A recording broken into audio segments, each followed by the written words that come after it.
I've never heard such animal sound. What is up, and welcome to the show. I'm sorry, I'm laughing because I just did this, but is my tab crashing again? No, it is not. Okay, I am live. Okay, I am actually live this time. Welcome to the show. Oh, it still says preparing live. No. Zoom seems to see. Okay, my computer is acting a little wonky.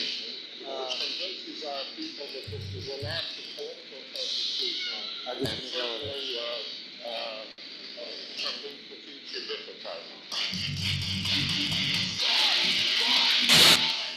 What is up? We are listening to Behind Enemy Lines off of Know Your Enemy. This is Murder at the G8 Summit. I promise we will get to the Epstein Pics. I know that's probably what a lot of people are interested in. I have already looked at them, but you'll see sort of, I'll give you my reactions. We'll actually see if people are commenting in the Dropbox, or maybe they turned off that. I would strongly wonder if they would leave those on, given some of the conspiratorial and just the nature of some of the comments left in the last time. I'm going to see if that feature is still turned on. Yeah, we've got another Dropbox. Noam Chomsky. I think that's a big shocker to me. Like I said, we're listening to Behind Enemy Lines. I think Noam Chomsky is actually sampled either in this record or this Aus Rotten record. Either way, just the idea that back in the 90s, I'm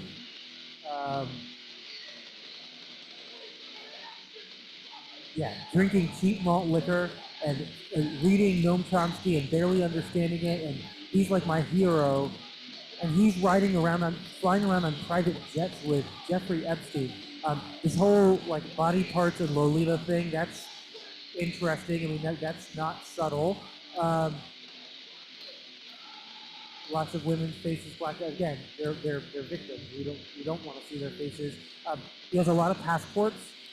That's not usually something that people who are not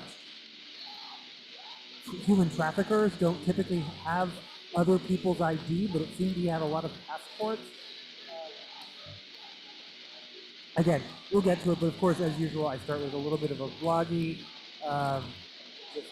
If I click that, okay. Oh, good. That just goes away. Yeah, as per usual, I'm gonna play one more. Behind Enemy Lines. This is Voice of Dissent, again off of Know Your Enemy.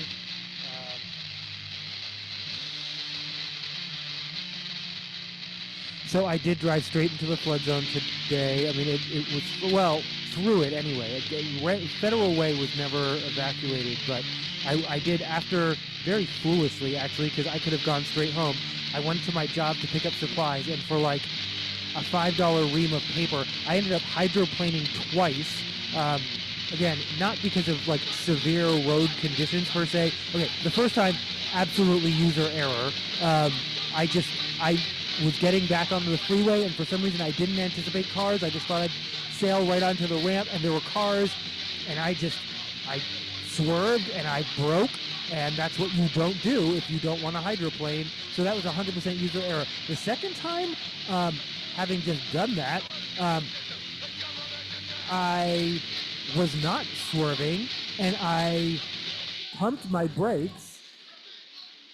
The person in front of me did brake suddenly, so again, that part I couldn't control, but I guess there was a user error element again. But my car started to hydroplane, and I wasn't going. And then what he's supposed to lean into, or I'm not driving. I would end up flipped around. I don't know. That both of those were really scary.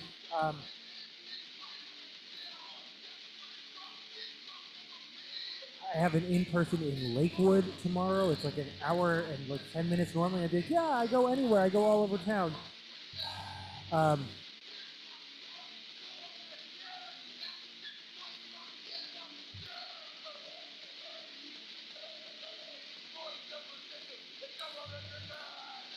Um,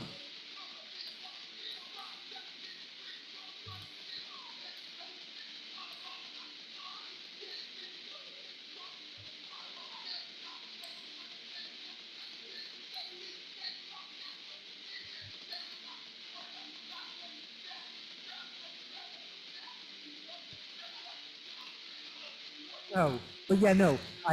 I've been reporting it all week, so I already knew. I did again, thinking I could coast right onto the freeway.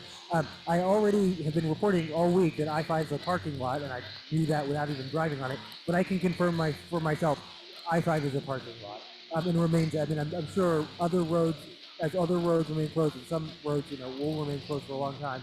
Um,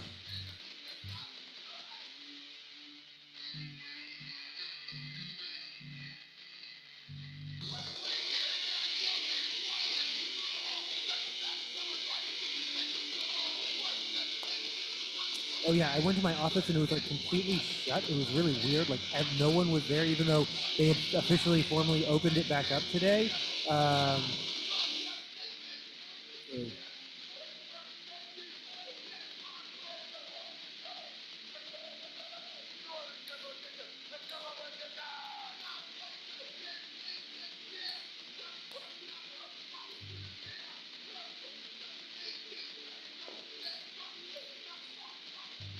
um, but no, I expected to see somewhere along my drive that maybe I would see like I don't know what I was expecting, large pools of water in like um, where did I see water where I didn't expect to see water? That was okay, I don't remember, but yeah, I didn't see it. Does I mean it? There are parts of the state that are still significantly flooded out. Um, but what has turned it what has actually become the more drive pressing issue and is now even like driving the news is the wind and the power. It's a little windy tonight. It might actually be raining right now.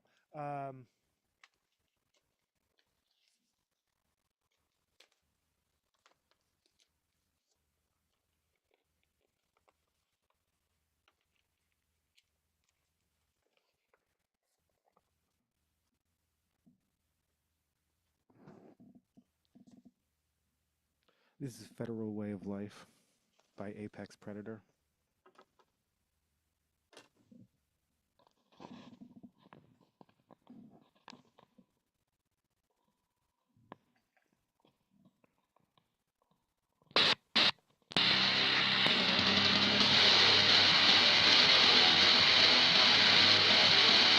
I played this recently because I found out a regular said that their children live in Federal Way, which I did not know. I thought they lived on the other part of the state, but maybe they. I don't know. Anyway, is Apex Predator with Federal Way of Life off of Jesus Wept.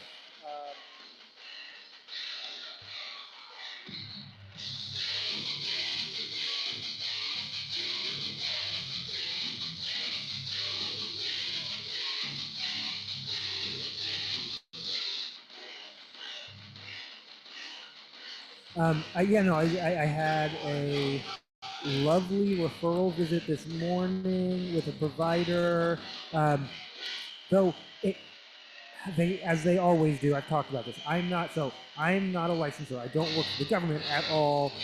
I don't get that government. I don't have that government job. I don't get them government benefits. Um, but I also, what I do have is the luxury of not being regulatory. I go in as a coach or consultant, and I just give them advice, and they can take it or don't take it. But they, I can't. I have no regulatory authority to make them do anything.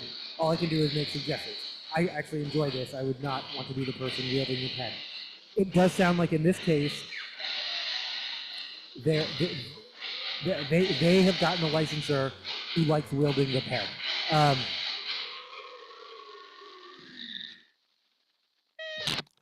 I can't control that, but I can answer their question. Oh, but no, like I said, this provider was lovely. I enjoyed it very much. I brought a colleague with me because the licensing referral said that they preferred another language. Um, So it's Arabic. Okay, because I was kind of I like to I like to keep things vague, but it's yeah no I'm no names, but yeah no because it's relevant because yeah I brought the colleague with me knowing because I'd already booked the appointment and spoken to this person on the phone that they speak fairly that they would not be needing translation, but if they request it, I want to make sure. And again, the things that I come to talk about, like if we're talking about gate latches and things, can get really wonky and technical. And even though a lot can be, I find I work with people for whom English isn't their first language, and I am unfortunately monolingual, so I can't speak any of their languages. And a lot can be done with gestures and diagrams and drawings and just showing something on a phone. I have these devices called Pocket Talk that we do not make my team has not made as much use of, but I guess I'm not. Okay. Opinions I express are purely my own. I was not going to ramble about me every night. I was not going to ramble about my job. You're not going to pay a lot for that muffler.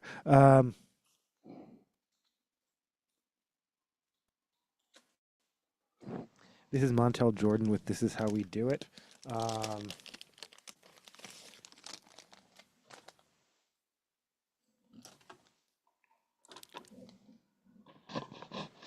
If you feel like this song might go out to you, it probably does. Oh, that's the... No question. This is how we do it. Oh, wait. I have a strong feeling like this is like the instrumental. Oh, no. Oh! That is not the mix that we play, though. Okay.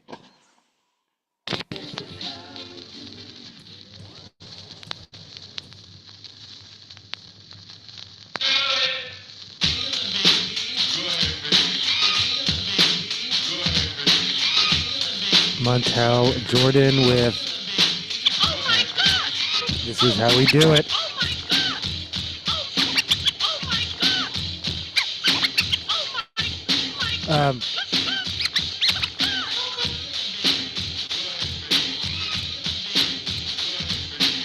But yeah, no. So yeah, no. It can turn it. Yes, I'll always. Yeah, it's fairly common. My license are unfair. My license is out to get me. It's not my place. To either defend licensing. I tell them, if you genuinely feel that, talk to their supervisor. You have absolutely right to do that, and I show them how to find out who the supervisor is. Yeah, the one place I often, how do I have to? I always have to explain these things. Yeah, the one place I do end up defending licensing is when they say they're nitpicky, and I'm like, they have a checklist. It's their job to go through that checklist. They're not singling you out. Though that being said, each individual licensor is a human being, and how they interpret and whether they choose to. No, it's not. This is the part where why didn't they just give me a warning? That's the other one I can defend licenses on. That once they've seen it, they have to mark it down. And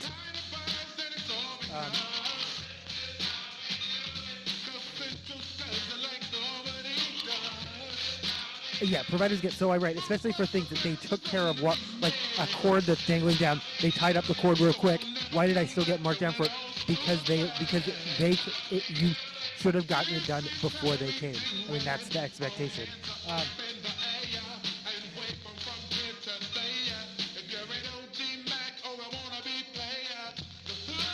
Yeah, I'm gonna go with wannabe player in my case, but definitely not. Ever since I was a lowercase d, I love that line. Oh my god. So speaking of, so the provider was from Morocco. My colleague is from Jordan. The child was Sudanese. Again, I'm the only monolingual person in this room. Everyone else, including like the 3-year-old, is already speaking multiple languages. Anyway, I was glad to bring my colleague with me, and they seemed glad enough to come along, although it was a big drive for them, and I super appreciate it.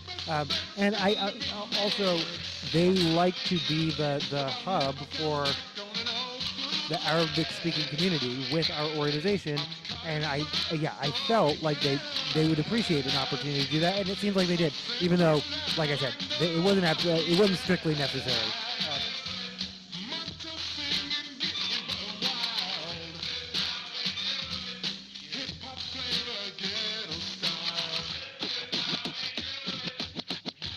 Okay, hip hop flavor, and then he described something. Zoom. YouTube. Okay, so Zoom, I want to figure out how to do widescreen on Zoom because I don't use the phrase, but blank boxes. So if letterboxing are bars across the bottom and the top to fit a theatrical or widescreen format to other screens, if that's letterboxing, you don't see it as much because most screens now are widescreen. I didn't realize my Zoom is like, did I set that? I need to go into the settings. Am I set to like, actually, give me a second. I might play around with this right now.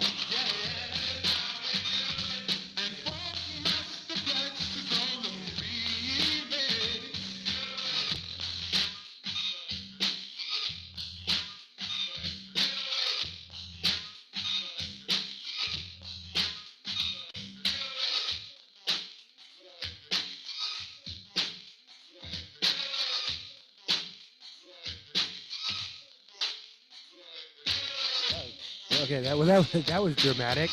I don't know if I meant to be that. Okay, that's a little bit better.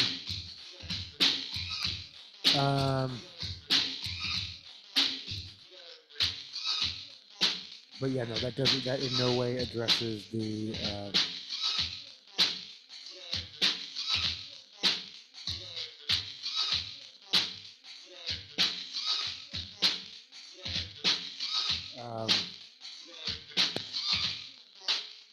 Sorry, dude. Yeah.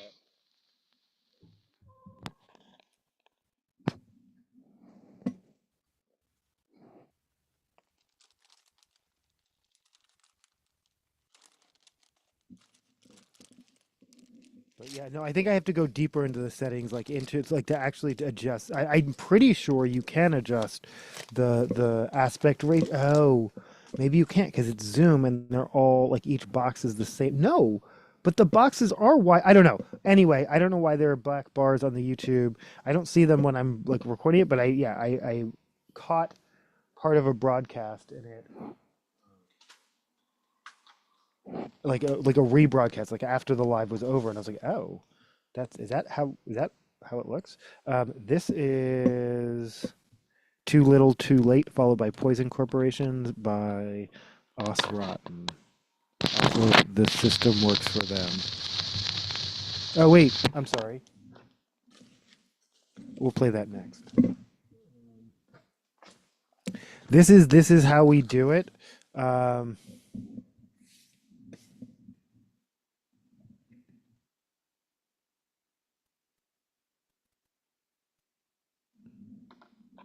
This is the AirPlay edition.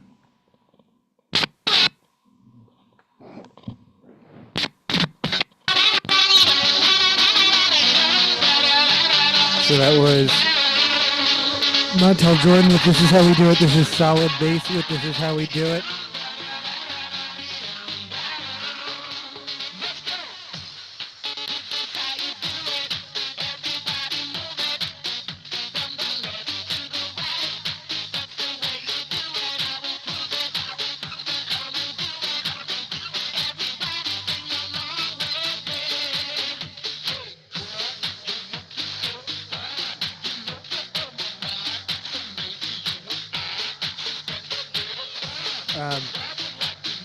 But yeah, no, a coworker of mine lost they actually got a notification that their power was back on while they were in a meeting. They were at their office, which I didn't realize was in Linwood. Okay, so I had seen, this is the same, again, I say coworker, but they actually work for a completely separate organization from me, but they're part of a network, a statewide network. I didn't realize when I saw them at No Kings, they work in the Northwest region, which I think is like way up by the border. I'm practically by the border. It's only like their region, just like my region, is probably, if you drove from the north to the south of it, about an hour and a half. But you can get from where their region starts, where my region ends and their region starts, to the border. In I knew that they had sites up, but I don't know how to say. Anyway, their office is in Linwood. I'm like, oh, I can take the light rail. Like, I didn't realize how close they were. Like, I was so surprised to see them in Seattle, But then I realized like they had said that they had come in for the weekend though, and I guess they have their I don't know where their sister lives.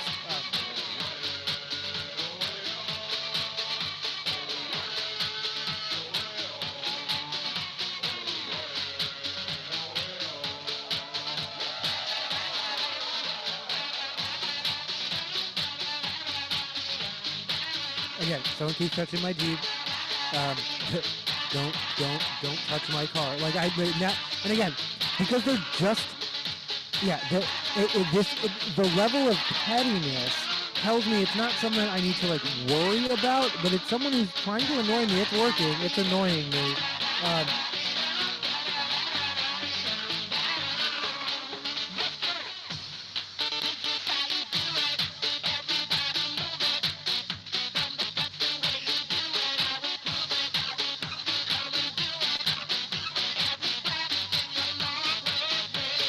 Oh, apparently if you download TikTok, and I don't know if they know if it has to be a fresh download or like if you, I don't know if you previously downloaded, but this is for, they're saying it for new TikTok users. If you download TikTok, this was an ad on TikTok on the radio, so I mean not like, yeah, I'm but the straight up radio, so I'm assuming it's valid, but again, you make your own choices. Download TikTok. Wait 24 hours, search get gift, and then you'll get $20 like credit, no minimum, no to the TikTok shop. I don't know. That was how you do it.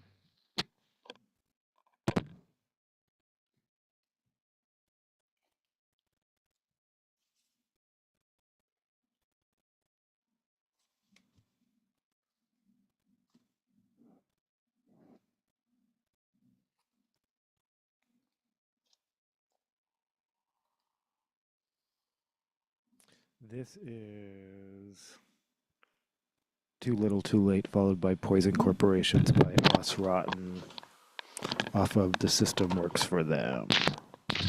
Living proof that the system works. The system works for them.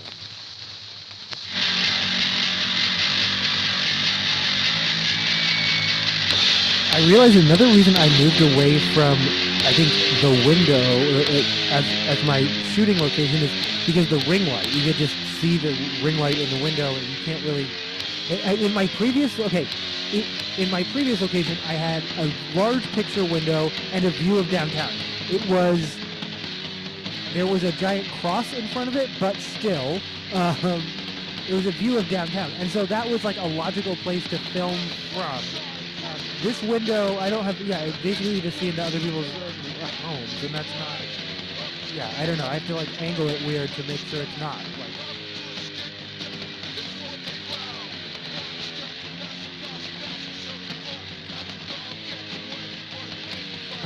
Of course, coming back from work, I did stop off at Grocery Outlet.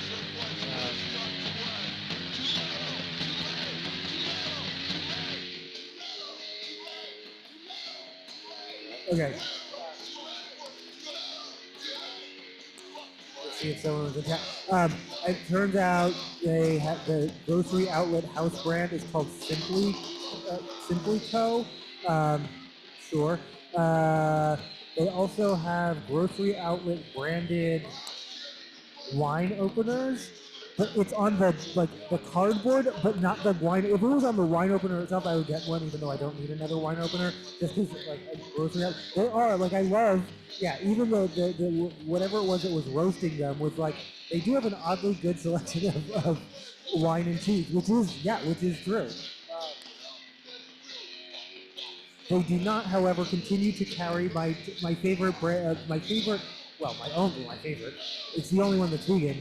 Texas Tamale Company has a black bean tamale. They carry literally every other. Like they had like several of the pork side by side. I was like, you could do one row of those of the black bean, but I guess I don't know. Maybe this is not that popular or not that popular in the Northwest. You can go to Texas Tamale Company's website and they will ship, but you have to order by the dozen. And by the dozen, I mean like a dozen. So like 144 tamales, which is a lot. No, I'm thinking about it because I have a big freezer. Like I have like a chest freezer. Thank you for your patience.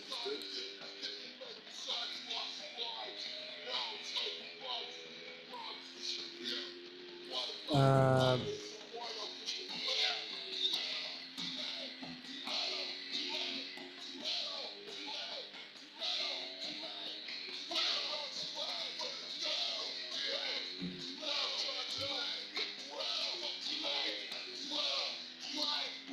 okay, this is. I don't know why I'm admitting this out loud because I don't need to. No one would ever need to know this. Um, there's a brand of there's a company that runs school buses, and they're all around.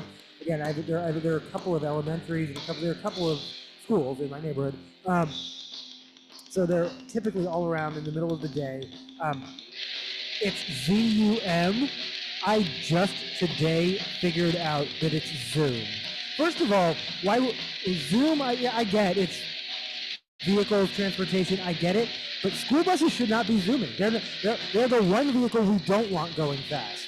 But yeah, ZUM. I've just accepted it as Zum Transportation Services. Like not once did it occur to me that its name was Zoom.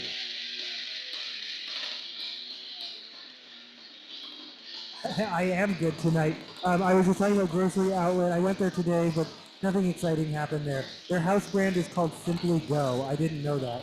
At least my Grocery Outlet currently has an expanded section on toys, which, although I'm a grown-ass adult, was more distracting than it should have been because technically I was on my lunch break, so I was like, oh, I only have half an hour here, I should be done. But yeah, I got distracted in the toy section. Other than that, it was just a typical outing to Grocery Outlet.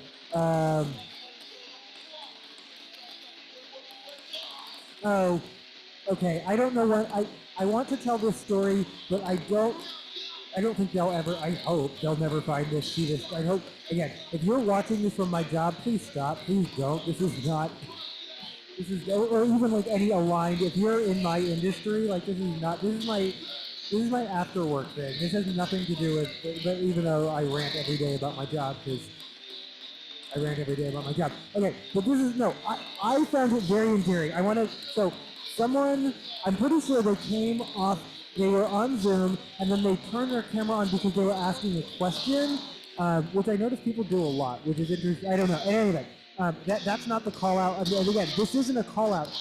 They took off their hat when they realized, like, I don't know, they just maybe just didn't feel like, I don't know, they realized they were wearing a hat, they were on Zoom, they took off their hat, and then they had this little cowlick.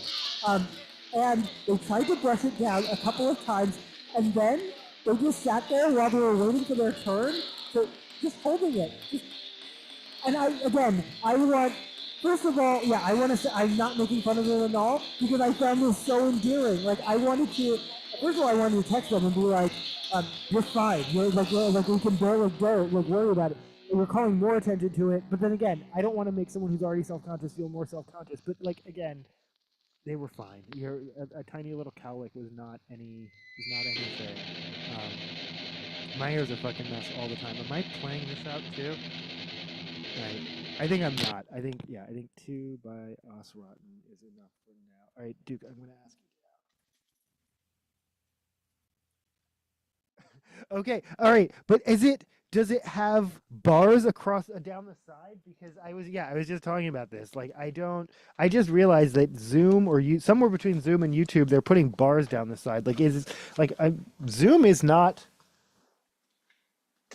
Yeah, I don't know. I just realized it's not a widescreen format, or I have to go into the settings. Reports of snow down in Yakima. I just said down. It's like more across in Yakima. I guess it's down a little bit, maybe. This is Look at Rest by Father.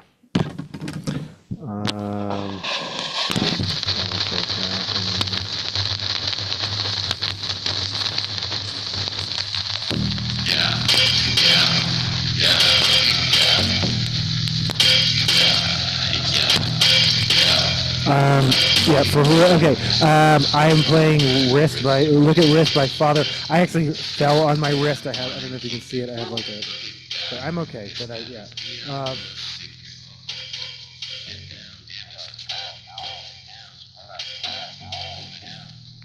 oh, and then in yeah, Zit report. That thing is just it's taking on a life of its own. Like yeah. Again, I have my drying lotion on it, but it's like we're now into day 4, and I can't pop it now. I have an in-person thing tomorrow, so it would be like a crater. Like, but I yeah I I'm 50 years old and I'm still dealing with this. But that's something they don't tell you. Um,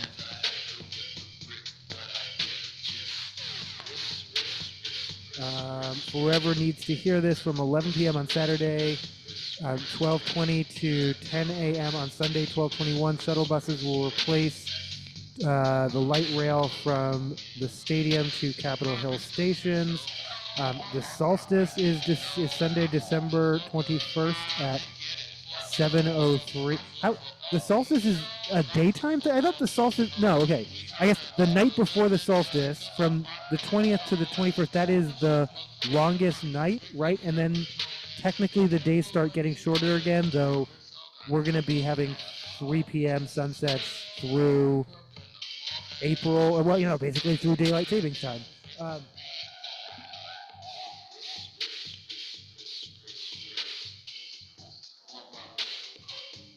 oh, I think he was annoyed because he's been waiting a really long time to be pet, and I'm still not giving him the full attention. Like I'm not like fully. Yeah, no. Yeah, he was watching me, and I was like setting all the stuff up, and I was like, yeah, I'll pet you in a second. And then he wandered off, and then he came back, and then I pet him, but yeah, I don't think my full attention and heart was in it, and he could sense that.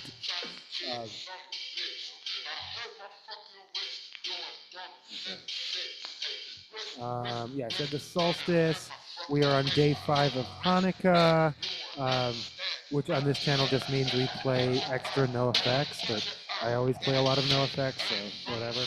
Um, For those of you who need to hear it, whoever needs to hear it, Fu Lam Chinese food, which is the best Chinese food in Seattle, and that's not just my opinion, that's multiple people, including Asian people, that Fu Lam is the best Chinese buffet in particular. People like their buffet. They're open on Christmas Day, as are a lot of restaurants in my neighborhood. I live in one of the more diverse neighborhoods, South Seattle, in Othello area. You're going to find a lot of restaurants open. Um, Speaking of my neighborhood, I just saw a sign, and then speaking of my dogs, I have some dog stories, some of which you may not want to hear. I saw a sign, I don't know how long it's there, possibly the entire time I've lived here. It says like Bike to Books, and it's basically a route from Othello Park to the library, which I take all the time, not on a bike though. That was Risk by Father off of Young Hot Ebony. Um, but yeah, no, I guess it's a path that you can take, and along the way there are specific artworks, and some of them were created by elementary students and all that. But yeah, they're encouraging biking and reading books, and I encourage all that too. So yeah, it was just this sort of nondescript little sign, and I had not noticed it before. Um, in dog walk news, all right, I know this is too much information, but I know my dog is not the only one who does this. So a lot of dogs will spin a couple times before they poop. My dog keeps going. Like she just keeps spinning while she's pooping, and it's so instead of like a convenient pile to pick up, like you have to. It's not my favorite thing about her, but she has so many wonderful qualities. I put up with it. And then Duke, who we just saw, he's just a very consistent pooper. He's just a um, he often poops twice at like right at the beginning and right at the end of our walk, sometimes 3 times as he did tonight. But yeah, no, he's just very regular and very consistent. um, I will stop talking about poop, but I will not stop talking about my pets. A little bit more savory, they all love popcorn. That's the pet report. All my pets love popcorn. And Karma, oh, she is here, she's on top of the records. um, she caught a piece of popcorn. So I make them perform tricks for popcorn, and they all have to stand on their hind legs to do it. And Duke can stand the longest, like he can just stand on his hind legs. Karma needs to steady herself usually, but Anyway, I threw a popcorn at her. She jumped and caught it with her paws, and and put it in her mouth. I was like, that was actually again. She does all this stuff that I wish I could catch on camera because she's like kind of a wild little cat. But I was really impressed. This is OT Genesis with In Love with the Coco, but I'm not sure which remix. Oh, yeah.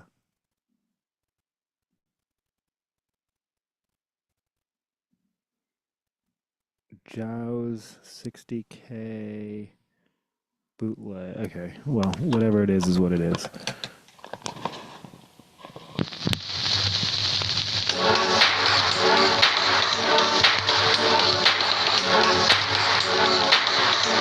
Oh, the other interesting thing is Duke will always try and weasel in on anything Daisy has, but they understand proximity, and this is something I just realized today, because I was on a Zoom, so I'm at work, so I'm just like tossing popcorn to them, and the one it goes to, they would like look at each other and be like, I guess that's yours. Like they understand, of all the things that pets do or don't understand, I'm always fascinated by, they understand proximity. They understand if the popcorn is closest to you, that's yours. Like it's very, it's interesting.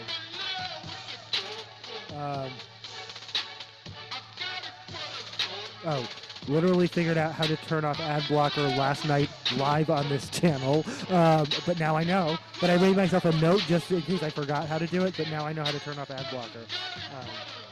I have to go in and look at my old phone. I was like, have I always been able to do that? I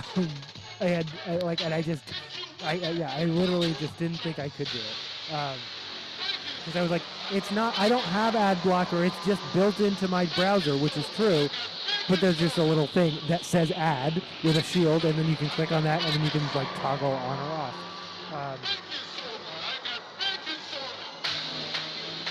off. Brett Ambler, who you may know as Kazoo Kid, mocking Seth Meyers for not knowing how to work a kazoo. So Seth, you don't blow into a kazoo, you hum into a kazoo. But it doesn't matter which end. You can actually. Most people do it the other end because the resonator is closer to it, but technically it works either way, but really it's because you don't, no matter how hard you blow, and it is unfortunate you learned that on national television, but or never did, because I don't think he ever figured it out. It happens. I realized that Hero Ace is a chain like Tweety and Pop. So the Downtown Ace, which again, canonically, as far as I'm concerned, is called the Screamo Ace because of how loudly they blast emo music every time I'm in there. Well, it's not always emo music, but it's always loud. And sometimes it is like, wow, you genuinely just don't want customers doing you loud. Like I mentioned, like louder than I've ever. And I guess I'm not really complaining, but I'm just like, that's intense. But this is what happens when you're a worker co-op. You can do what you want. Like other Hero Ace stars: Camino Island, Oak Harbor, Montlake Terrace, Edmonds, the downtown one, which is my ace, Gig Harbor, Linwood, Albany, and Albany, Oregon, and Juneau, Alaska. Huh. Okay. Good to know. All right, we are going to get to the Epstein photos.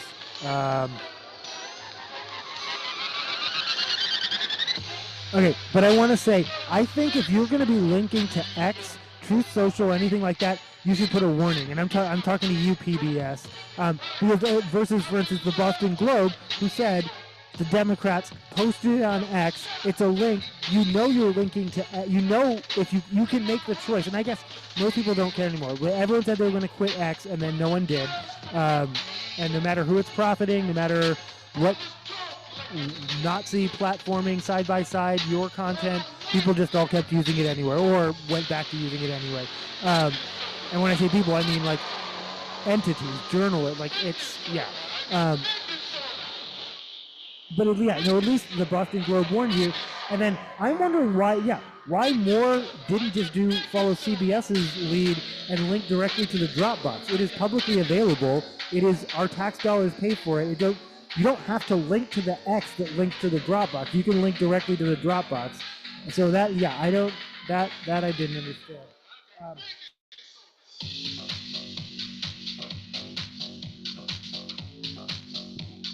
All right, there we go. This is it. All right, we're going to the Epstein files and look at the pictures. What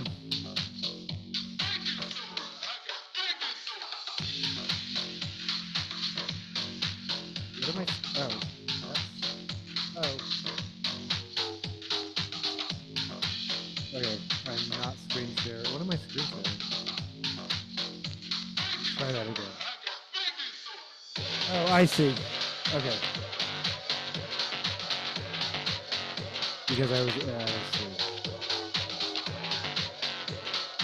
Let's look at the pictures.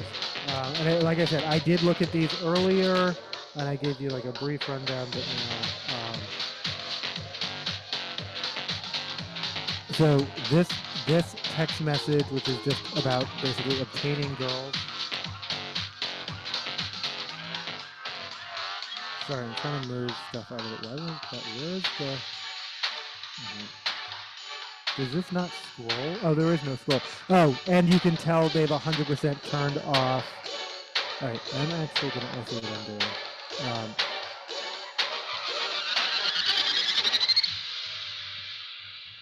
No, I don't see what I'm doing. I'm going to turn off captions for this portion just because they're covering up the pictures. It doesn't look like you can like scroll up and down on. Okay, share. I'll put more music on in a second. Okay, so I don't know. Yeah, no, I don't know if you can read this, but it says.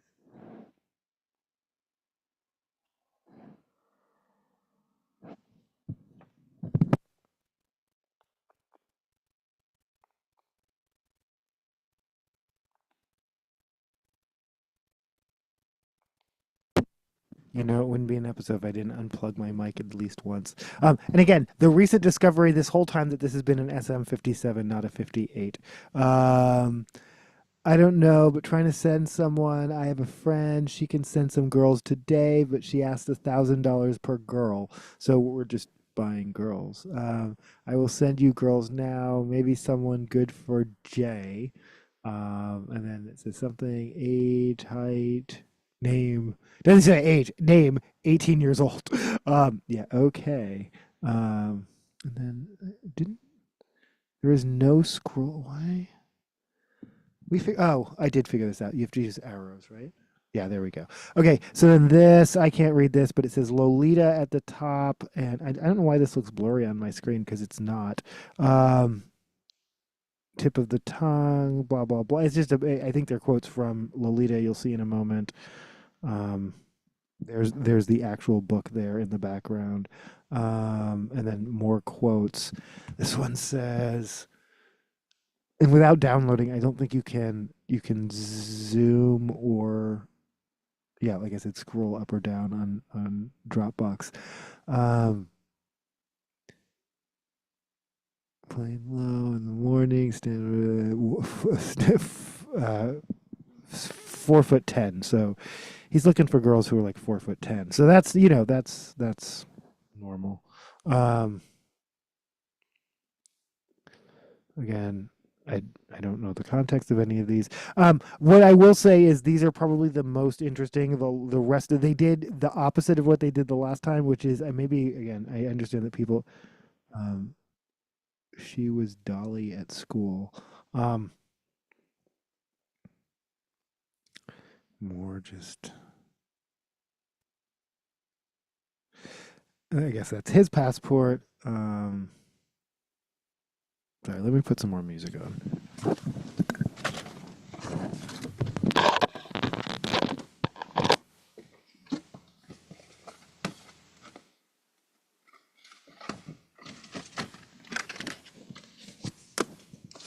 Oh, if this is okay, yeah, I don't know. I don't like Dropbox on a desktop because on a phone you can zoom in. This is okay. I think this is the one where it's an LA sheriff's like police report, but he's filled it out and like his it's like some kind of I guess love note. But why do you have access to blank LA sheriff police report? Well, I mean, because you're a billionaire, but um, I don't know. All right, this is Desperate Guys. Um, this goes out to everyone in these pictures who's sweating right now. Um, this is The Faint with Desperate Guys from Wet From Birth.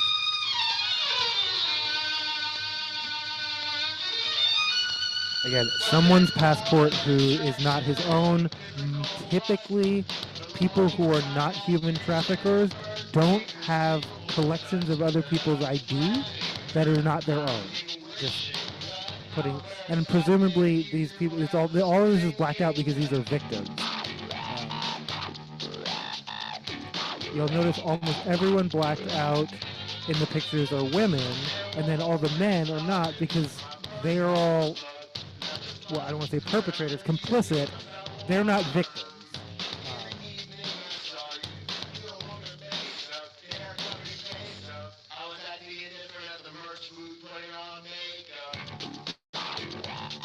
So that's Noam Chomsky. I already addressed at the top of the show how shocking and disappointing that is. Again, as a punk in the 90s, he was like our idol, like an anarcho-punk in the 90s.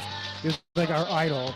And I'm railing against capitalism while he's flying around on private jets with Jeffrey Epstein. Like, I can't. Like, I can't. This is my childhood destroyed.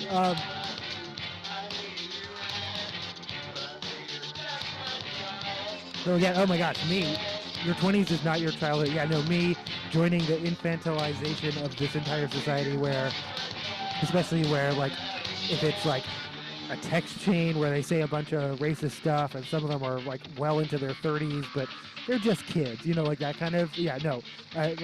But no, looking back from my perspective now, that feels like I was still very much like embryonic. This album, Wet From Birth, is actually a concept album about giving birth? About, yeah, basically, yeah, okay. Yeah, the last track is called Birth. I guess it's like the whole... Anyway. Yeah, Noam Chomsky, womp womp. He didn't look too happy. You can tell, like some people just don't care, but a lot of people don't look too happy to be photographed with Jeffrey Epstein. Like they'll fly on the private jet, but you can tell they're not super proud. Bill Gates, he appeared in other pictures.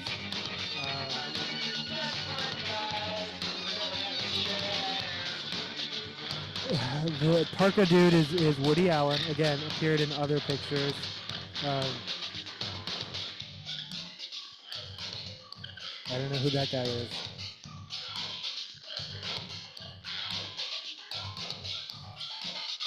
He takes the worst fucking selfies. He takes the worst fucking selfies. I don't know who that guy is either. I kind of feel like I know who that guy is, but I don't know who that guy is.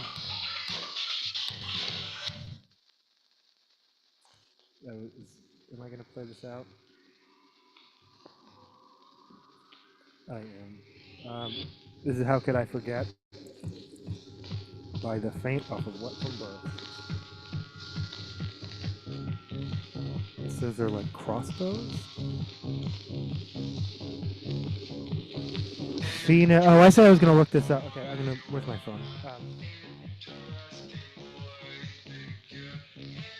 I mean, it sounds like it starts with Fina, so that's a barbiturate, right? That's a.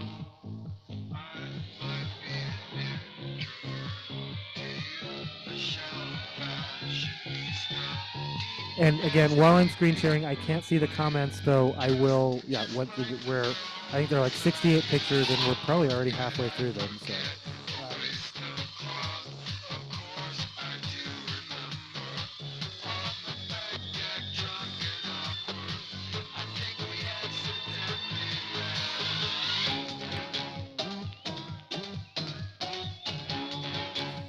Sorry, yeah, no. Sorry if you tuned in because I promised like reaction, and my reaction is like I don't know who any of these people are. Oh, okay. I guess so. I'm like, it's a barbiturate, it's a party drug, it's a popper. No, well, it's a little bit more. Yeah, okay. Well, I'm avoiding pronouncing it. Phenazopridine, brand names Perdium, Azo Standard, and Urostat, is an over-the-counter and prescription urinary tract analgesic used for short-term relief of pain, burning, urgency, and frequency associated with urinary tract infection.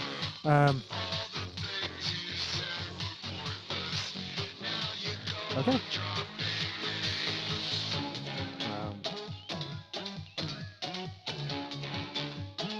Okay. I had a yeah. Okay, never mind. Too much information. Oh, this is the wait.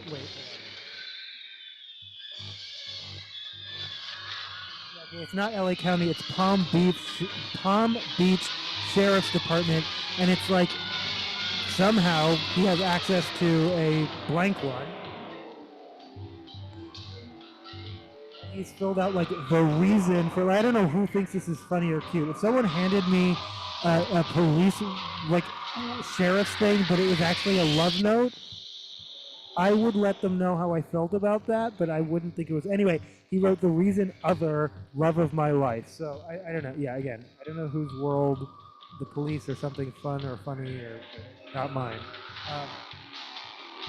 So I don't know what that other document was. That dude sitting there, I don't know who he is, but someone knew who he was because he was identified. That dude is like an Emirates businessman. He's so people know who he is, but he's a sultan.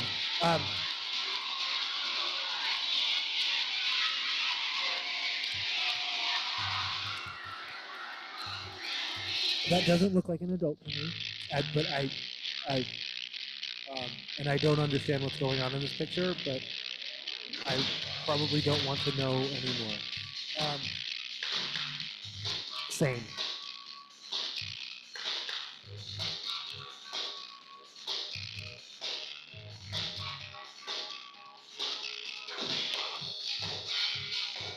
Oh, that's assault.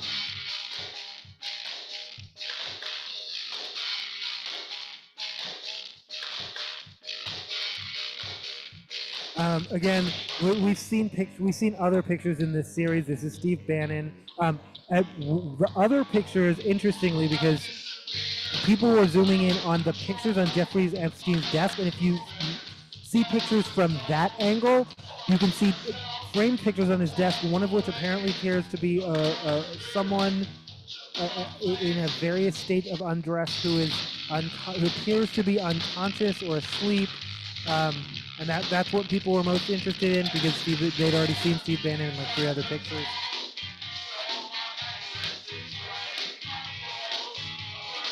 Someone took a lot of pictures of this meeting. Someone really wanted to document Jeffrey Epstein meeting Steve Bannon for whatever reason.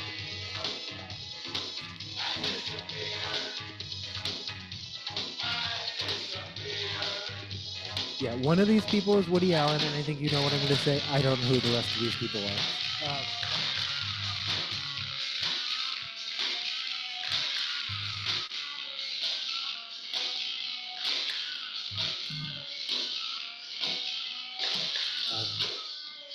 It's me.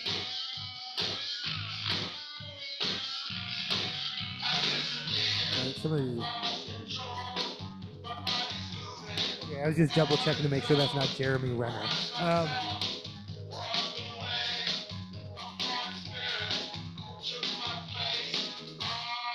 Okay, at the very least, this is what I would think a billionaire's island Playboy mansion would look like.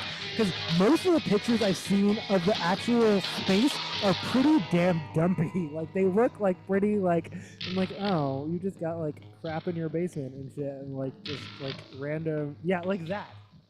Oh, but at least that's like they have like their own private warehouse, so I guess that's not okay. but yeah, it's just like crap lying around, and like I don't know, like it's not well maintained. I don't know where this picture is taken, but that doesn't look like. Okay. Oh, this maybe isn't even his. This is where are these. I don't know where these pictures were even taken. Okay.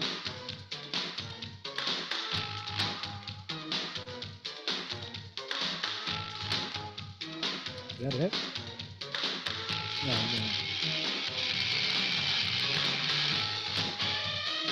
This is some kind of plans or blueprint. Oh, I don't know if I finished that thought. Yeah, it felt like the last time around they put the they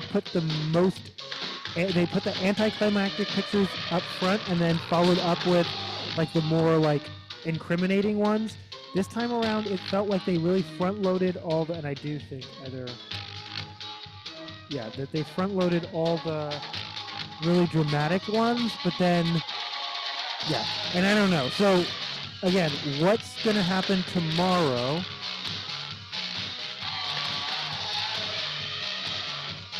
And then who's going to sift through? I mean, apparently there are 95,000 pictures alone, and how long is that going to take? And I mean, if these, yeah, I don't know. Yeah, so that's it. That's it.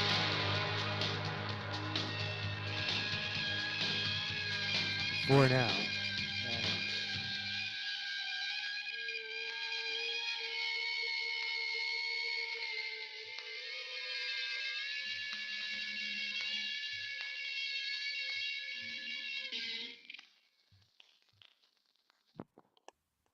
So that actually ended up being. Actually, let's see. That was definitely Desperate Guys. How could I forget? I think I Disappear and Southern Bells in London Sing? Possibly. We just listened to 3 or 4 by The Faint off of their concept album, Wet from Birth.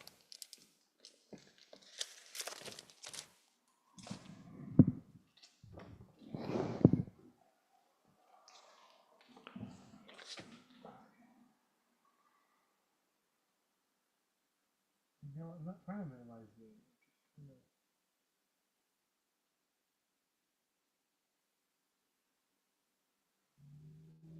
Okay, there we go.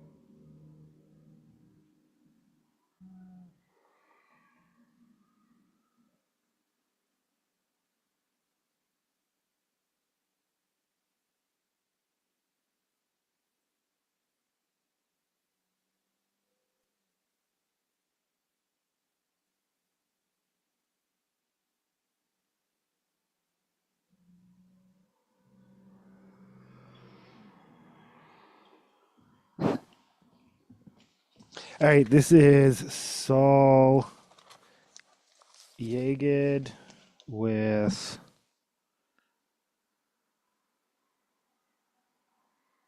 I'll Never Be the Same. Maybe. We'll see if I get this right.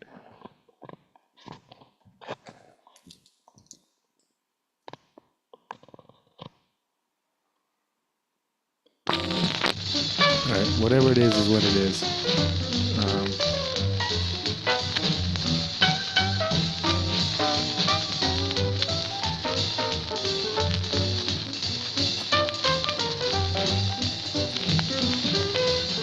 And then, of course, for those who remember from the last photo drop, as I pointed out, lots of people have books on Shibari. I'm sorry. I knew I was going to do that. While I was in Grocery Outlet, there was a Shibori kit, and I was like, is that right? So, Japanese tie-dye. If you've seen it, you know it's like, traditionally, it's like it uses this indigo dye, a very, like, yeah. It's Shibori, and then Shibari is Japanese bondage.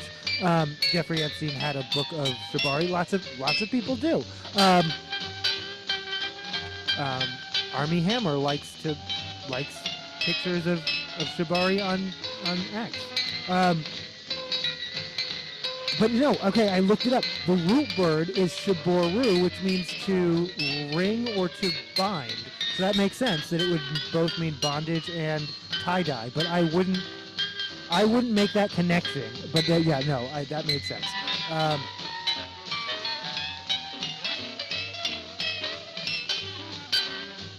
and this is I'll Never Be the Same off of It Might As Well Be Swing by Saul Egan.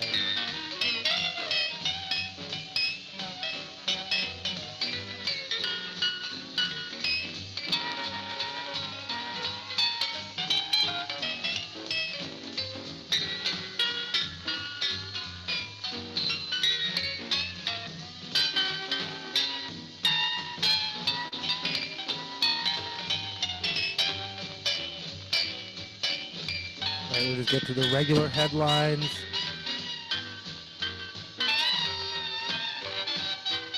Weather Channel destructive winds slam multiple states, turning deadly in Idaho and leaving hundreds of thousands without power. So it's not just more than 300,000 homes and businesses remain without power Thursday after damaging winds slammed multiple states, including South Dakota, Colorado, Oregon, Idaho, Montana, and Washington. I already started, one of my colleagues who was at her office, but her power was out at her home, but she was staying with her sister. And then while we were on the Zoom, she found out that her power had been restored.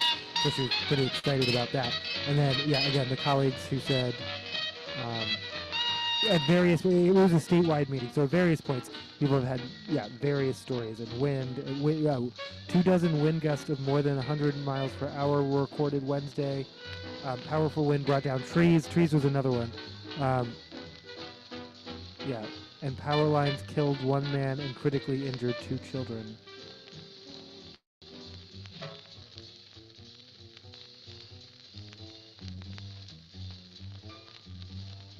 No, I'm sorry. The powerful winds brought down trees and power lines killed one man. The man was actually killed when a tree fell on his home.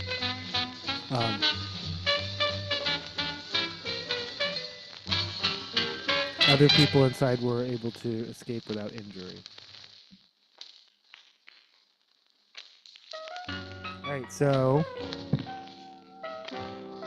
I stand corrected. That was actually the end of Love Me or Leave Me. This is I'll Never Be the Same. Saul Yagid and his clarinet quintet.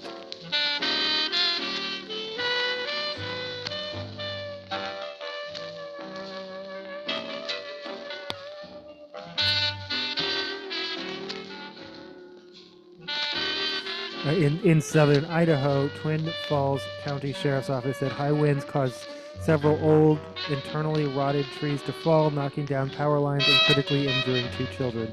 Both children were under the age of 10, waiting for a school bus when the tree landed on... Wait, okay, again, is it the power lines or is it the tree? These articles are not written well. I'm done. Nonetheless, again, it was not good. The flooding turned to wind, even here in Washington. While we do continue to have rain.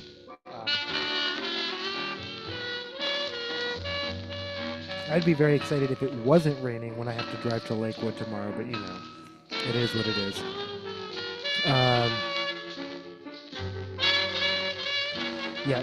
Also the Weather Channel.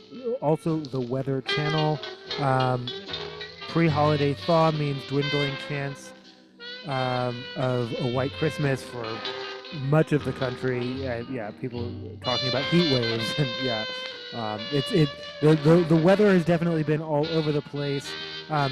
Meanwhile, here in Washington, Crystal Mountain Ski Resort opens this Saturday to limited capacity, which is, it's the official mark of ski season, which has been a little off this year, and by off this year, I mean we'll be fucked up from now on because global warming,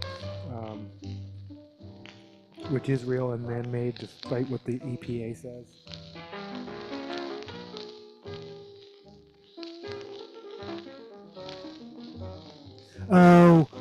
Okay, so I don't follow NASCAR, but this was, I'm assuming,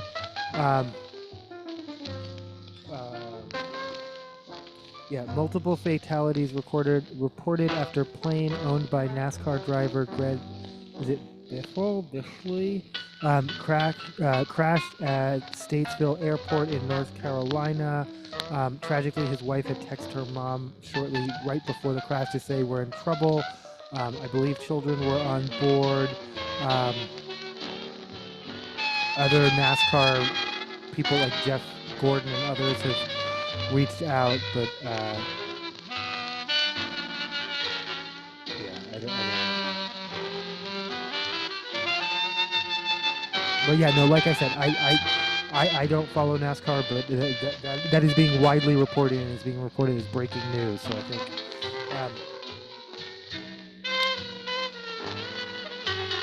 According to the Associated Press, the man suspected in the Brown University shooting and the MIT professor's killing, because that's the new theory, has been found dead at a storage facility in New Hampshire after a 5-day search that spans several New England states.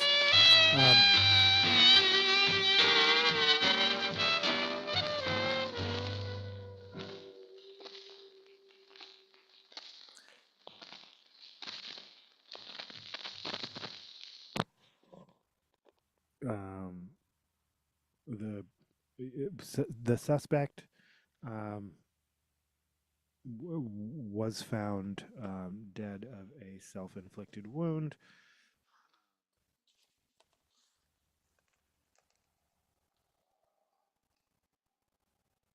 And is believed to have acted alone. I'm not. I don't like. I skimmed this article. I didn't read the whole thing, and I think in the days to come we'll find out how they came to tie.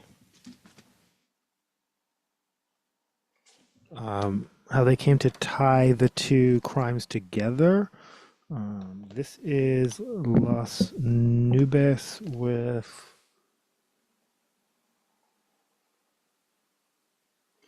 I Go Wild, followed by Deposit Slip.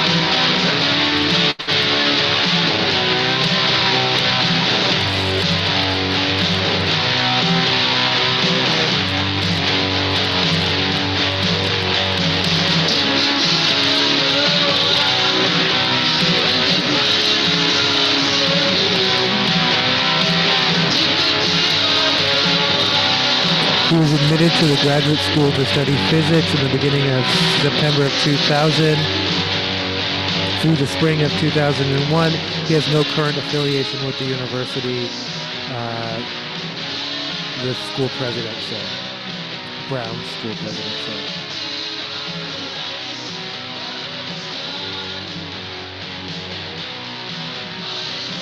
And then he attended the same academic program at a university as the MIT professor at a university in Portugal between 1995 and 2000.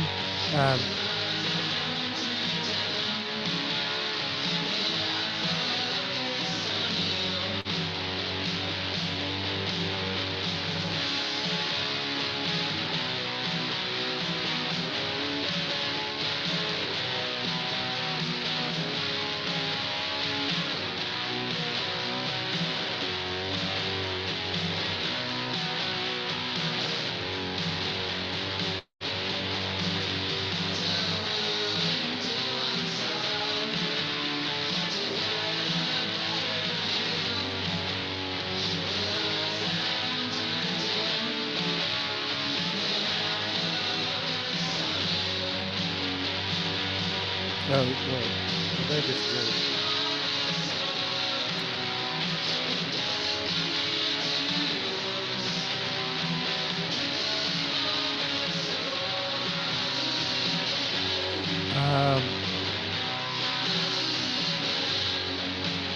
Oh, yeah. Why did that move there?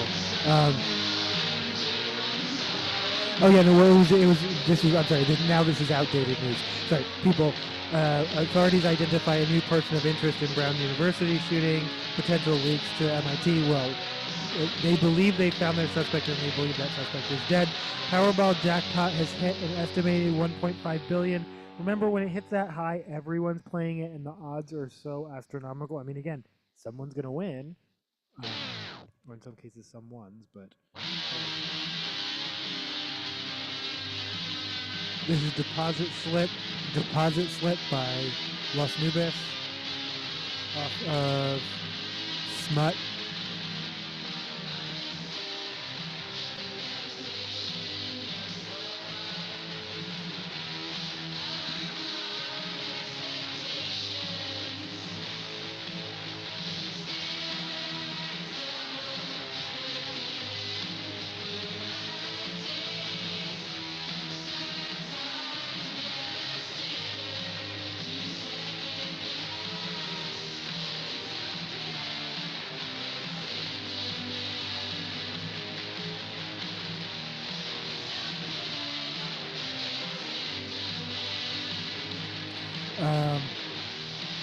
Associated Press, Trump demands Venezuela pay for seized U.S. oil assets after calling for blockade. And again, they're now claiming that Venezuela has U.S. oil. I'm confused. Like, I'm genuinely confused what the argument is or what the...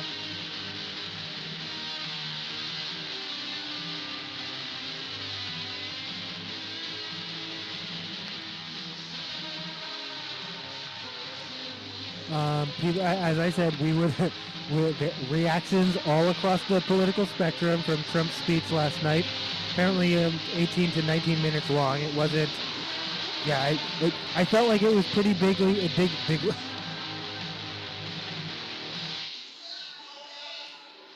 I feel like it was pretty. Well, what was I trying to say? Widely hyped, and yet, well, people are nothing burger.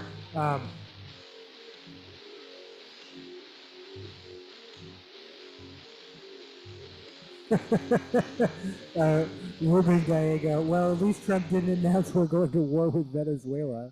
No clue what the purpose of this speech was. At least that.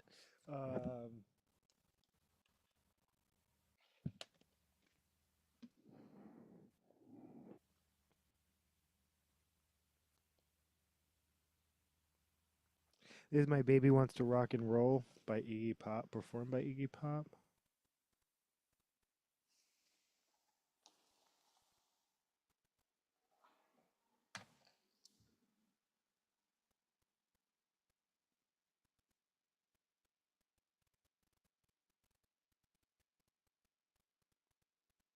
Something Guns N' Roses?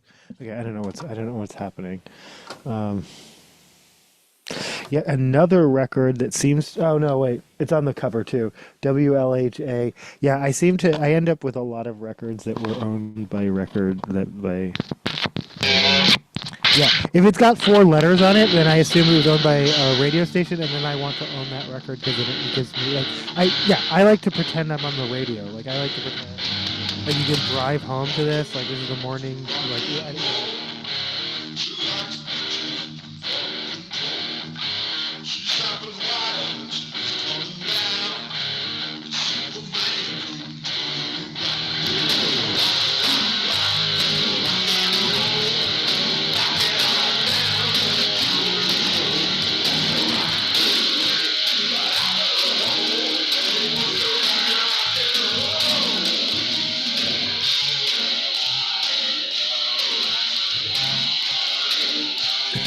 What the hell did I just watch? I'm flummoxed. Added conservative radio host Eric Erickson. And because there was a sociologist called Eric Erickson, it annoys me that that's his name every single time. But,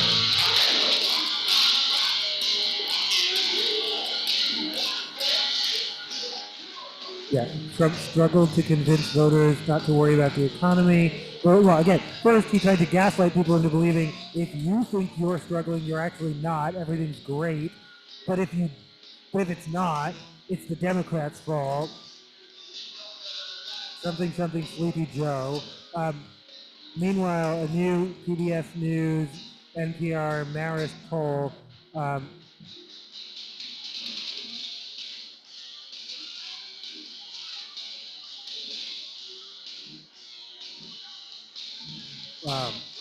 just 36% of Americans think Trump is doing a good job.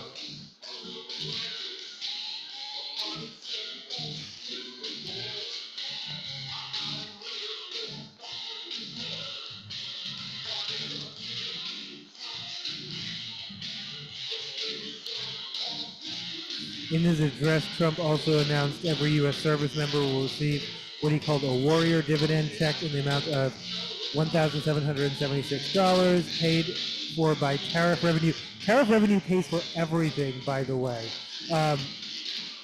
Claiming that the checks were already on the way. It's unclear exactly how that will happen without the involvement of Congress, who holds the power of the purse. Congress on Wednesday approved a bipartisan defense policy bill that includes a 3.8% pay raise for troops, but that begins January 1st.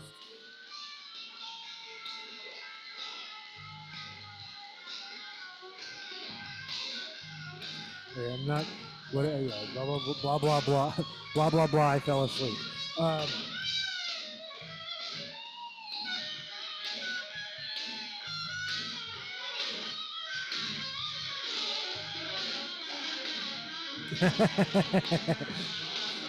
Take Reuters takeaways from Trump's year-end address to the nation. Biden, Biden, Biden.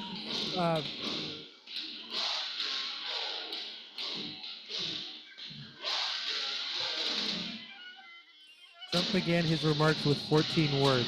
I'm just going to end it there. The 14 words are good morning, good evening, America.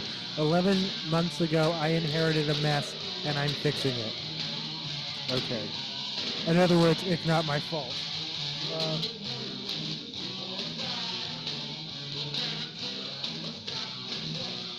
Am I really that out of focus? I apologize to anyone who's genuinely watching in 4K. Like that seems criminal to watch this show in 4K. Like I don't.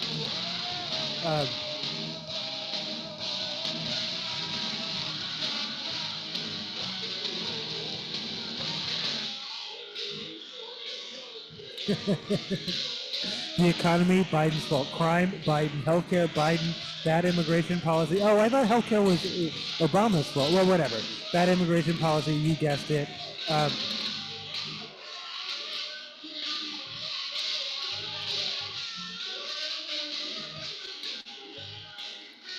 we're gonna talk about how money-wise both is like doom and gloom. Like it literally, like oh my God, it's 2008 all over again. And also, just on the basis of him saying it's a new golden age, blah, blah, blah, tariffs, they're like, it's a new golden age, blah, blah, blah, tariffs. Though there is no credible economy. Like, this is why the business, I'm sorry, like, yeah, no, like, well.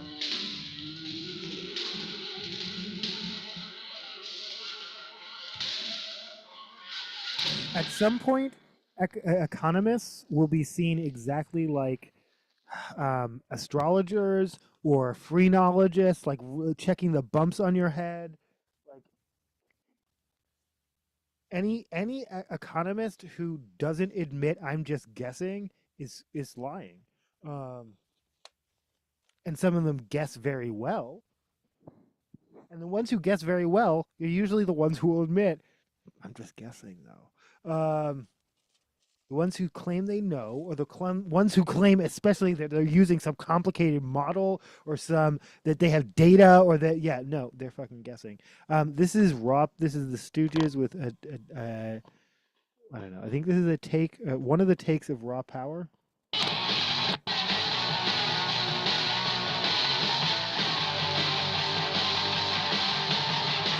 This is, yeah, outtakes from 1973 sessions with the Stooges.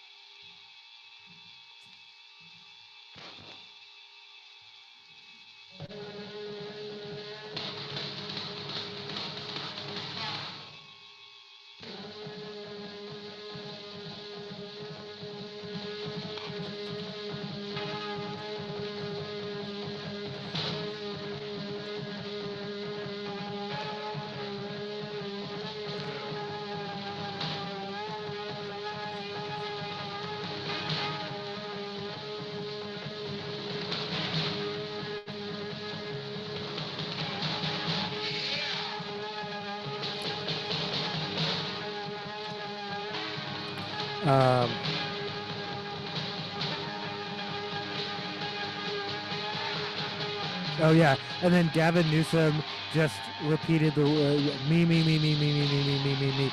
And again, I am not a fan of Gavin Newsom, but I have no problem with his press secretary. Whoever runs his social media is on point, but that doesn't translate into me ever liking Gavin Newsom or wanting to vote for him. But when his team comes up with something clever, I'll hype that.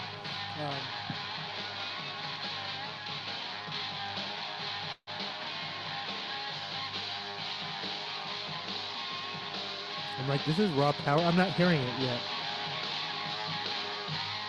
Oh, it's not. Okay. All right, we're gonna try something else. This is search and destroy. This is an alternate version of or is this just the album version of search and destroy? Hey, I don't know what we're doing here.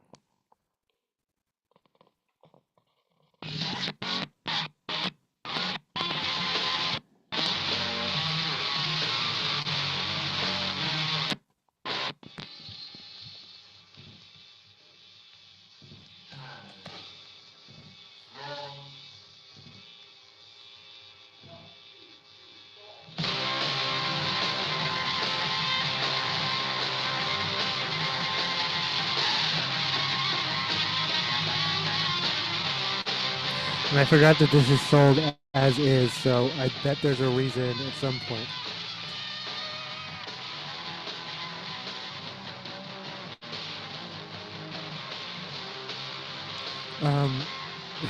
Yeah, Newt Gingrich's gaslighting spin on Trump speech has critics saying OMFG.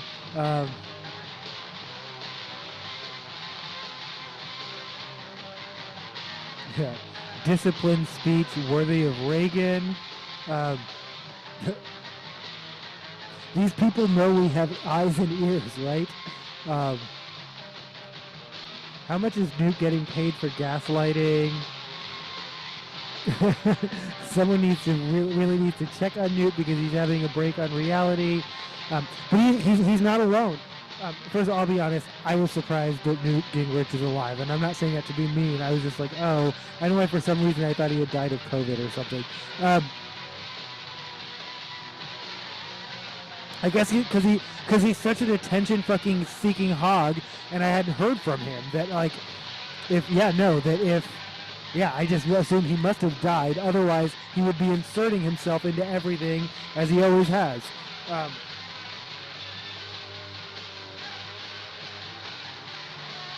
But I guess maybe that's just more reflective of how the medias have just completely separated. So he's probably night after night on One American Network and blah, blah, blah. I'm just not seeing it. It's weird that we got Fox News in the divorce. I mean, we didn't. They're still Fox News, and they still openly lick boots. But they don't think so. They see them as with us, which is funny. And Fox News is still just like, we're not. We don't even adhere to journalism standards. We're entertainment. We're not that. But they're not enough of the other thing. Just like Turning Point USA isn't enough of the other thing, which is wild to me. But for some people,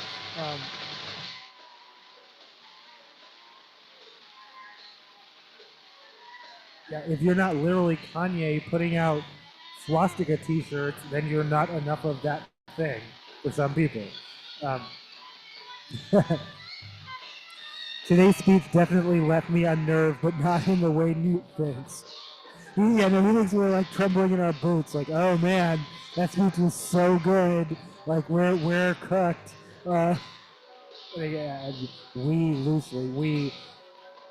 the 64% of the country who does not approve of how Trump is doing right now. How humiliating. How can you keep a straight face? Unintentional comedy.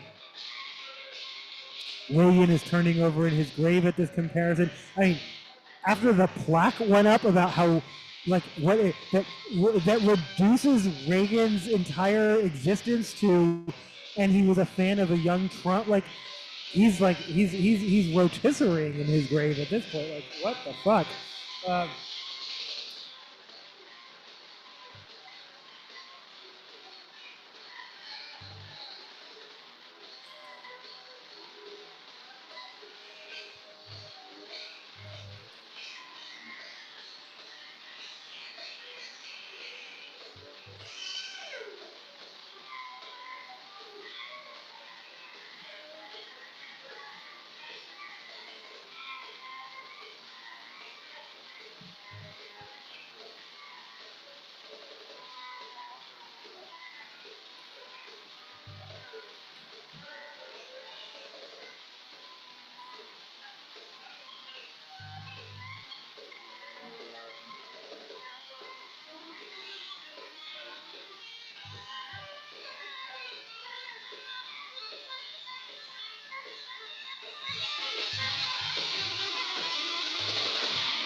Associated Press. I don't like their phrasing, so I'll use my own. Trump administration moves to cut off transgender care for youth, for minors.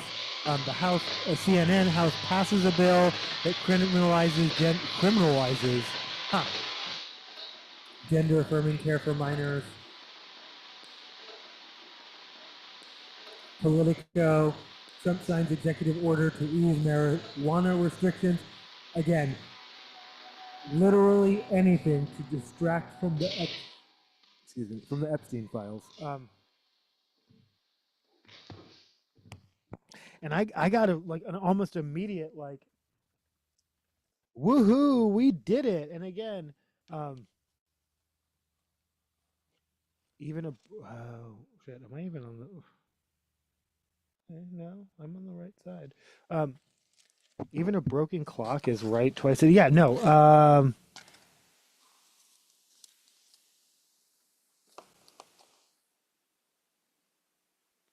Yeah, the move to remove it is not insignificant. I don't want to gloss over it just because Trump did it, and it is something that I think is a good thing.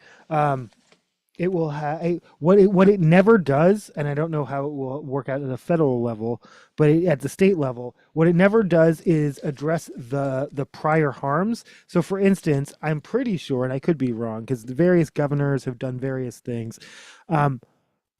People are still in jail for marijuana crimes while marijuana has been legal in Washington State, while marijuana has been legal in Washington State for over a decade now. That must burn every single morning and every single night. Now, obviously, if some of those crimes involve violence, then but I mean, not to make just like very reductionist assumptions, because again, drug using and drug dealing are very different things. The people who I have been threatened with violence by pot dealers. Okay.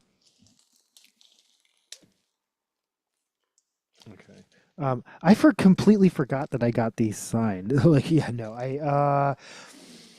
this is the Faint. This is, oh, well, I played the Geeks Were Right last night. I'm not playing that.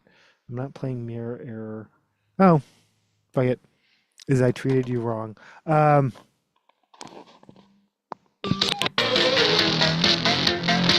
think this is the end of Mirror Error. Anyway, yeah, no, he waited and he let it. He talked. He was very okay. Yeah, Todd Fink of the Faint was very self-effacing, kind of aw shucks, soft-spoken, polite to everyone. Exactly how you would expect probably like the most famous musician in Omaha, Nebraska to be.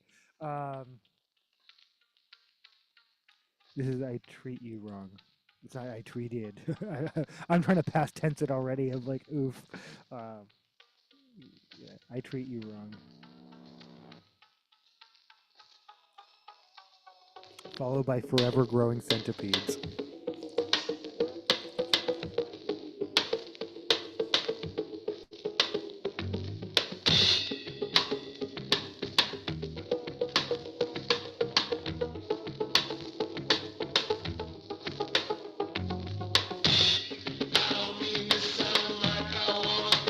But yeah, no, I do think, and again, not just because I'm a pothead, but I fully admit that I am and have been, uh, yeah, um,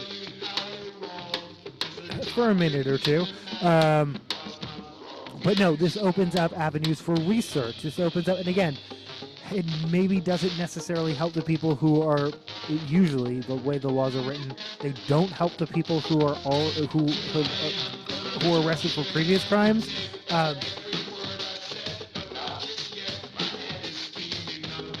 And there are actually reasons for that. As much as I'm like, and that must burn, that must feel very unfair. So we know Trump has had more pardons than the last 32 years of presidents combined. The last 32 years of presidents combined, including Trump's first term, is about 635 pardons total. Well, Trump pardoned 1,500 people January 6th on one day. Fuck it, free them all. That's the quote I will forever remember about that. We're not vetting them. We're not checking. We don't worry. Violent, non-violent. What did they do to a police officer? We're so law and order. Fuck it, free them all. So starting there,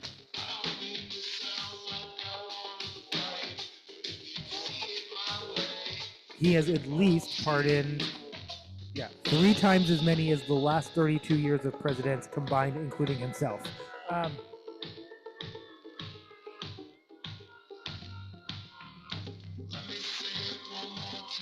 Actually, 2.5 times, sorry.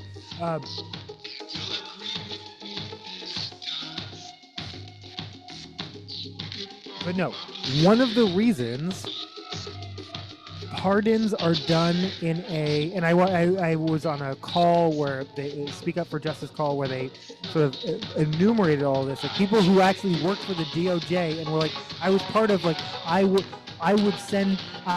solicited, before I pardoned someone, I solicited a variety of people and their information. I didn't just fuck it, free them all. I solicited the victims. I solicited the original judge. I solicited, a variety of people to form an educated decision around who should be. And this wasn't someone who was doing pardons. This was someone who was recommending pardons. But before I would recommend them, all these people, by the way, are just alarmed by how indiscriminate the pardons are. The point being, the reason they're not indiscriminate is because there is an acknowledgement that you're undoing judges and juries' decision that they were empowered with by, ultimately, our Constitution. And you don't do that lightly. You don't do that capriciously. You don't do that and then claim, I don't even know who that is. It's not, what? What guy? Did what? What crime? And so I think for that reason, it does make sense, but no, it doesn't, because those judges and juries convicted those people and sentenced them based on the laws at the time. And if the laws have changed,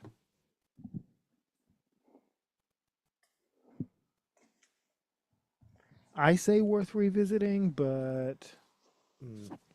So we were talking about the Mighty Bosstones, finding out that they broke up after 40 years because the dude is an anti-vaxxer.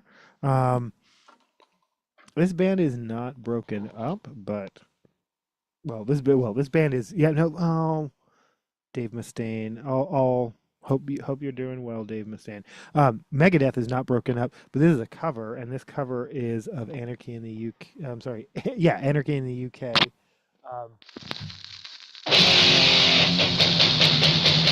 Followed by Mary Jane by Megadeth off of So Far So Good For What.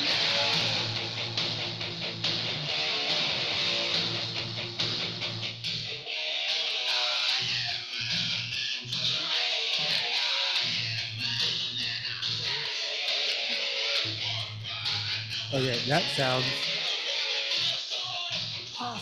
great.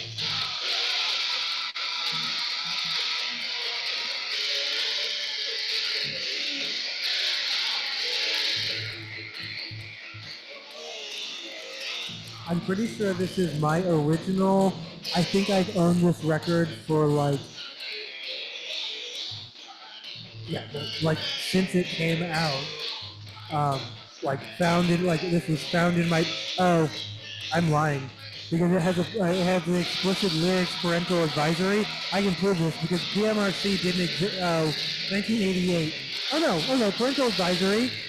It doesn't have the logo on the front. Okay, I'm gonna have to date this and see if this is even an original copy, and if it is, it's my original copy that I've owned since 1988. So since I was 13 years old.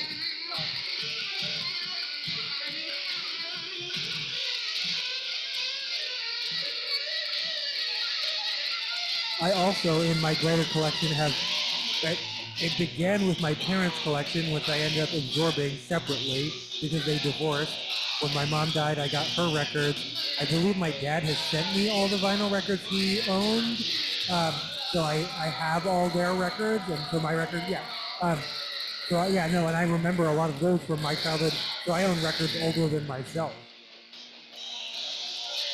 Well, I own lots of records older than myself. I mean, I own records older than myself that were in our family longer than myself.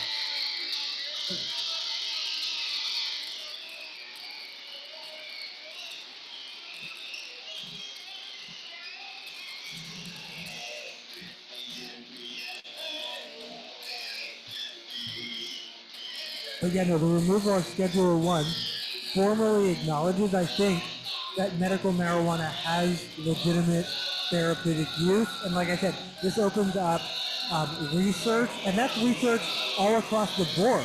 Now, there'll be more, if you think marijuana is bad, and actually in the more recent years, it turns out, I mean, things like stroke and heart disease, and then we now know yeah, like well, at what percentage level?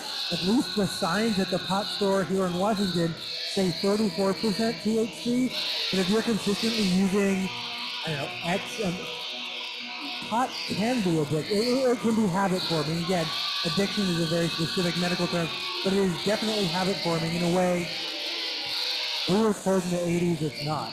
I think anecdotally, some of us knew it was anyway.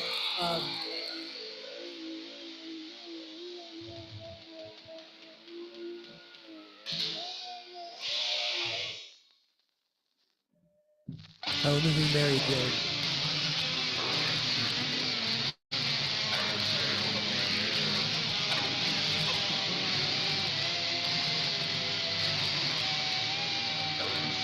Oh, Yahoo News. The deadline, Epstein files, deadline is Friday, but loopholes could limit what comes out.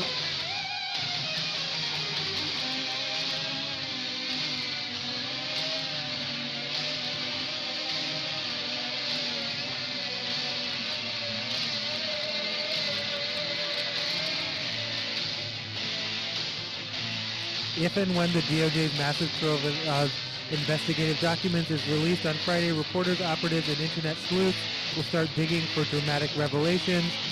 But we already know plenty about Epstein's sordid past and how...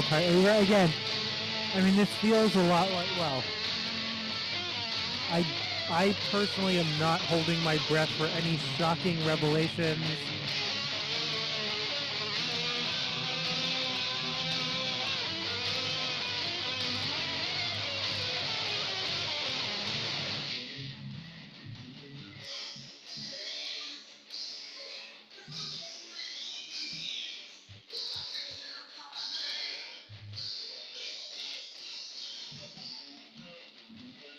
I mean, I think like other things that we look back on from previous decades, I think it will very much be Epstein files will very.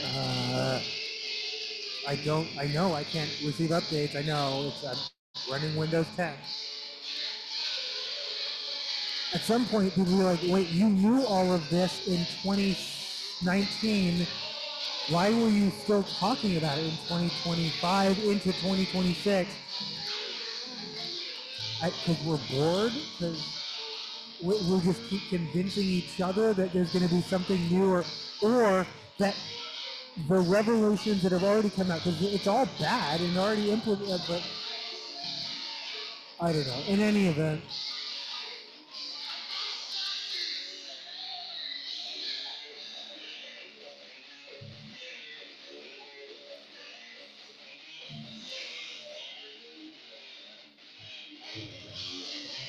yeah, Democrat hoax, just like the economy. But wait, can I undo? Oh, I can undo that. Okay.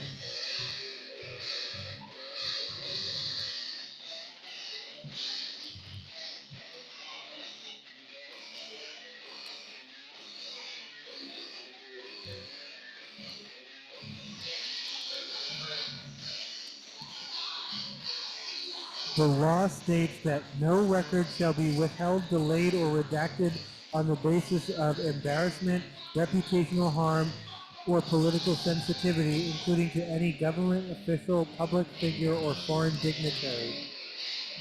But it also gives Bondi permission to withhold or redact portion of records that fall under 5 categories as long as she publicly explains every redaction.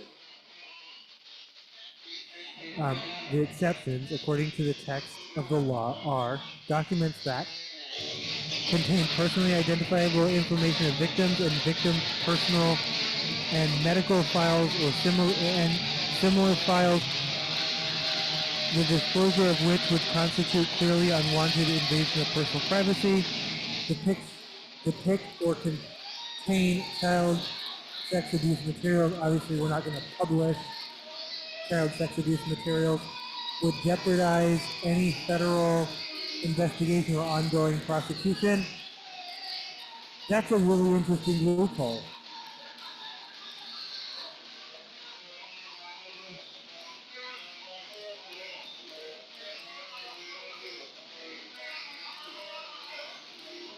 Depicts or contains death, physical abuse, or injury of any person, contains information specifically authorized under criteria established by the executive order to be kept secret in the interest of national defense or foreign policy.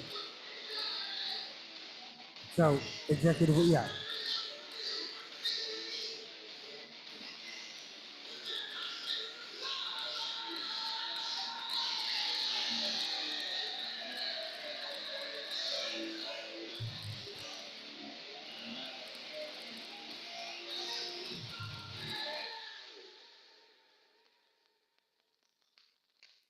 It was Megadeth with Mary Jane. Before that was Megadeth with the cover of the Sex Pistols.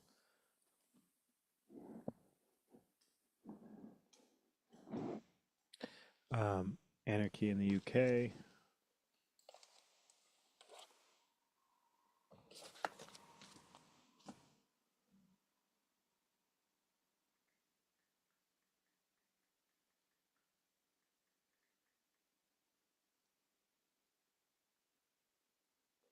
Okay, I thought the Sex Pistols were going on tour with Frank Turner. It's Frank Carter.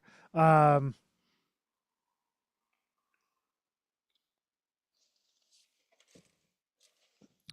definitely not on tour with. If you don't know, Johnny Rotten is full on MAGA, like full on I support Trump MAGA. Like at first he was just like British right wing, which is like kind of a different kind of right wing. It's got a different. I mean, Piers Morgan. I'm not. It's not better. Well, J.K. Rowling. It's not better, but it's a different kind of right wing. Both sides are laid. Oh, side one and side A. I actually love that. Because it's a split, and neither of us is side B. That's yeah, no, I love that. This is a 45.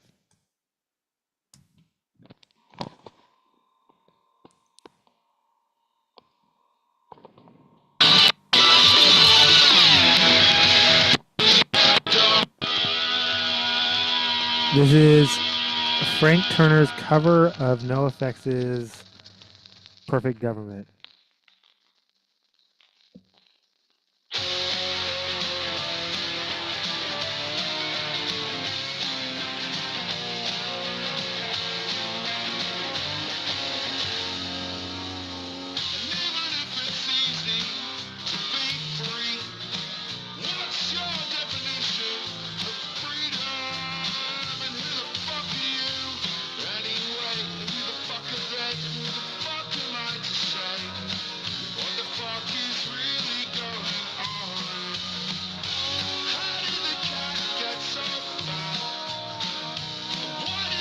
Does that to Annie every single time. I have a tattoo of a fat cat on my body part.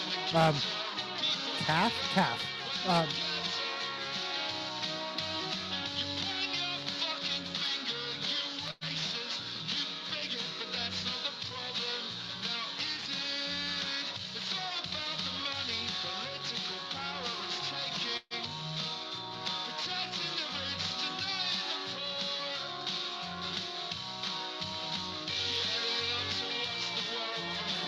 And yeah, I said we're doing nonsense.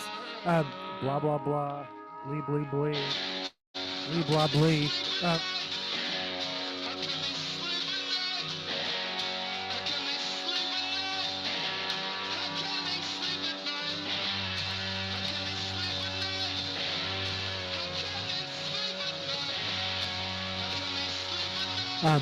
Associated Press.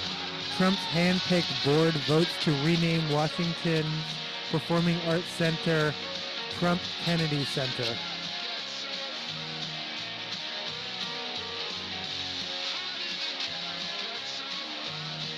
We used to wait until someone died, or, and again, not a threat, not a request, not a, yeah, no, I don't, no Secret Service in my house. I'm just saying, we used to wait until a politician died. In fact, wasn't that the law? Like, well, it is the law. Like, you can't be on money, though. At this point, watch them change the law. If Trump ends up on money in the next 2 years, I won't be surprised. You heard it here first. Am I playing this out, or am I playing that? I'm gonna give it like 4 seconds before I decide. This is "Falling in Love" by Frank Turner, but it's a NoFX cover. Or do we want to listen to a NoFX cover of a Frank Turner song? All right, I'm playing it out. But we, at the very least, if it wasn't the law that you had to wait until they were no longer living, we'd wait until they were out of office to for an appearance of non-bootlicking fealty.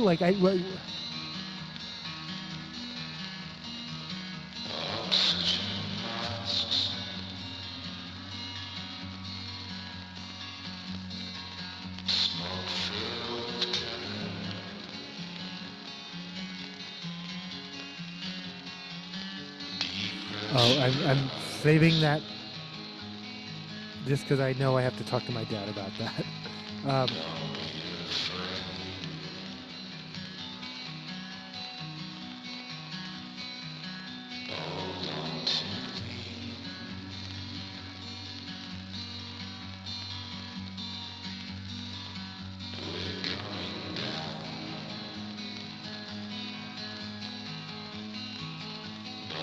Yeah, no, ABC News, House Democrats release another batch of Epstein photos. We'll kind of find out the reactions tomorrow. At the same time,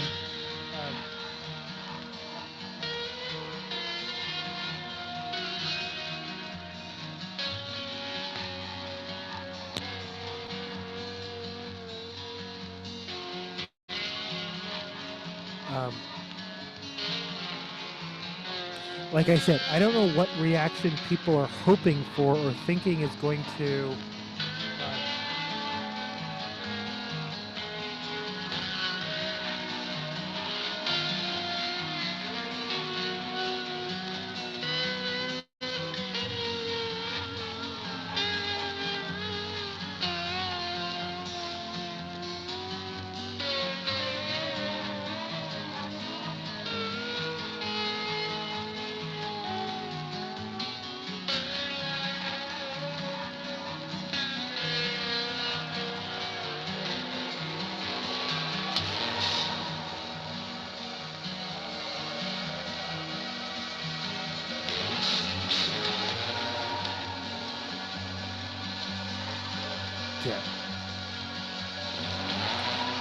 USA Today, will Pam Bondi release the full Epstein files?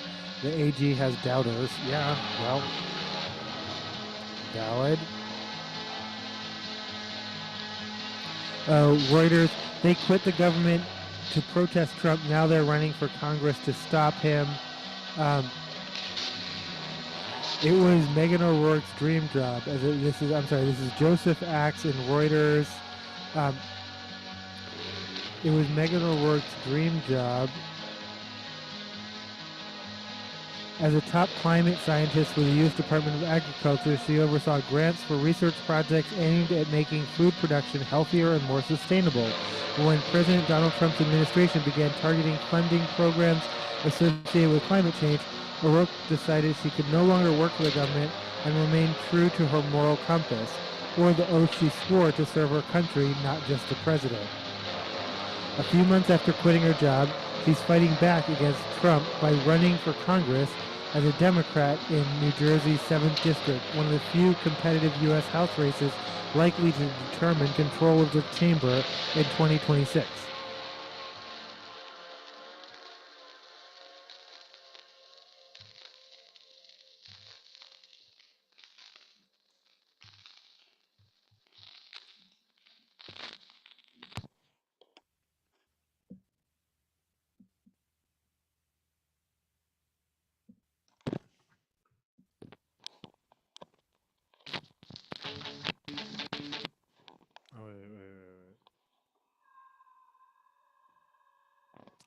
This is, I played 2 by Turner covering NoFX, so I'll play 2 by NoFX covering Frank Turner. This is, I've already forgotten the Frank that's actually currently Frank Walker, right? Whatever. Anyway, this is NoFX covering Frank Turner.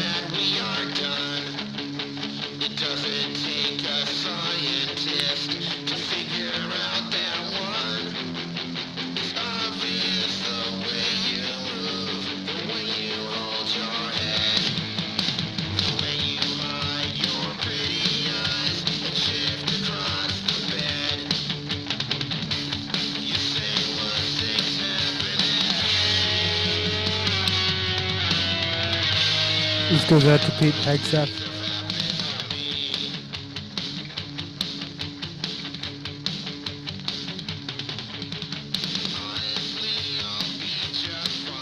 I bet this is exactly how it all feels to you.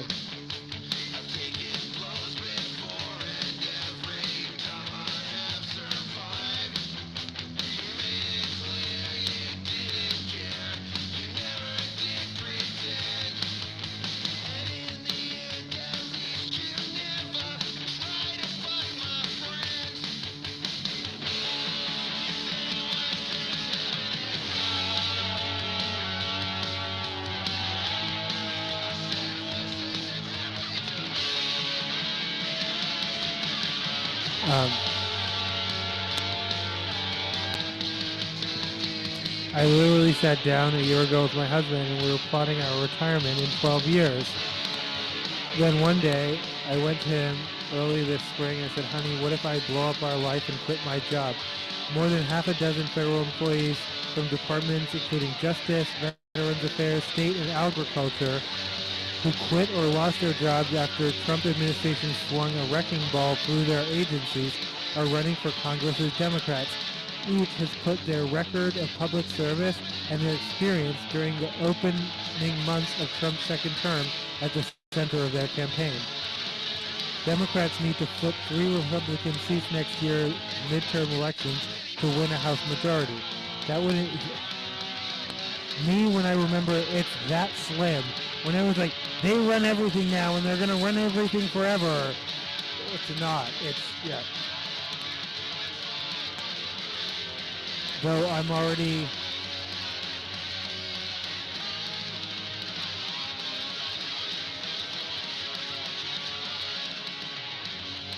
I have cautious thoughts about the midterms, but I probably won't. And I probably won't mention them again until after the midterm. We're gonna win. They're gonna win. The non-evil is gonna win. And again, it's to me, it's not.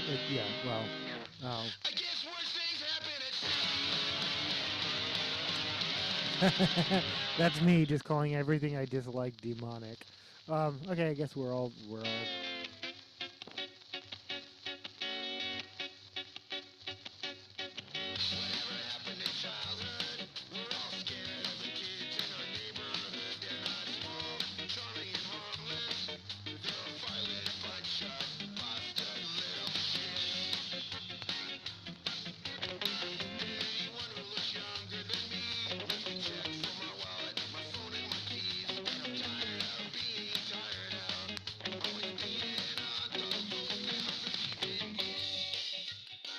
This is Thatcher. Fuck the kid. Hi, my eyes are up here. Zoom.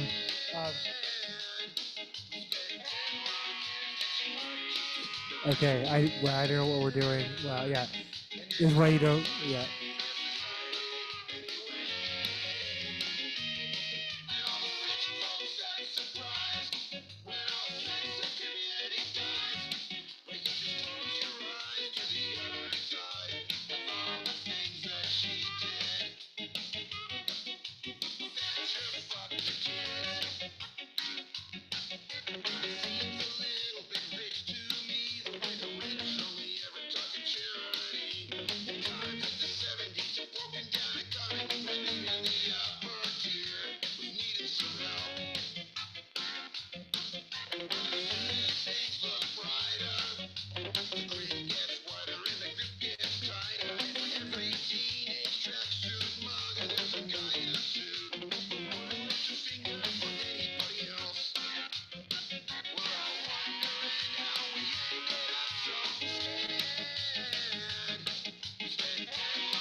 Yeah, no, I'm actually screenshotting that. Democrats need to flip 3 seats. Okay, that's it. Just 3.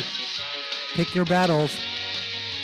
Yeah, no, in fact, what are those 3? Like, where are the most likely, and why are we not all talking about those candidates, supporting those candidates? Like, yeah, no, we're all talking about the wrong things, including myself. I'll do the math and try better tomorrow.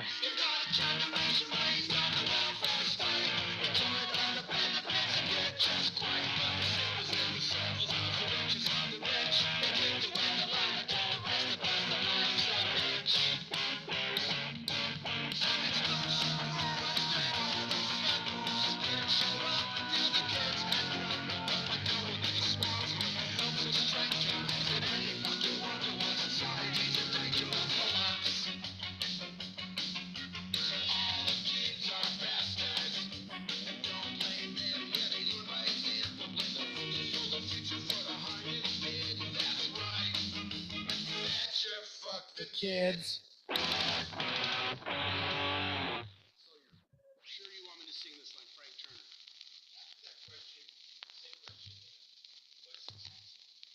All right. You really want me to sing this like Frank Turner?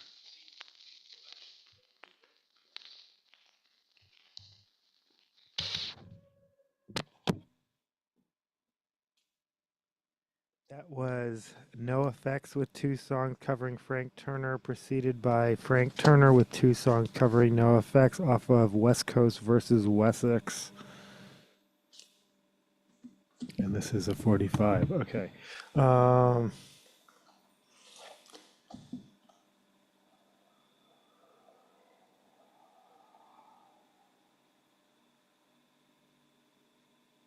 This is Sit Down, You're Rocking the Boat by Sammy Davis Jr. Oh, wait. Actually, this is Adelaide. Possibly followed by Sit Down, You're Rocking the Boat.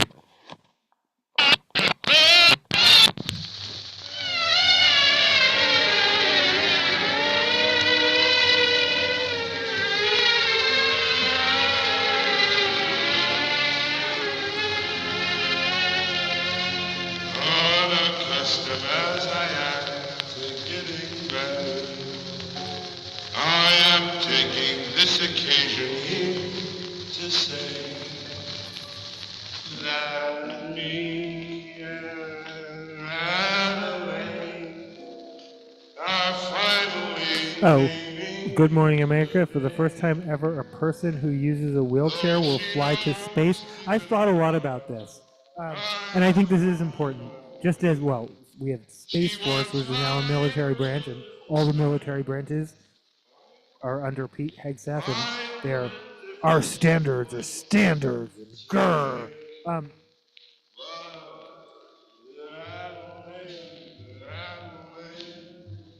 But I thought about NASA has, for good reason, sending people into space is not.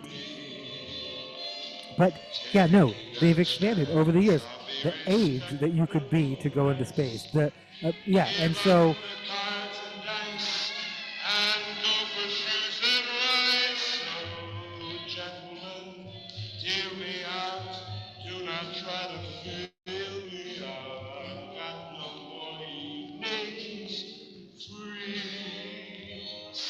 I don't know why I'm just reveling in the idea, of a wheelchair user in zero gravity and just enjoying the just I don't yeah I don't know. Zero gravity it would be amazing for everyone. It doesn't. It's not. Why is that even important? Because there's nothing wrong with talking about if you ascribe value to people's differences, including their abilities, then that's why you might think talking about them is a bad thing or harmful thing. I don't. I don't think abilities are. There's nothing wrong with using a wheelchair. So there's nothing wrong with talking or mentioning someone uses a wheelchair. It's an aspect about them. It's not should it be the first thing you mention about them? Should it be the only thing you mention about them? Oh, should be the first thing you mention. It is the headline. I don't even know their name.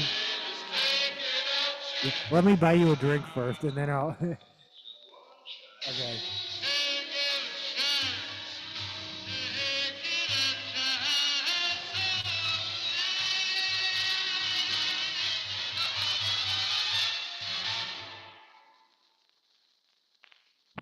Just sit down. You're rocking the boat.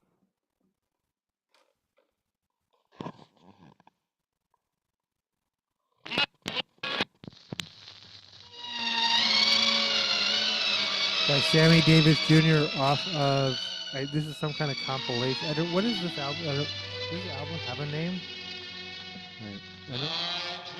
Last night I got on the boat to heaven, and by some chance I had brought my dice along, and there I stood, and I hollered, "Someone faithful!"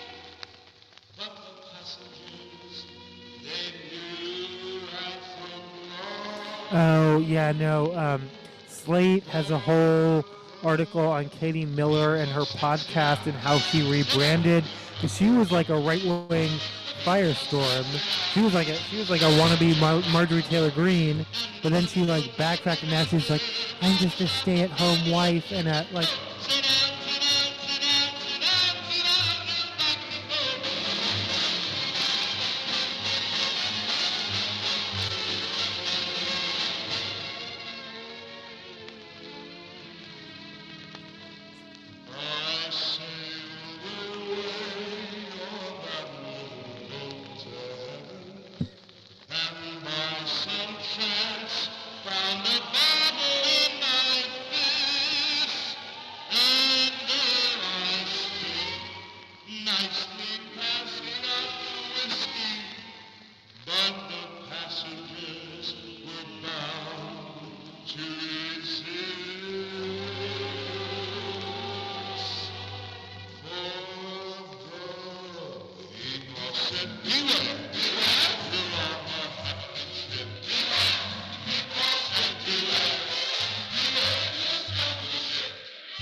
All right, hard transition coming up now. And I said to myself, sit down. Sit down, you're rock the boat. I said to myself, sit down. Sit down, you're rock the boat. And never will crack the boat. Never happy in the boat. Sit down, sit down, sit down, sit down, sit down, you're rock the boat. Sit down, sit down, sit down, you're rock the boat. Sit down, sit down, sit down, sit down, sit down.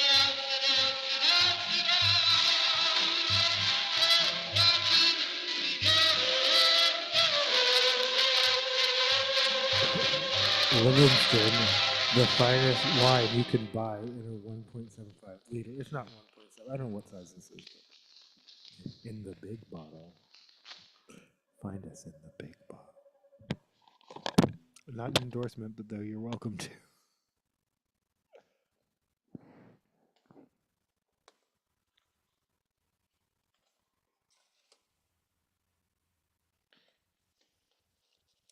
Okay, I'm gonna need to fix this at some point because that. Okay, and I'm actually gonna have to put that upside down. Shit.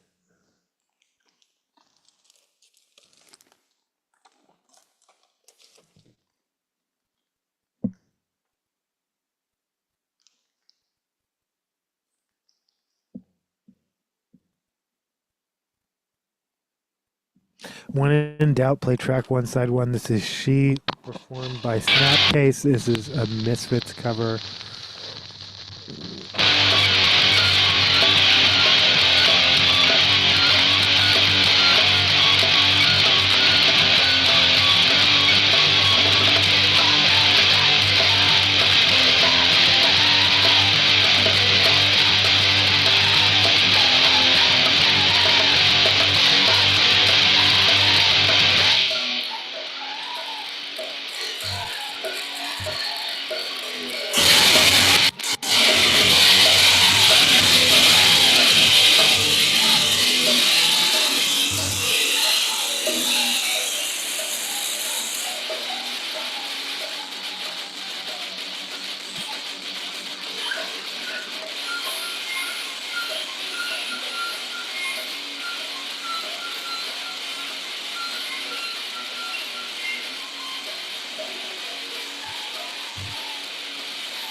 Me trying to figure. Okay, I'm gonna play one more. Well, okay.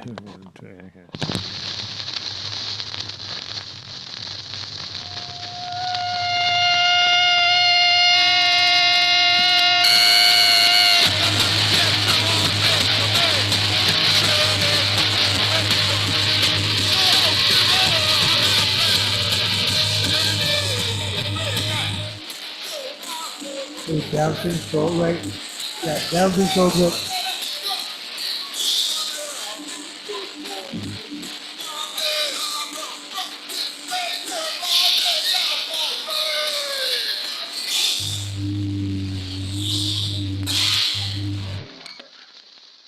Bobby!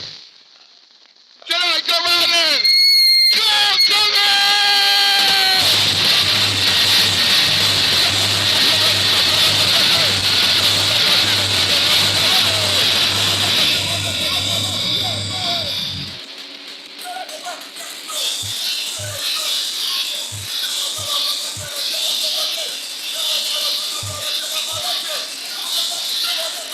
Okay.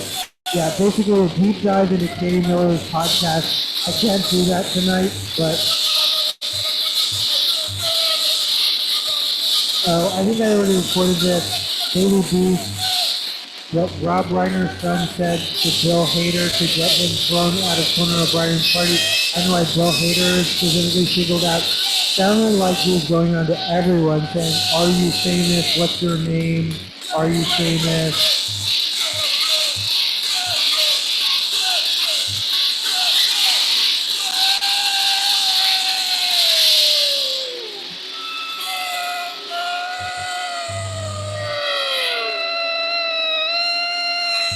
But I guess the news report is that he got kicked out of the party.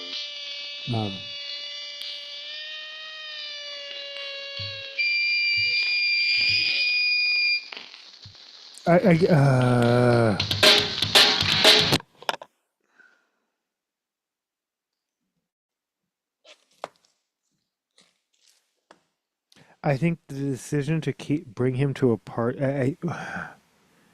I think the decision to bring him to a party to keep an eye on him, if that is what is being reported.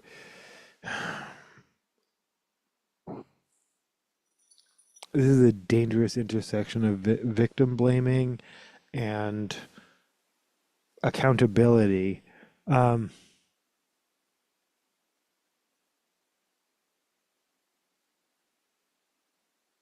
We don't know what happened between when he left the party and what happened after that. Um,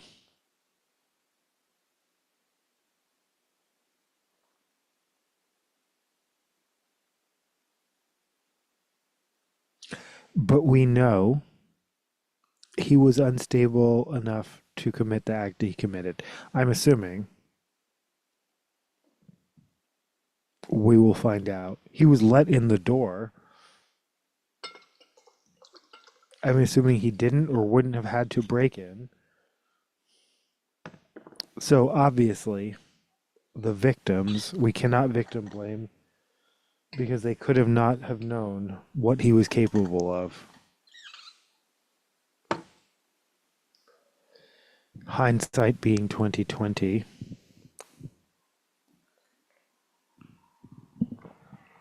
That could have been anyone at that party. That could have been Bill Hader. That could have been Conan O'Brien.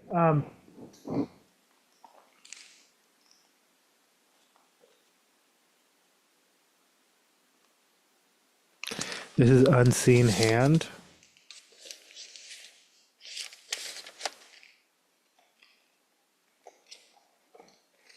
Oh, this is Unseen Hand by the Saint.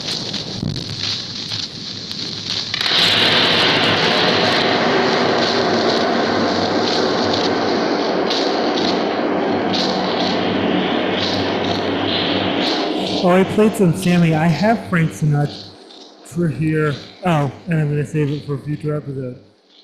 So I can play Frank while I'm talking about it. But oh, and Pentatonics.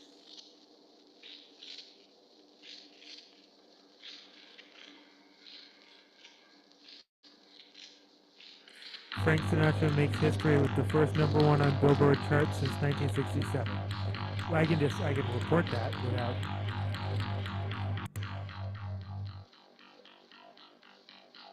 I'm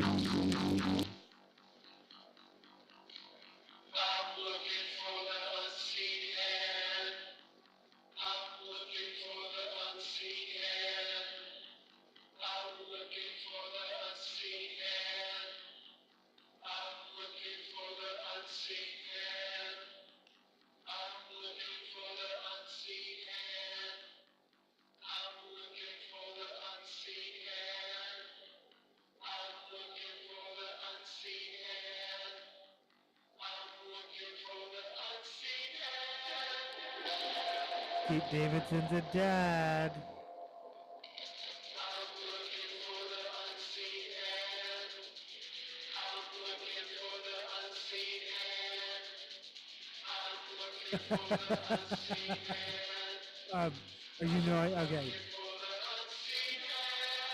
All right, give me a second. I'm looking for the unseen hand.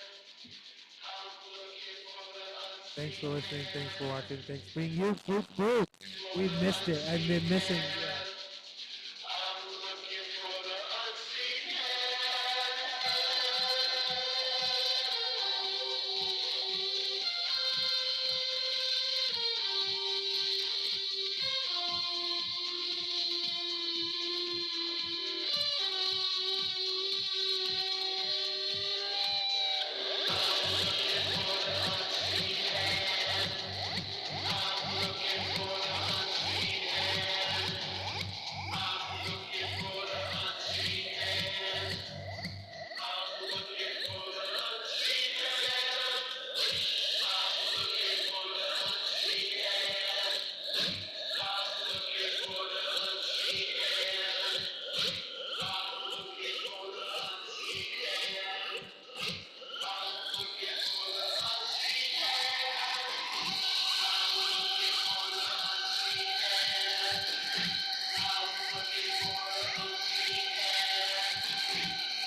That was Unseen Hand by The Faint. This is Circuit Jerk. I warned you we'd be playing quite a bit from The Faint. I found my stash of Faint, and some of which includes, like, for me, unheard, like, music I've never listened to before.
Me, when I'm just vibing, there's news to report, huh?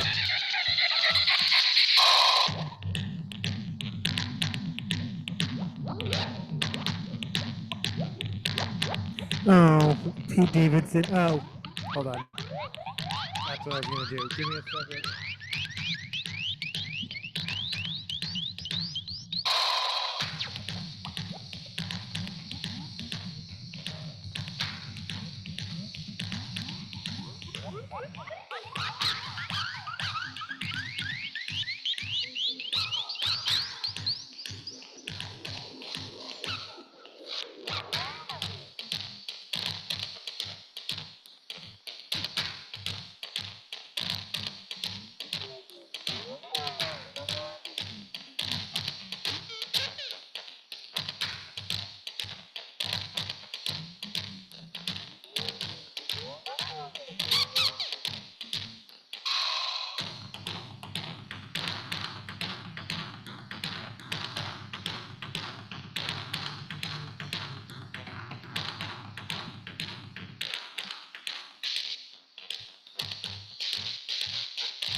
That was Unseen Hand and Circuit Jerk by The Faint.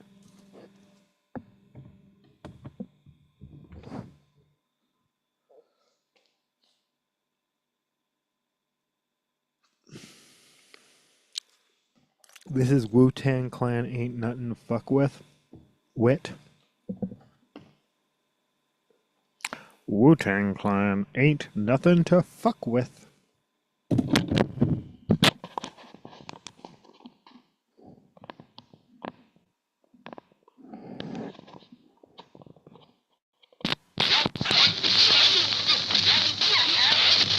And the mystery of chess boxing.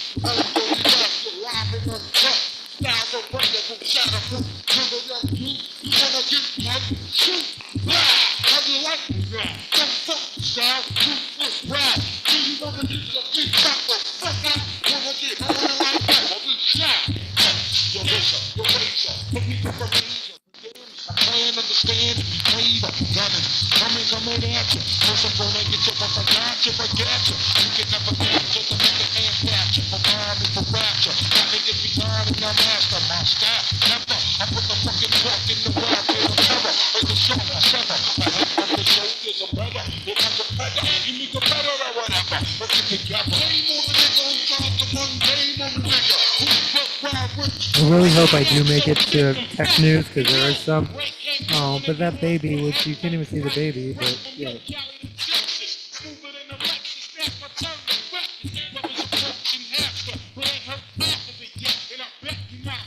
But that's sweet. Yeah, no, that's just, I remember those things.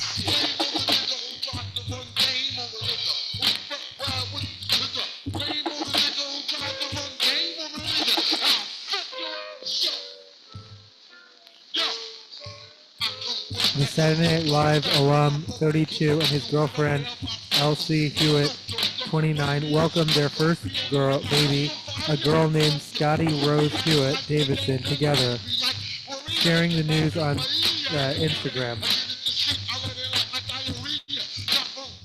Scotty was named after his father, who very famously died in 9/11.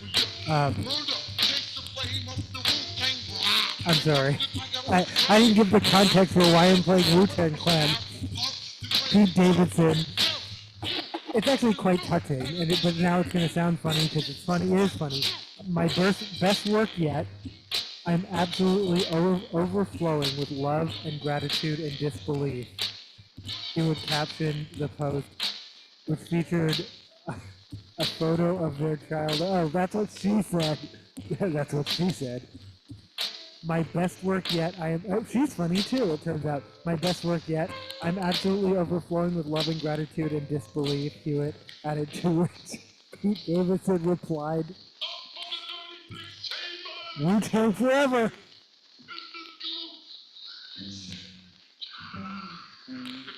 Which is the absolutely perfect response.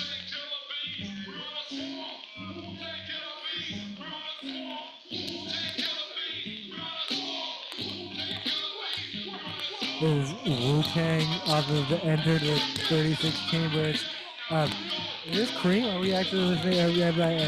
Am I even on the right side? No, I might not be able to.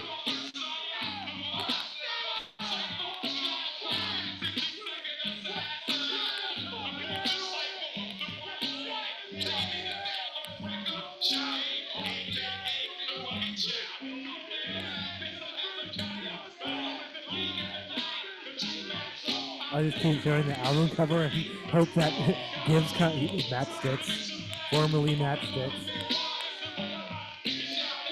Wu-Tang forever.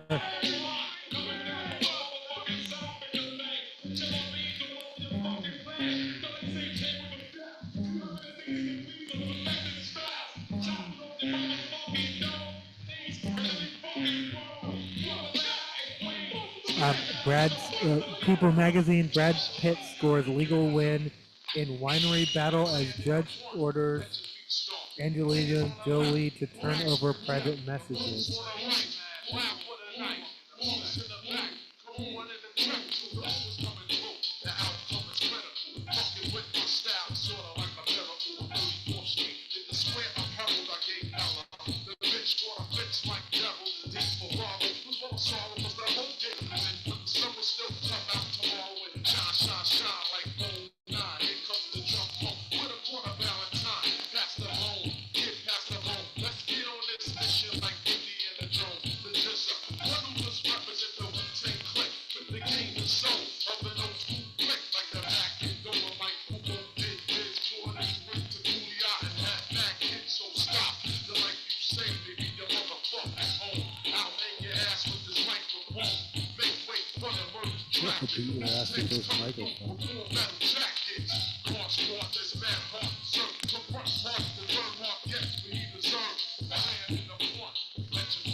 Oh, me. I'm a sufferer in the morning. I'm not wearing my, oh, I haven't seen it. Oh, yeah, well, that's what the blue light blocker studies show it doesn't make a difference. It doesn't make a difference on your sleep. It doesn't make a difference on your like well-being. Like you can pay extra to Zenny for blue blockers, but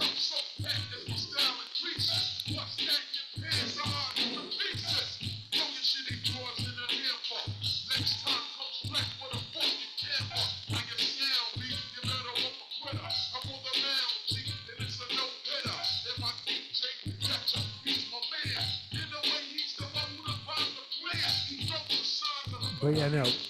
I guess blue blocker technology. Yeah, no.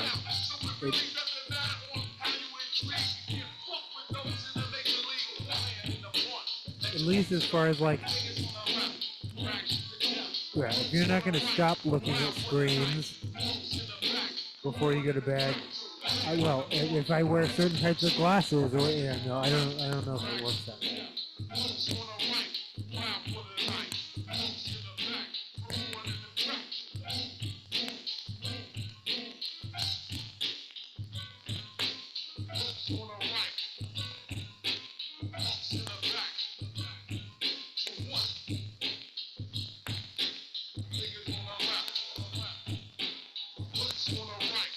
I feel like this is mixing.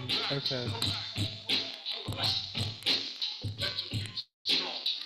Alright, let's just try, yeah.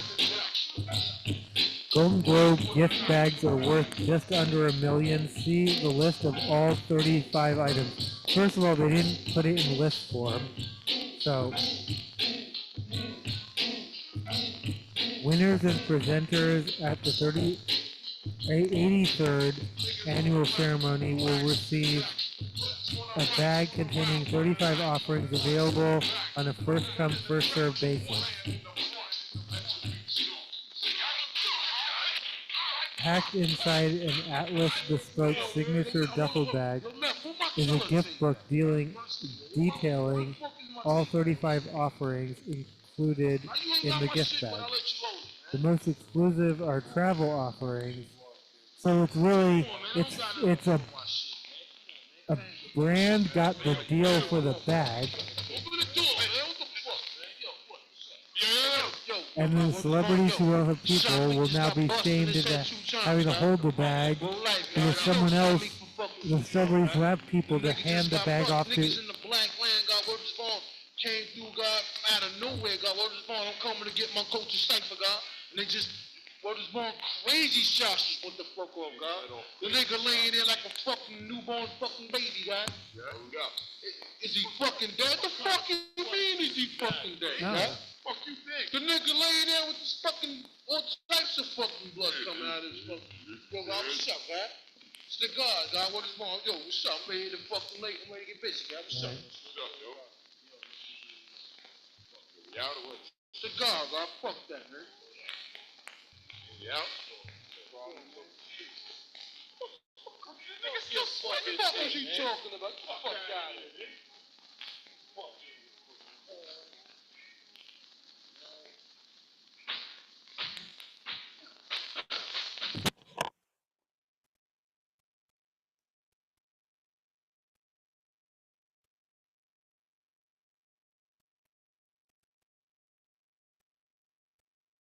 Yeah, no, absolutely on the wrong side, but that's a personal choice.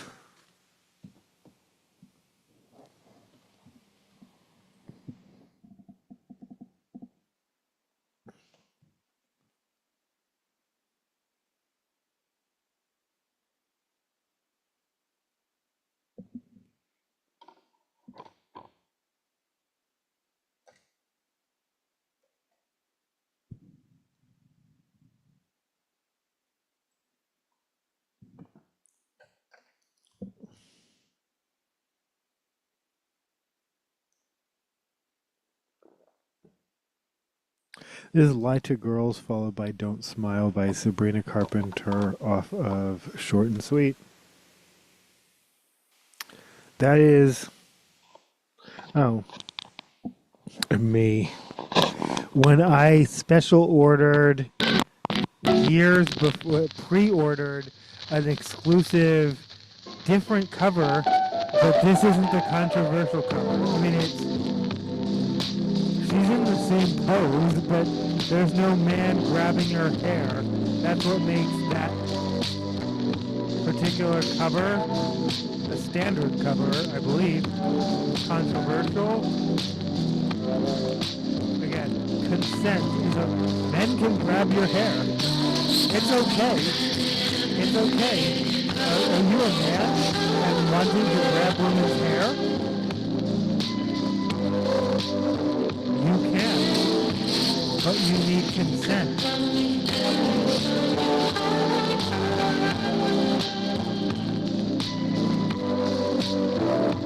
Are you a man wanting to grab women's hair and don't feel consent should be involved?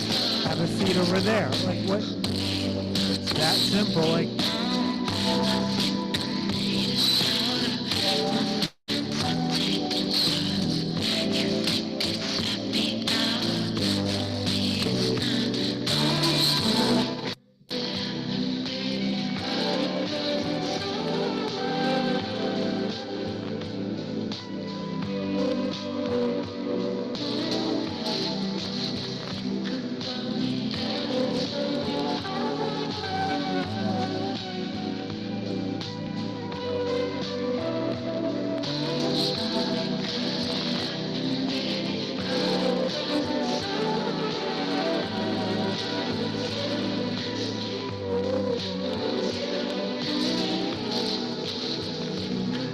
the most exclusive of the offerings are travel offerings. The only one recipient each are 6 night stays across luxury. Okay, blah blah blah. $31,000. All winners and presenters are eligible for all offerings in this year's collection, and the items available to a limited number of recipients are given out on a first come first served basis. I just said that. For the luxury car enthusiast, one recipient will be allowed to test drive a high-end vehicles at the Concourse Club in Boca Raton, a perk where... Wait. The right to test drive a car is being valued at $31,000? Because I can show up at a luxury dealership and they can turn me away, but if they suspect I'm confused. The Rob Reports Car Beer Competition. One recipient. Okay, I'm so confused. I thought we were talking about what's in everyone's gift bag, but now we're talking about prizes and recipients. 9 ultra rare bottles of French wine from Bordeaux wine or whatever. This is okay. 3-night stay at a beachfront in Cabo. Make sure you're near Brittany so you can let me know how the nip slips are going. 5-night luxury yacht trip to in Indonesia. 2-night stay undersea residence on Conrad Maldives, Regani Island, and a 3-night exclusive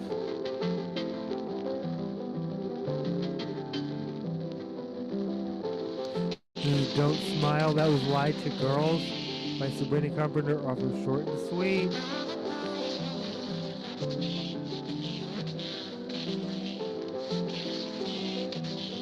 A 3-night stay, yeah, no, so it's all trips. It's all trips.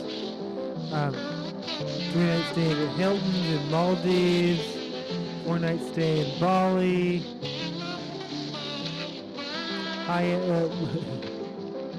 See the 45 items, see the list, and there's no list. Disrespectfully, fuck you very much today, because what you just did here is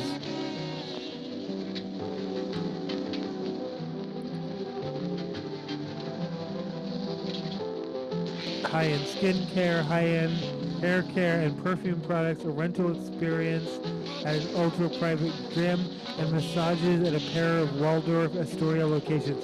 So, which of those items, because this is the end of the article, are those on the list? Because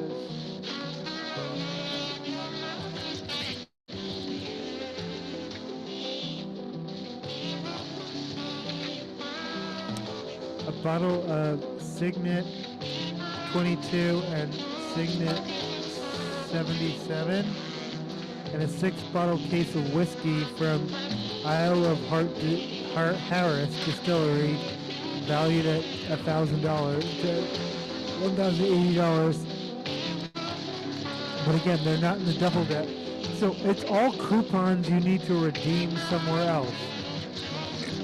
They used to give you shit they wanted you to wear and show, and right there. Yeah, I don't even know. Yeah.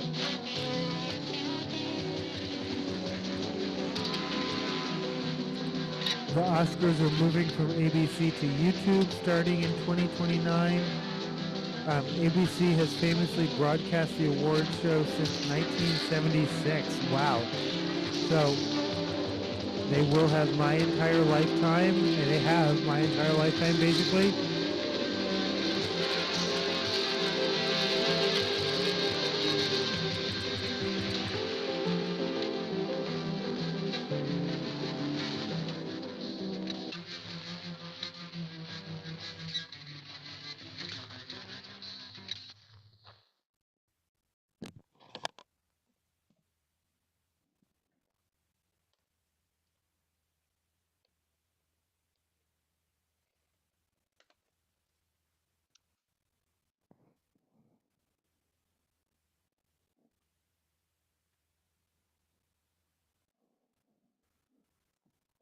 This is Real Motherfucking G's by Eazy-E featuring BG Knockout.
So, honestly, in Easy versus Gray, oh, shit, okay, I'm gonna have to play Compton.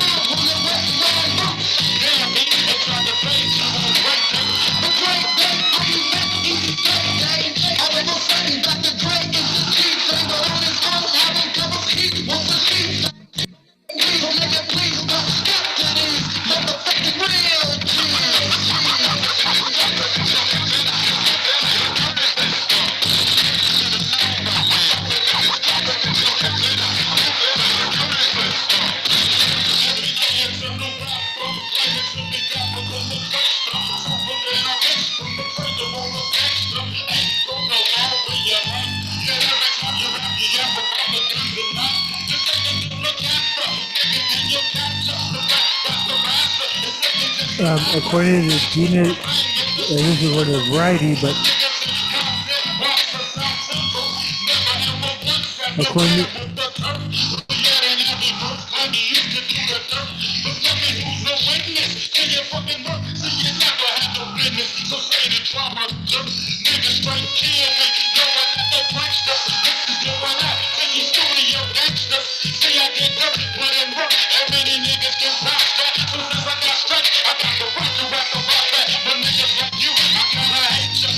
Gina Davis Institute new study. So you don't know about the Gina Davis Institute for Gender Studies. They're awesome.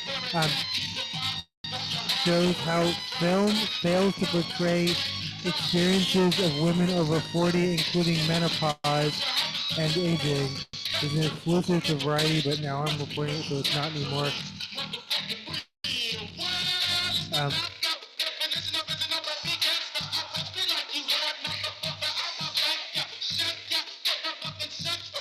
The Gina Davis Institute has unveiled a new study showing how menopause and aging are portrayed in 100 top grossing domestic films from 2009 to 2024 that prominently feature women aged 40 or older on the screen.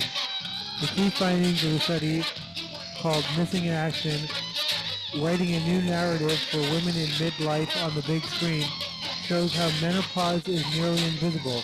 Of 225 films primarily featuring 40-plus female characters released between 2009 and 2024. Sorry, I'm yelling over my own music.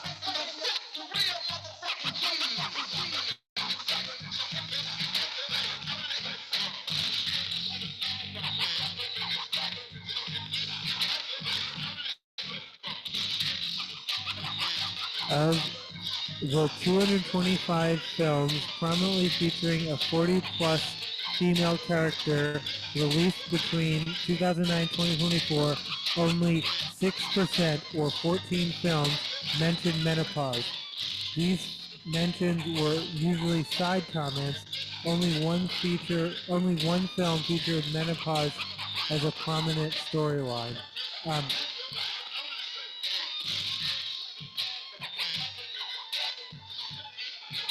And usually, furthermore, menopause was often used as a comedic device. When it was featured, it was used as a joke or to explain women's anger, mood swings, and even non-menopausal characters were assumed to be menopausal when they expressed anger.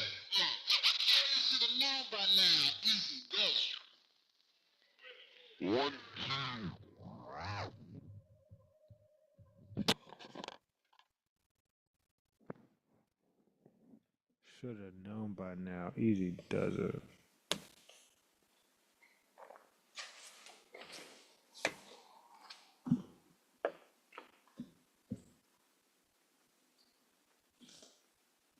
This is NWA with parental discretion advised. Oh, I don't do that. I don't know why. Oh. Well, this channel is adults only for sure.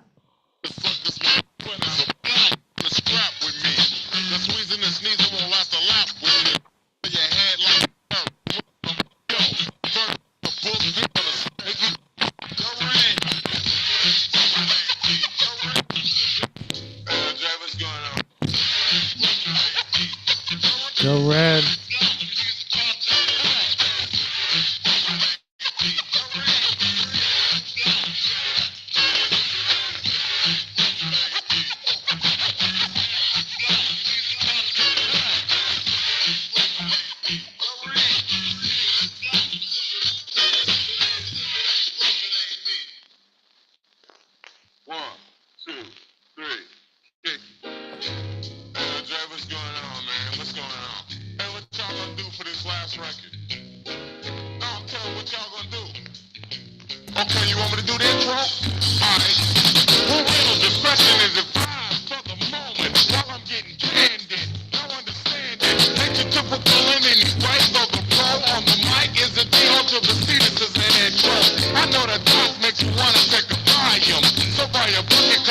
And again, this is only 6% of films that feature women who are 40. Most films don't feature women over 40 at all. Like, this is 6% of 6% of 6%. I don't know how to describe that.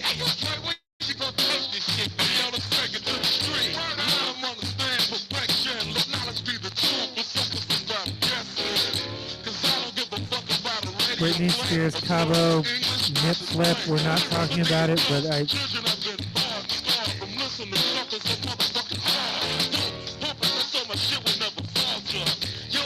for those who are desperate to see it, like I said, if you need to see Britney naked, it's available everywhere. I didn't even understand how the Daily Mail showbiz website works. And oops, she did it again. People have thought, hey, me, grumpy crossed arms. People have thought they're clever posting that headline for, actually looked it up. 2000, the year 2000. For 25 solid years now, oops, she did it again, has been a reliable tabloid headline. And she knew what she was doing when she released that song. And Circus, and well, people are like, she doesn't even know her breasts are out. First of all, she does. Second of all, I already talked about this. She's an exhibitionist. She absolutely knows her breast is out. Second of all,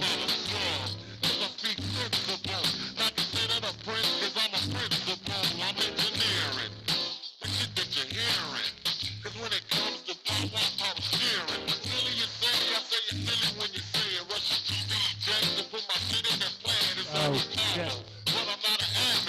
Can't do that.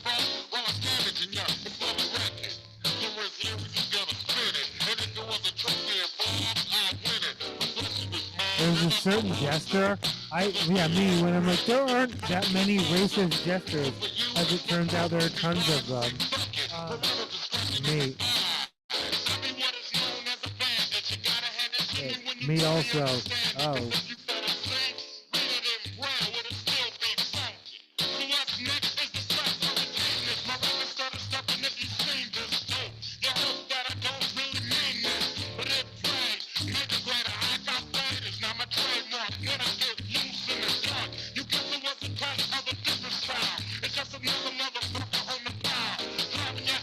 Oh, me when I should be playing Britney Spears next, but I'm not.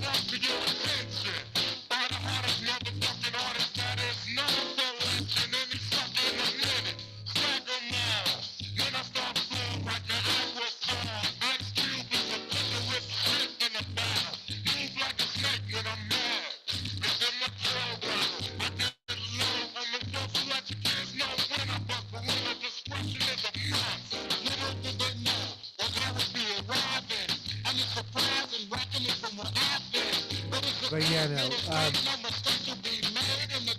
Britney knows when her breasts are out. Let's just put, yeah.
Me too.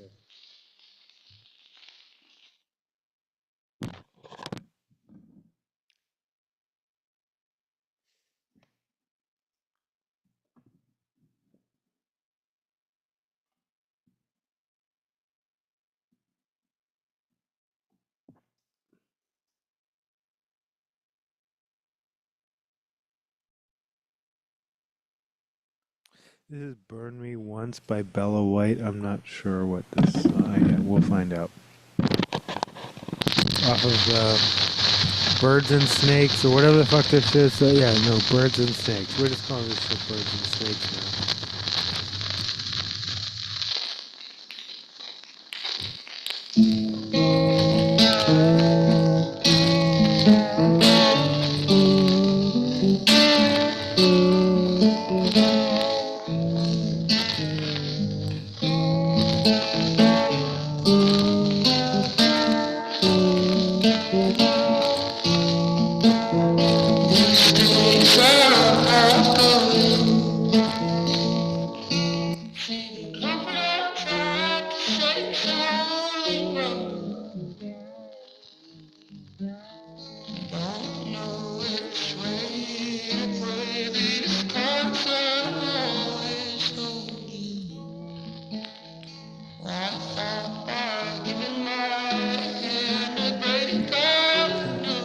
P Frequency. New band, P Frequency. No, for real though. Let's track this. Wait, do I have a urinary tract infection? Like, do I need that Jeffrey Epstein drug? Because I have to pee again. And last night I'm like, I noticed. Yeah, I was gonna say, like, I actually said too much information and I didn't say it. I'm peeing a lot these days. But these days being just last night, tonight, but also. Is it just because these are longer episodes? Okay, I'll be right back.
That was "Burn Me Once" by Bella White. This is District 12 Stomp by the Covey Band.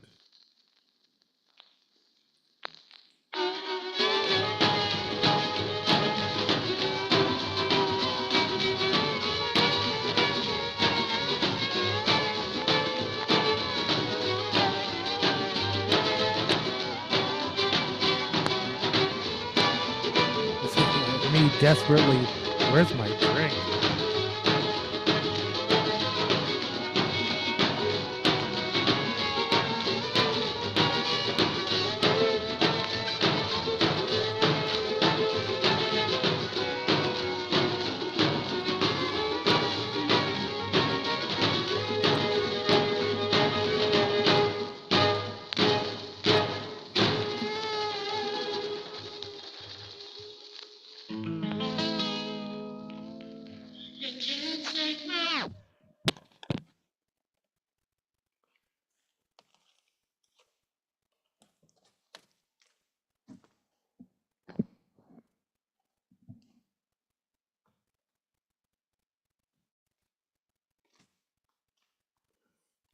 This is Bodak Yellow by Cardi Bodak Yellow.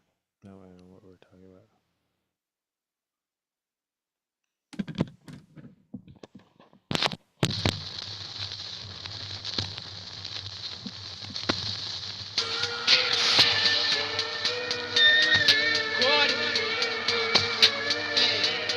Red bottoms.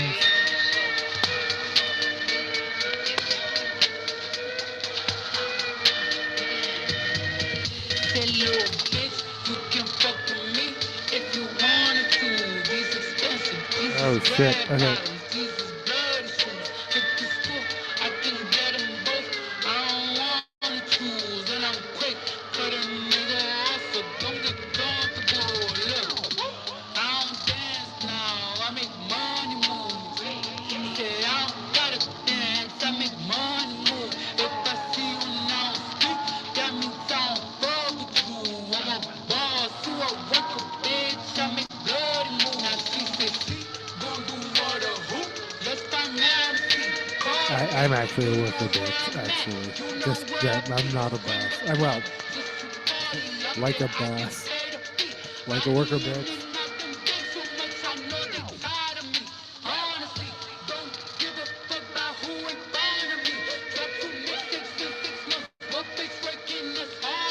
I'm like, am I making it through all these? Oh my god, I'm not. Okay.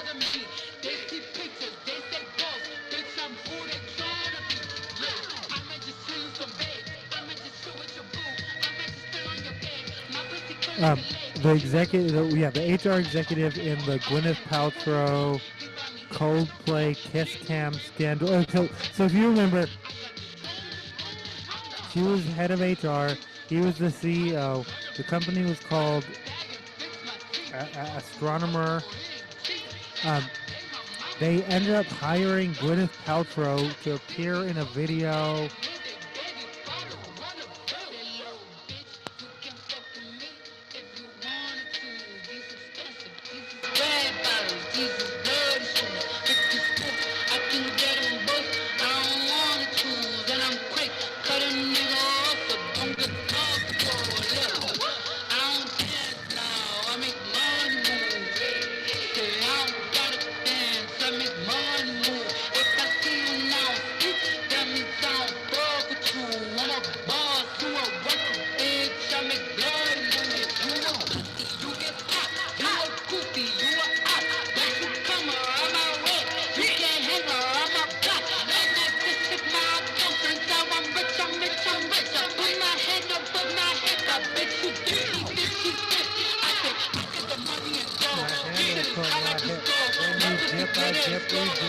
What are we doing?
I make bloody moves. Oh, Be Careful. I love Be Careful. I usually play Be Careful after that.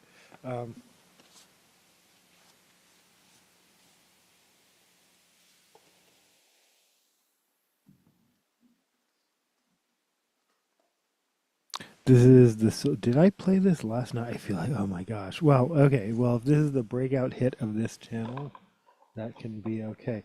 This is Just a Sad Christmas by the Soul Duo. It's got, I mean, yeah, no, I guess this time of year, every record plant is like, we got extra red and green. You want to do it? Let's do it.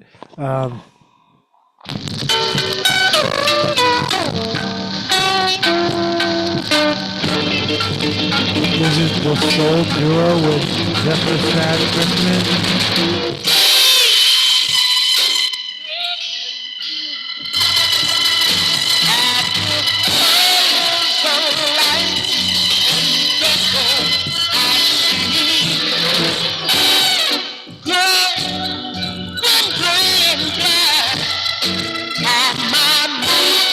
You're not here with me.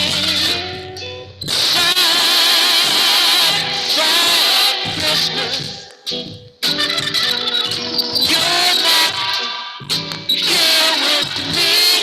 It's just a sad Christmas.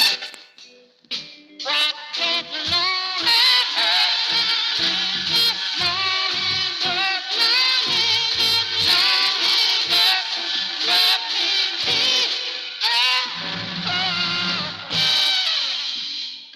as bright as the stars, baby,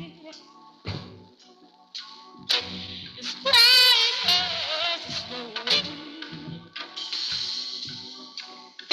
Could our Christmas have been, honey? Ooh, but you had to let me go. That's why it's a sad Christmas. You're not here with me. It's just a sad Christmas. I can't love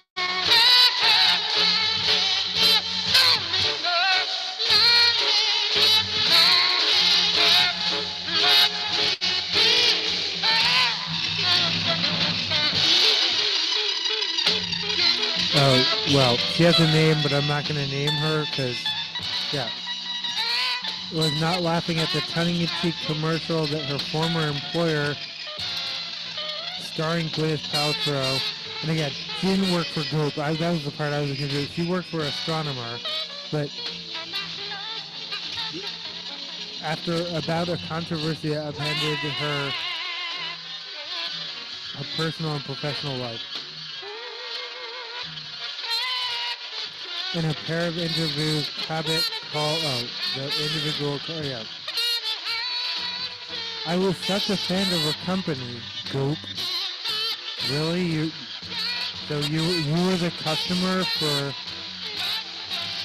Yannick Crystal Egg? Well, don't put anything in any orifice that is not medically advised. I'll just add that.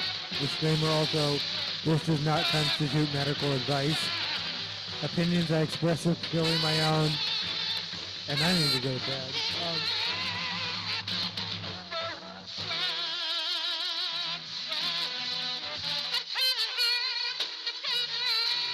I was such a fan of her company, Goop, which seemed to be about uplifting women. And then she did this. I thought, how dare she, after the beating she got for all the conscious uncoupling stuff. What a hypocrite. According to the Times, I guess, and this is the Times being the UK Times and the Times of London.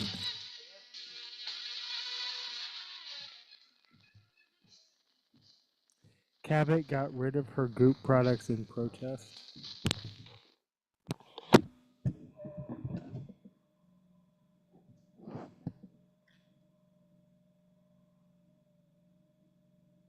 I'm gonna go ahead and play out Can't Nobody Love Me Like My Baby Do by the Soul Duo.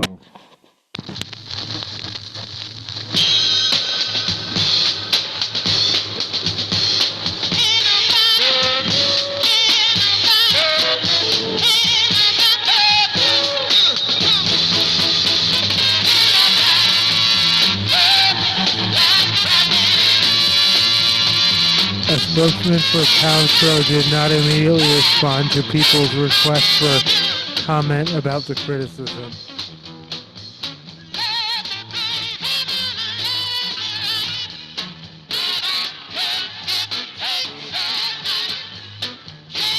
Cabot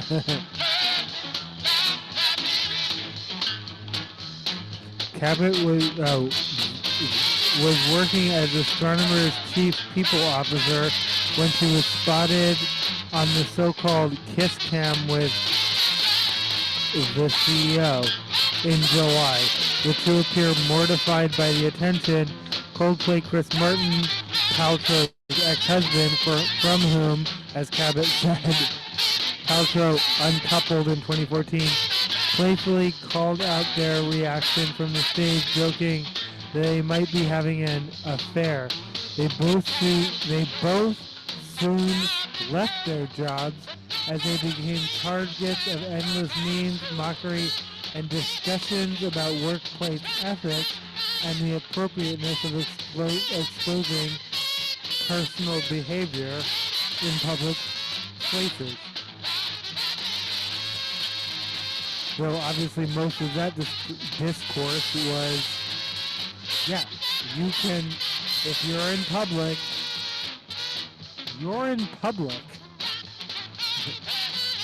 Googling, what does being in public mean? Like,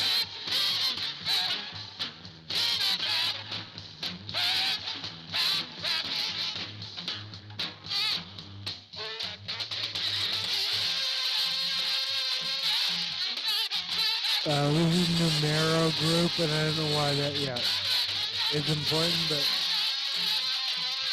Can Nobody Love Me Like My Baby Do by the Soul Duo. That's just their name, that they're just called the Soul Duo. Okay.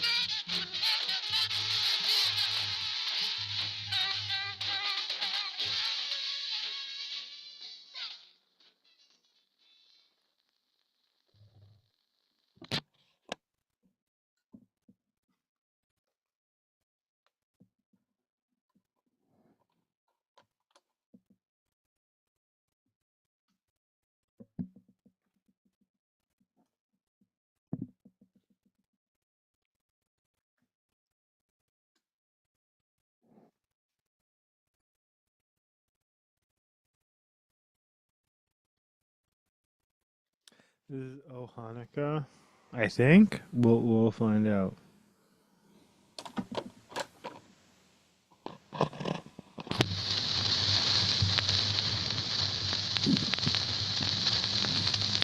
Off of Songs for Hanukkah.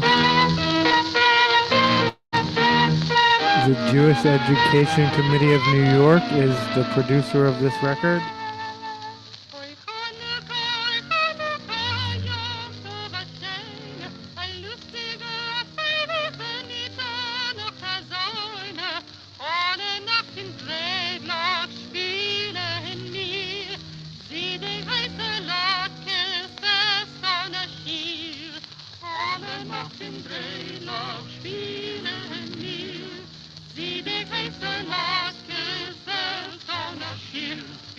While we play, the candles are burning, one for each night. Days long ago, remember night. Members of days long ago.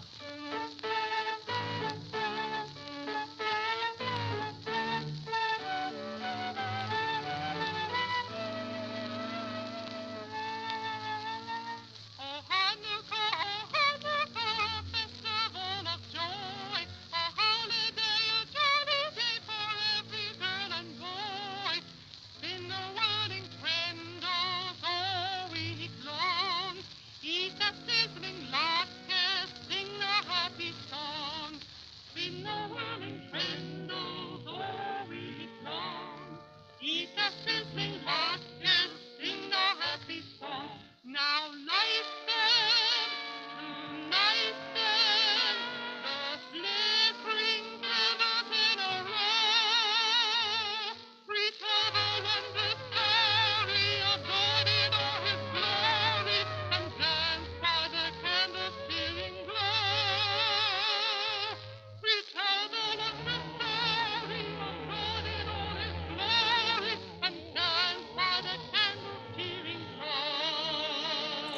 Boop.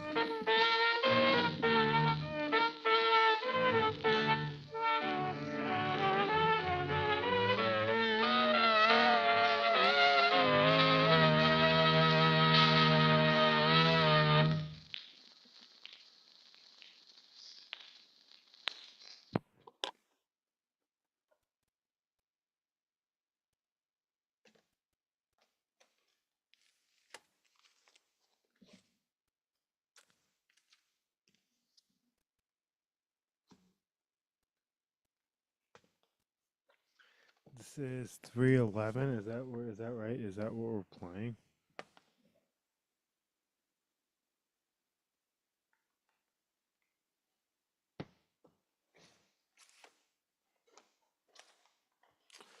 Oh shit! This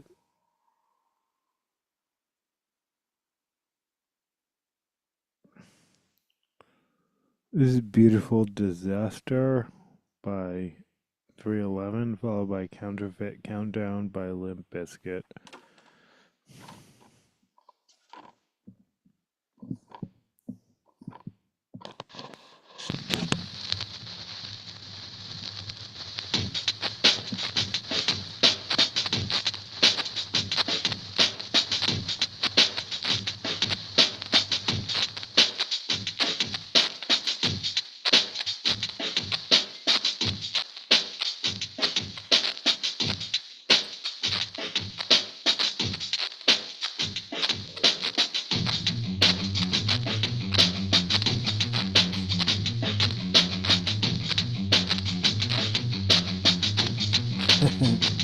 Thanks for listening. Thanks for watching. Thanks for being you. Boop boop.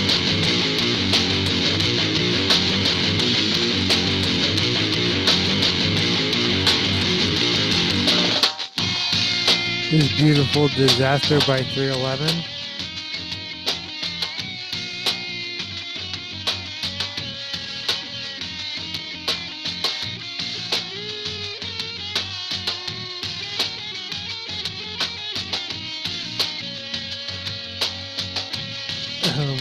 Well, yeah, no, that HR executive wants to correct the record.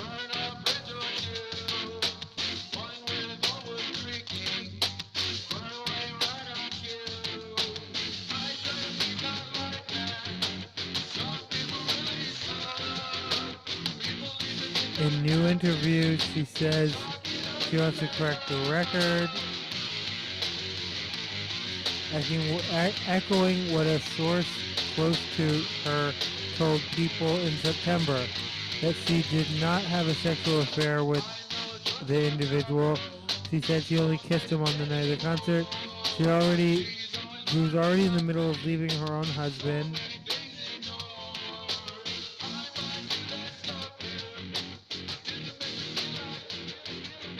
The other individual has, however, since been seen publicly with his wife and wearing a wedding ring.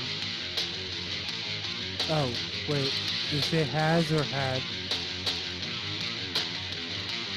No, it says has. Yeah.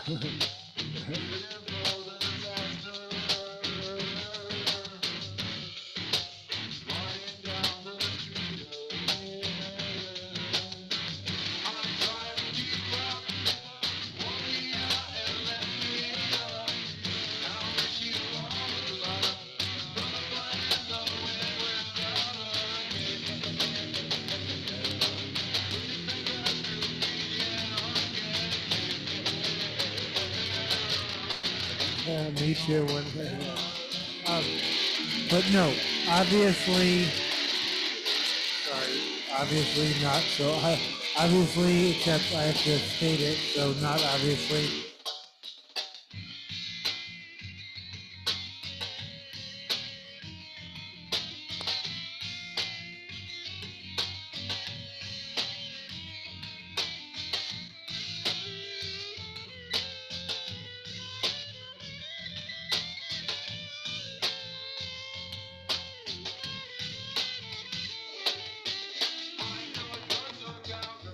But you know, has had.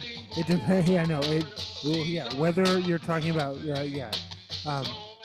currently or in the past, makes a huge difference. And how people phrase things are among the ways they make things misleading when they say something is truthful now, but it was in the past, or vice versa.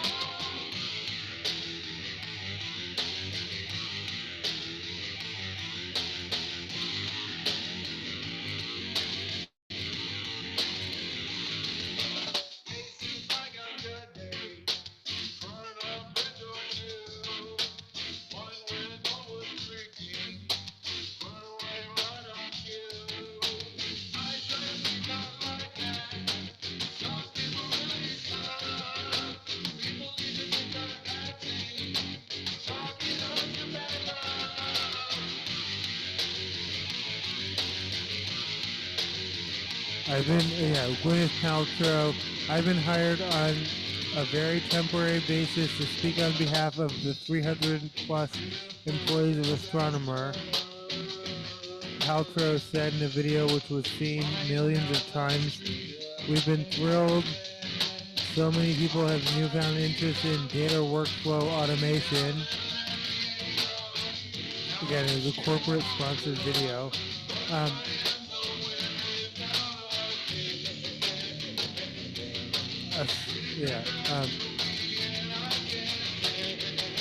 A source told People that the commercial came together very quickly after Astronomer reached out to Paltrow. Gwyneth has a really great sense of humor, the source told Ben,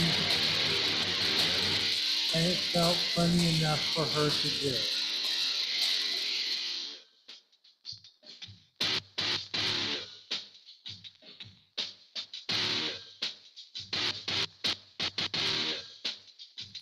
Four Non-Blondes prepping for first new album in 34 years.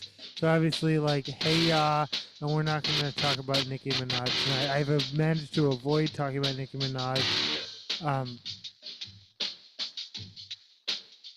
But yeah, fuck her and the bees in her trap. But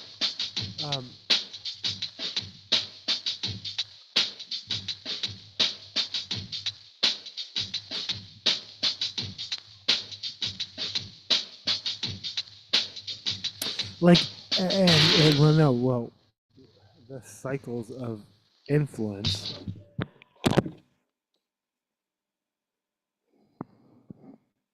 She said some shit about trans people. No, I'm blaming Nicki Minaj.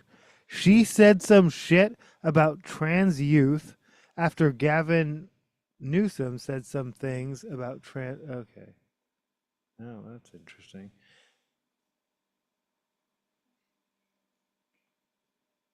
And now laws have been enacted. Like, I'm blaming Nicki Minaj. Fuck Nicki Minaj on all levels and accounts. This is an All in Family theme, just because. And this is the original All in the Family theme. You're like, is that? Yeah, well, you're listening to it right now. I have it on vinyl. It's funny when you get something on vinyl, and then you're like, that's.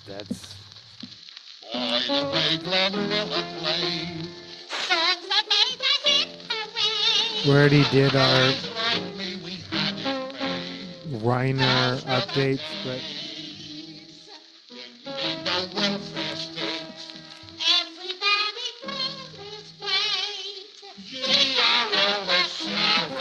Gerald LaSalle. Oof, am I driving to Lakewood tomorrow?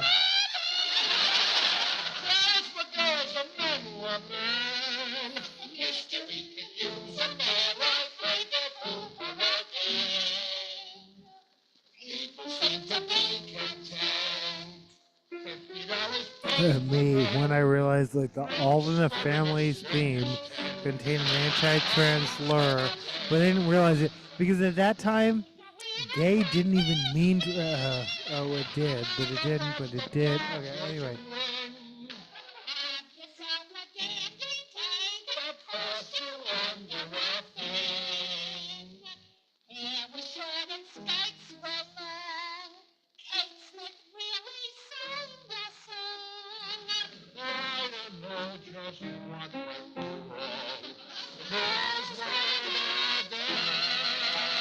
Also, for those fantasizing, like, those were the days, not even true. Women wore short hair throughout the 20s. Like, there's no, and that's long before you're like, oh, but that's because they had to go to war. No, they didn't. That was between wars. The 20s were a period where women wore short hair, and it was like, actually, like, well, because well, black women existed and had their own styles and all that was going on.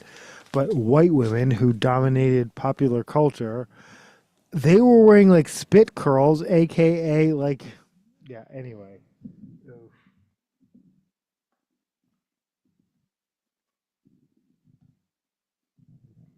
Mr. Maybe could use a man like Herbert Hoover again.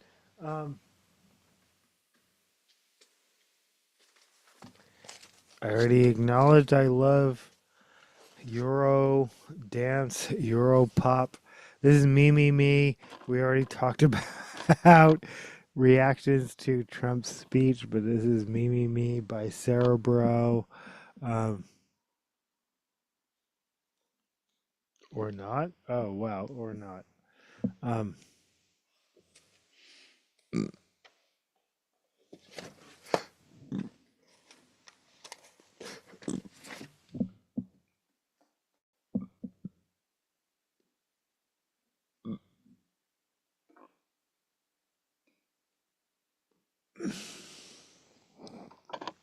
I'm going to play the clean version just for funsies. Ultra Mix. Shout out to Ultra Mix, DJ Source,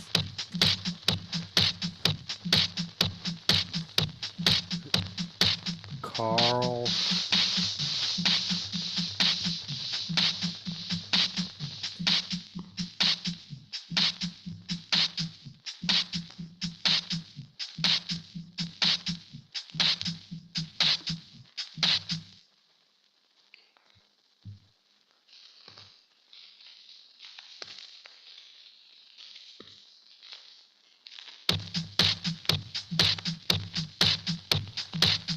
And I already said, yeah, Four Non Blondes prepping for their first new album, 34 Years. They did a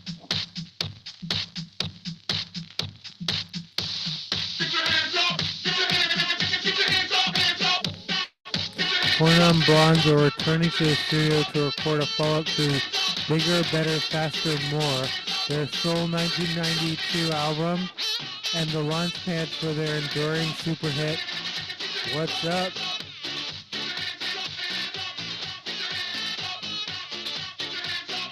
There's Me by Cerebro. I think I previously already admitted in this episode. I love Eurodance. Though currently Cerebro would not qualify, being a Russian band, and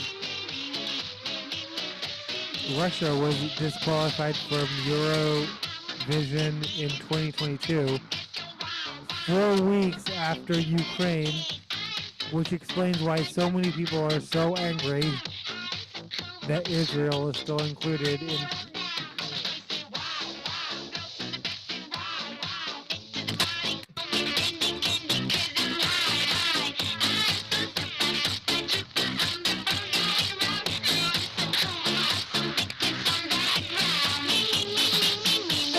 Oh, I guess we should say that's on the clean version.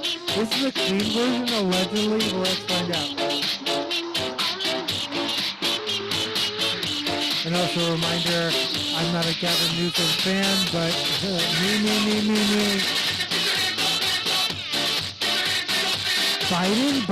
Biden. But I have derangement syndrome, right?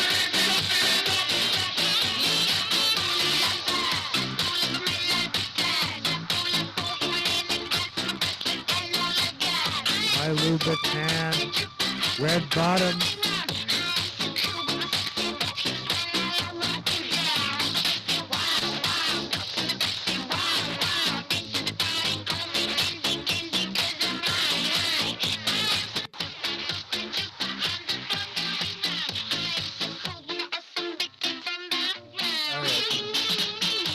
This is not the clean version. It can't be the clean version.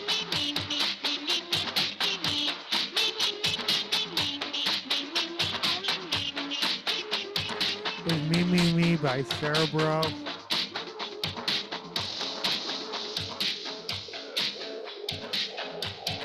Get your hands up. Get your hands up.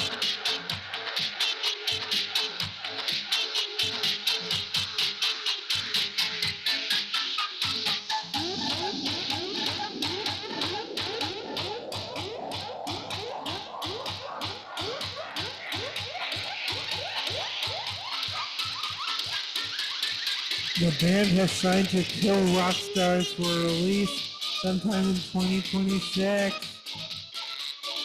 Born on Blonde. Also, shout out to Kill Rock Stars.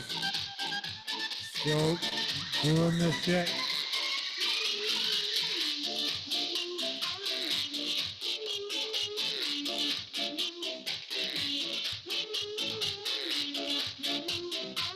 Oh, this is off of Giant Freaking Robot. Supergirl will fix.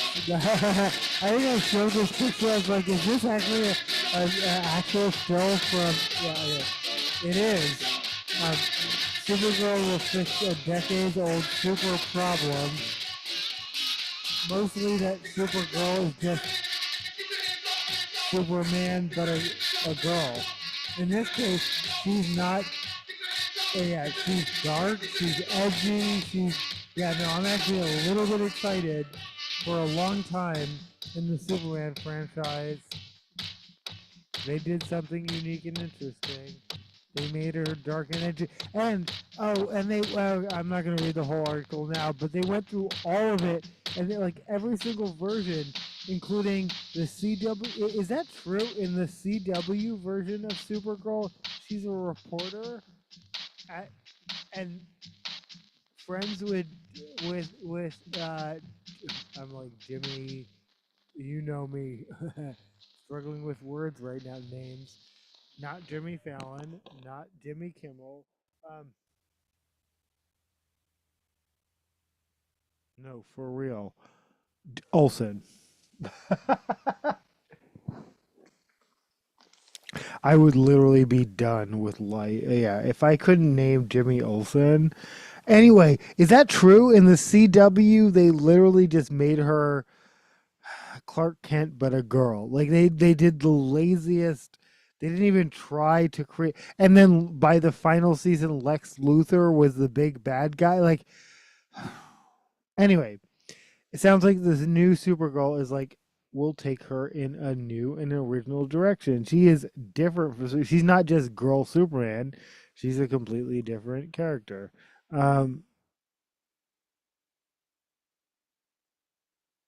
That was the clean version, but I'm confused.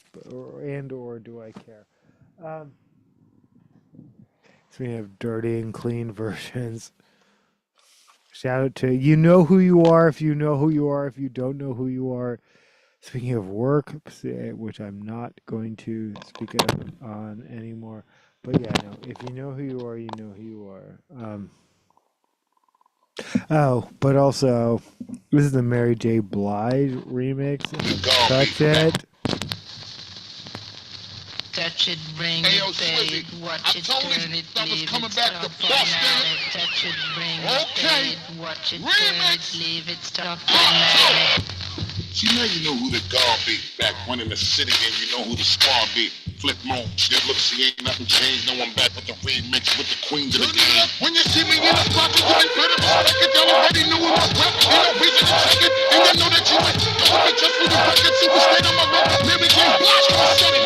Hello, Mary. They can guess who it is. Mary J. Blige, I'm about to handle my biz. I'm on my grown woman show. I rep for the kids in every hood. And all my people doing a thing. Now you know who's really the queen. Delivered the mail. 730,000 first week of my sales. The haters plot and they watch looking on pale. While I'm on a yacht overseas doing my nails.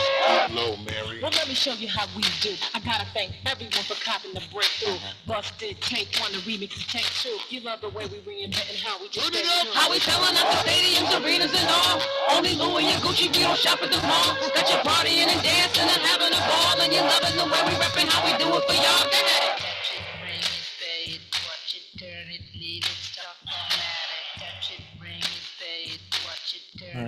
transition warning.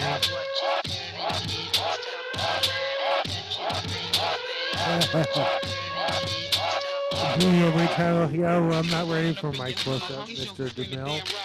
Thank you, but no thank you.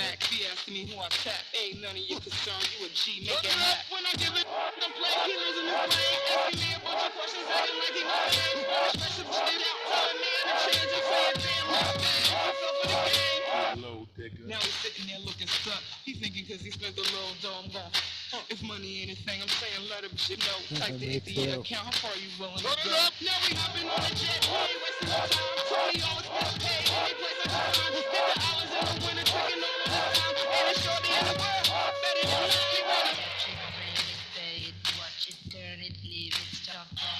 This is Touch It by Busta Rhymes, featuring Mary J. Blige, remix.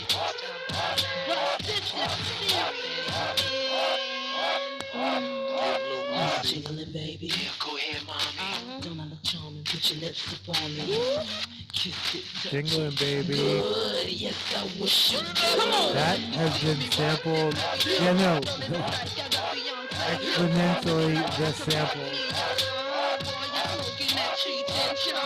Have you ever seen thickness in a thong? You can hit it like a game of ping pong. If you give me 2 shots of Patron, bring it on, I might let you take me home. Yeah. Anyway, the main problem with Supergirl is, anyway, the new one, and I think the quote that validly, he sees the good in everyone. This is a paraphrase. I see the truth. I see the truth. I haven't actually watched the promo, but See, I ain't even gotta talk to y'all. valid. I let the queens of the game get at y'all. See, y'all ain't even in my league. Flip mode. But I also appreciate whoever pointed out none of this narrative makes sense. If you show up on this planet and have these powers, you would take it over. You would not be a benevolent, hiding in the... Yeah, it's beautiful idea, but... hiding in the shadows, yeah.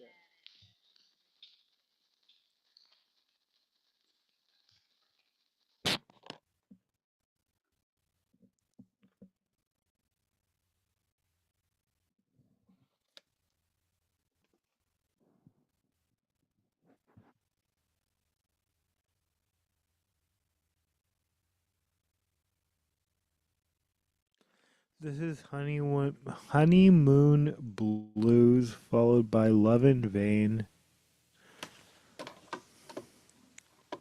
by Robert Johnson, off of...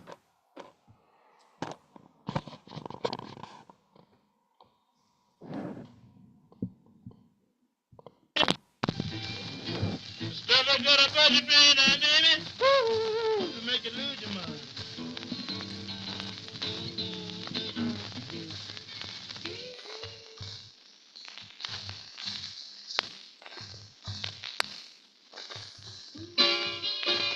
King of the Delta Blue, Delta the Singers. I think this is volume 1, but this is volume 2. I've talked about many times how I love the album cover and back cover, where I would love a gatefold version because that would make the most sense.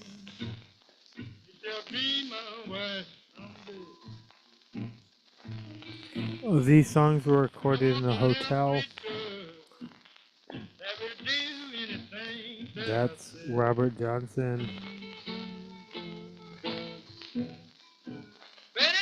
And then those are the producers in the next room record. Yeah, no, I really love this illustration.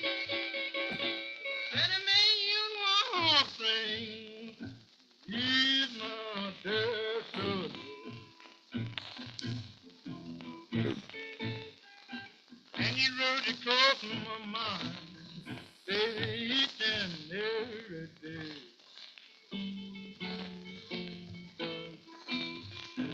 You got a girl But yeah, the main problem with Supergirl is they keep trying to make her a fake version of Superman, and she deserves her own like character. Yeah. Chris Evans, Variety. Chris Evans returns to Avengers Doomsday as Captain America. I'm still so confused, but I'm also okay with that.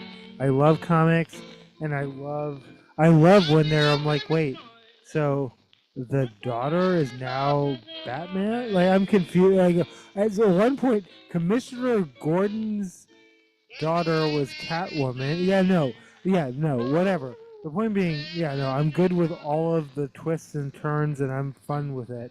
I'm, I'm fun with it. I'm fine with it, but also I'm fun with it.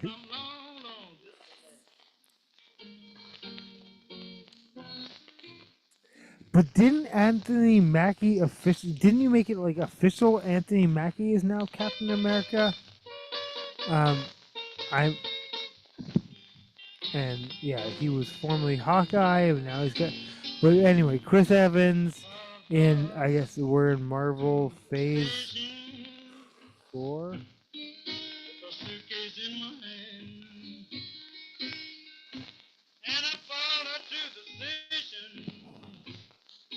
Suitcase in my hand. Well, it's hard to tell. And all your love's in vain. All my love's in I'm not actually even sure what I'm playing. And the train rolled up to the station. I looked her in the eye. And the train rolled up to the station. And I looked her in the eye.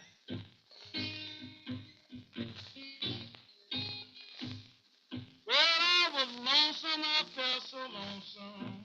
I could not help but cry. Yeah, no, they got desperate, and they were like, oh wait, Phase 4 needs to be Phase 3 2.0. It can't be a completely new, different thing. So again, Robert Downey Jr. is playing a completely different character. So that's actually that's the most interesting part to me as I think of this out loud. A character who played an actor who played a character is playing the same character, but an actor who played a different character is playing a new character. I don't know, it's all repertory theater, so who cares? Like, it's all fine. I'm not complaining. I'm just don't explain, never complain. Yeah, no, I'm just my curiosity and how they'll handle that. How will they handle scenes where Robert Downey Jr. and Chris Evans are together, and Chris Evans is playing the same character, but Robert Downey Jr. is playing a new character. Wow. Oh, because he's playing Darkseid, and he'll be entirely. Well, Robert Downey Jr. is like, I will be phoning this in because it's all behind a mask and a voice. Because doesn't Darkseid have like a anyway? Is it even Robert Downey Jr.? He's not doing the motion capture. I'll tell you that. Well, anyway.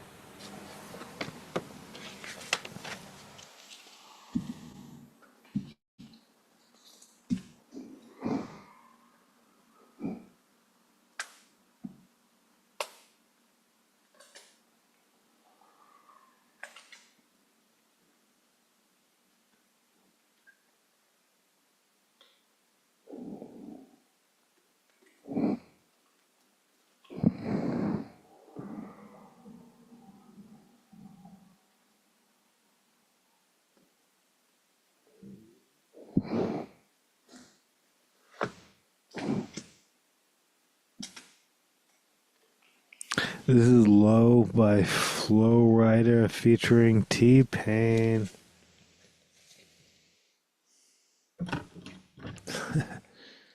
I know I'm laughing, it's just a good song, but people are. Yeah,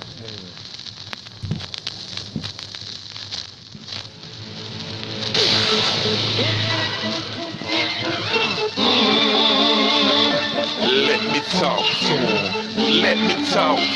Flow Rida featuring T-Pain. Let me talk. Come on. Should have had them apple bottom jean boots with the fur.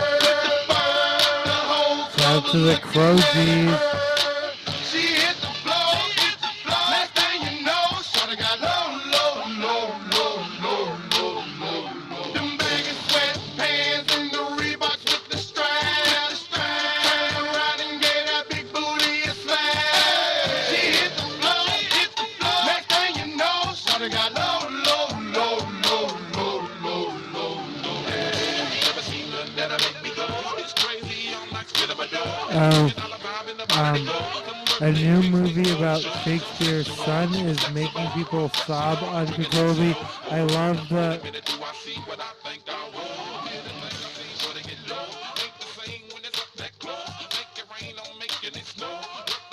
Make It Rain.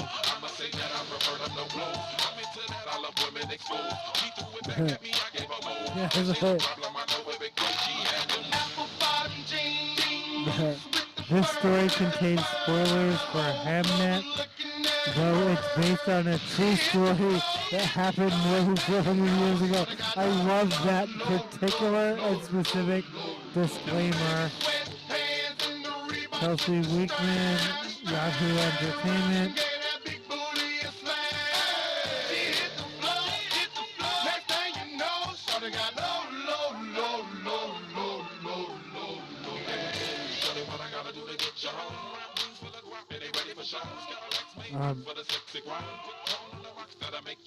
One step, come on. Two steps, come on. Three steps, come on. Now that's $3 grand. What you think I'm playing? Baby girl, I'm the man. I invented rubber bands. That's what I told her.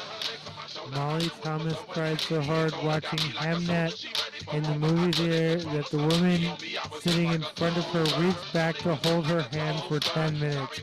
Okay, well, right, anyway. From that description alone,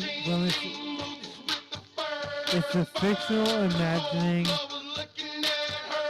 of the marriage between William Shakespeare and his wife Agnes before and after the death of their son, 11-year-old Hamnet, who, according to the movie, is the namesake and inspiration for the play Hamlet. Wait, is that where does the word Hamlet come from?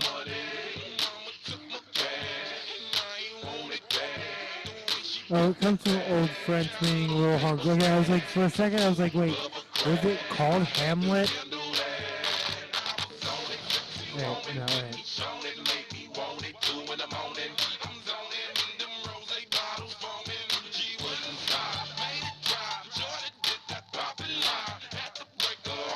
Yeah. According to the movie, the namesake and inspiration for the play Hamlet, but not the word Hamlet. Okay, fair enough.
This is Fleetwood Mac with Man of the World. Yeah, no, this is not. Was not on my playlist, but let's just, yeah.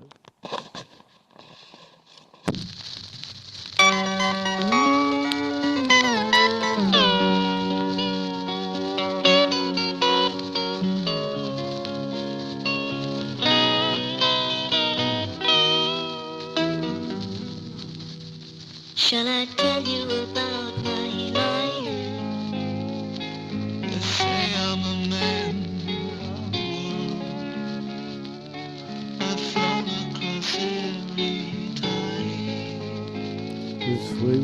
back with Man of the World off of Immediate Single Story.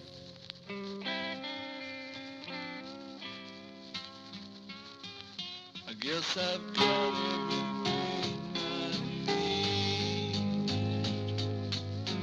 I wouldn't ask and there's no one I'd rather be.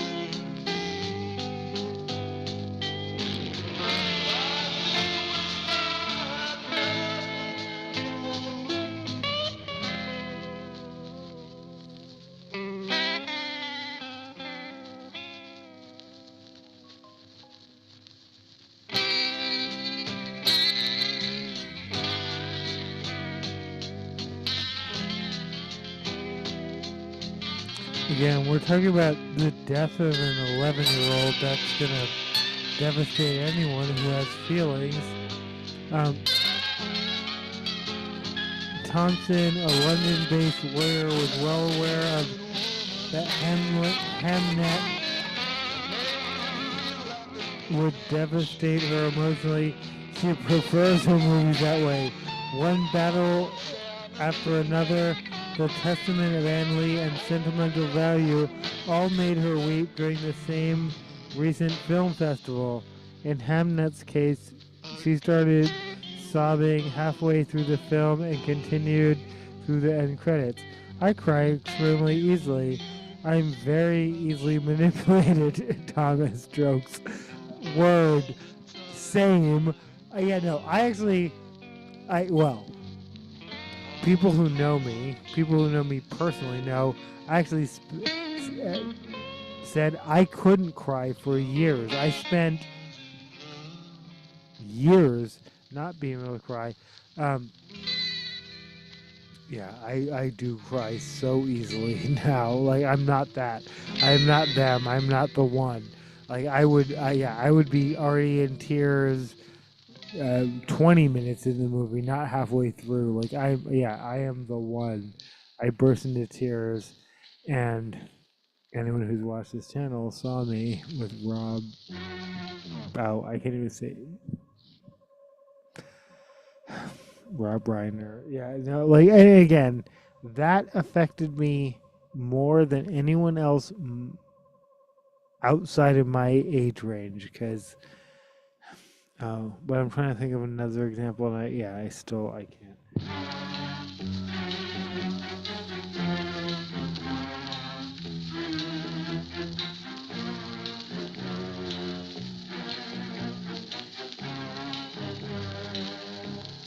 Is Chris Farlow with Out of Time? What's going on?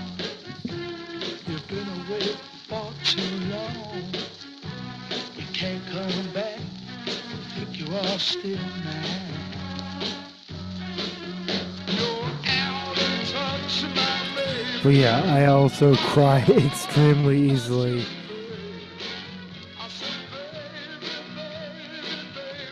you're out of time.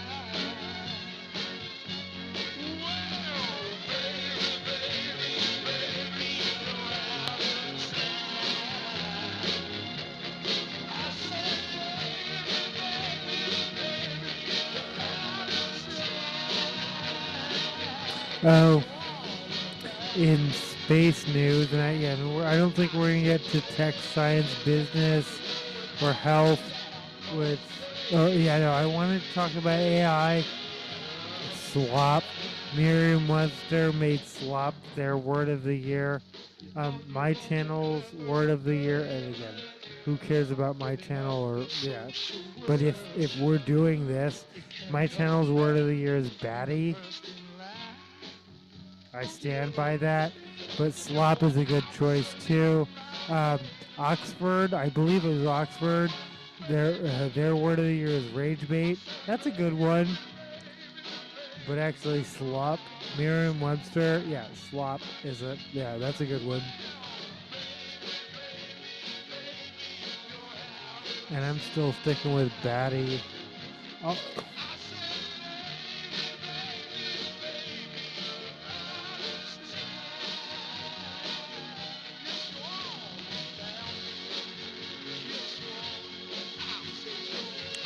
saying.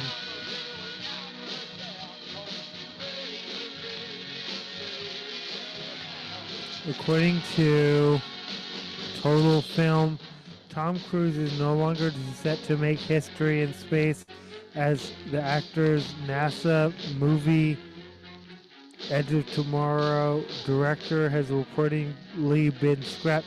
Actually, the story buried within is, regardless of the director, Tom Cruise had this. Well, Tom Cruise wants to go to space, but not just go to space. He wants to film in space, and they were like set to do that and make that happen. So that obviously wouldn't just mean him, but obviously cameras and like camera operators and all that.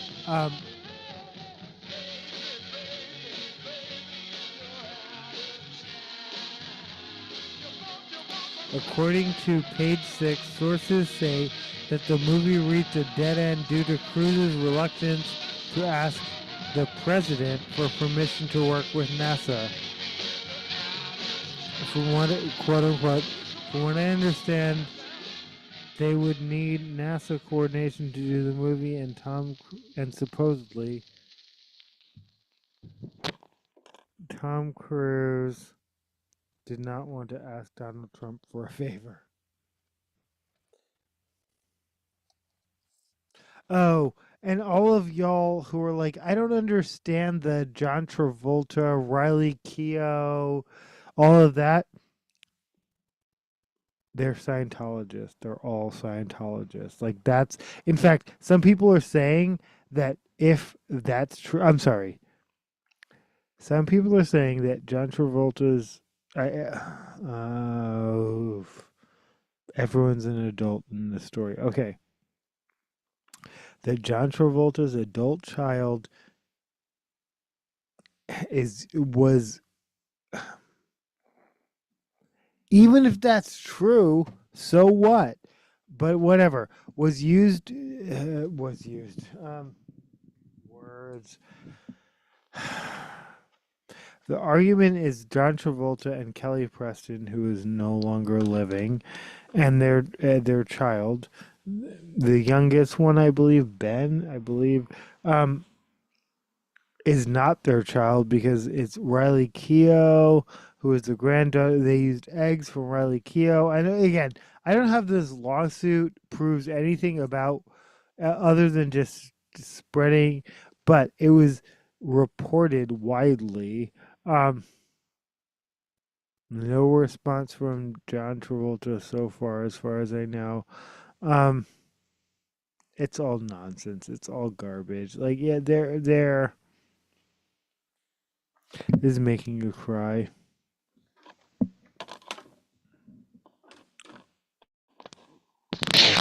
By JCCC, covering SW.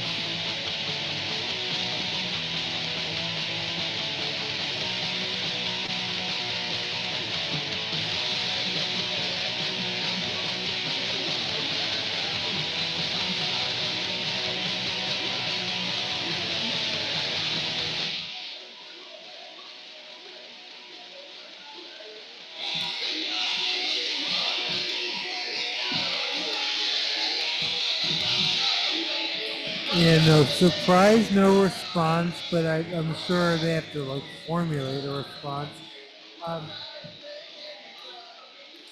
But yeah, no, the short version is they were all Scientologists, and that's.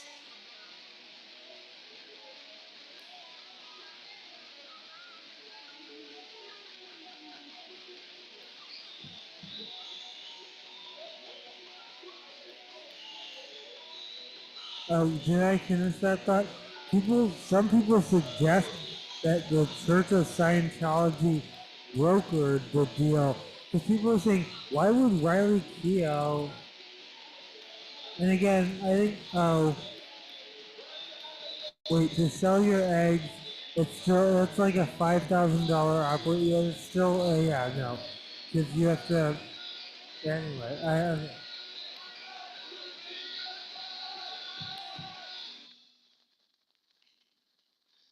This slogans originally by Screeching Weasel, but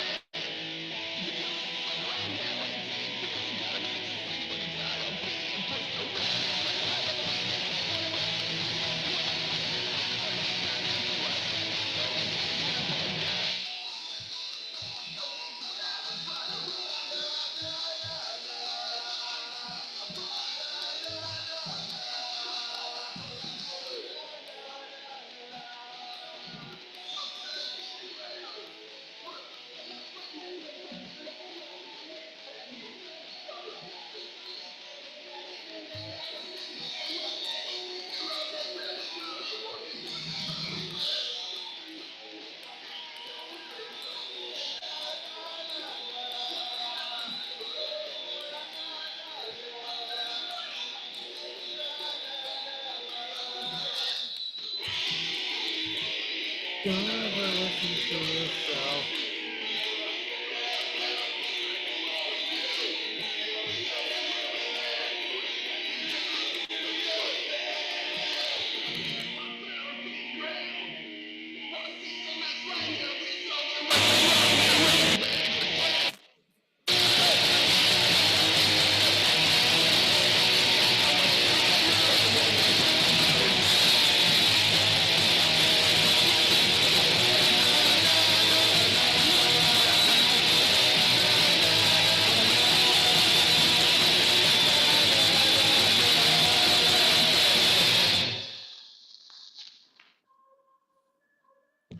So people don't fully understand how much I love my home. Like, yeah, no. Because I think I'm gonna like it here. Me though, yeah. Annie, you're our guest for Christmas. And for the next 2 weeks, you're going to have Christmas song. green. No, blue is their color, I think. No, blue. So, no bubbles, I think. And that comes in to make your bed. A silk sheet. No, the satin sheets, I think. I have thought in the past how that is a backdoor accusation. As much as we're talking about this is Annie. It's set during the Depression and it is a musical about class culture. 100%. I said movie, but this is actually the Broadway musical soundtrack, and specifically the Mike Nichols produced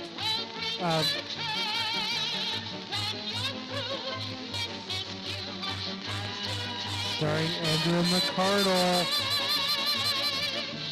Do I always say Eileen McCardle? It's Andrew McCardle.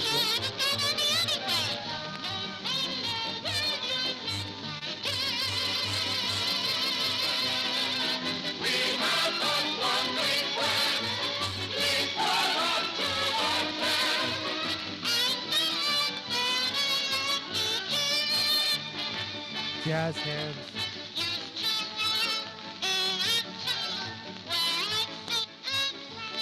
Oh, Sandy.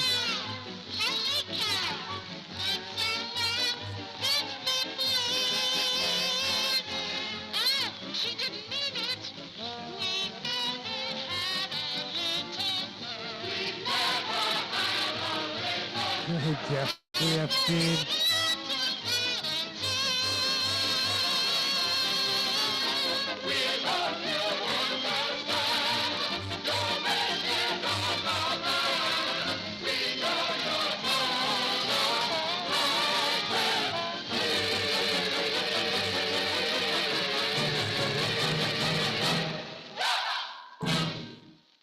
Bloop bloop. Bloop bloop.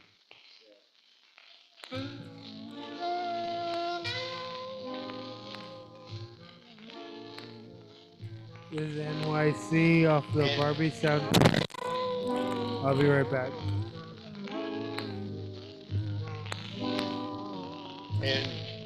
NYC, what is it about you? You're big, you're loud,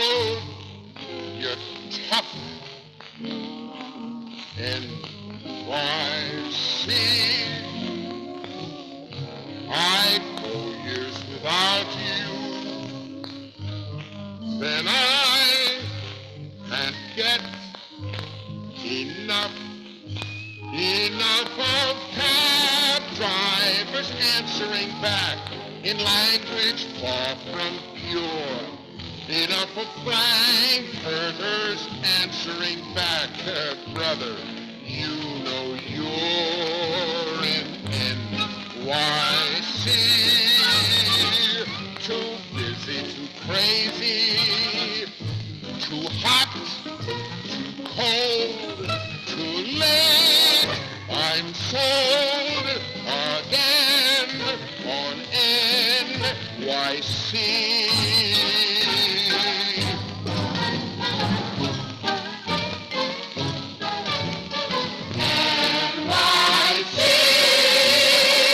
The shadows that sundown, the roofs that scrape the sky.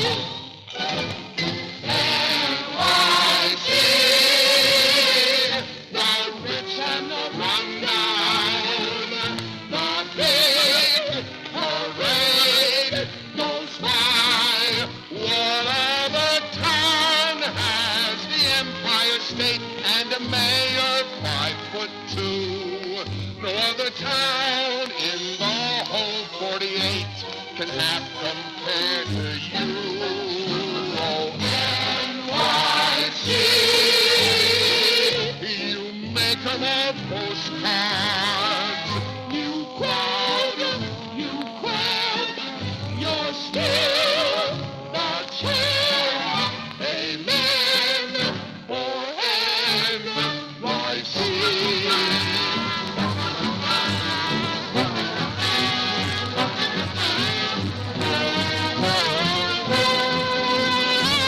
The shimmer of Times Square, the pulse, the beat, the drive. You might say that I'm square, but damn, I come alive. The city's right, and the penny arcade, it blinks, it tilts, it rings. To think that I've lived here all of my life and never seen these things. NYC, the whole world is running. By bus, by train, you burn and strain. Stand in for NYC, the planet is learning. The reflex and me. NYC. Mic check. All right. Michael Finn.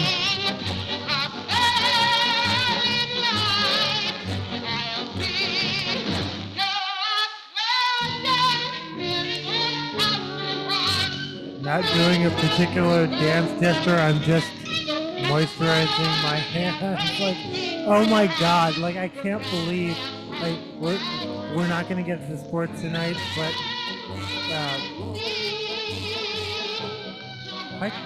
Bye, Karma.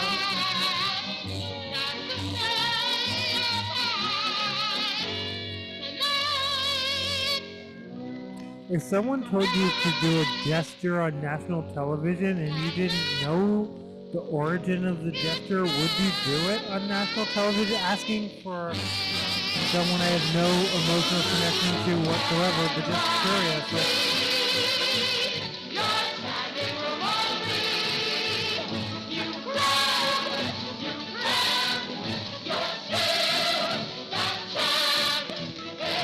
jazz hands, where they're like, jazz hands is racist. That's Al Jolson.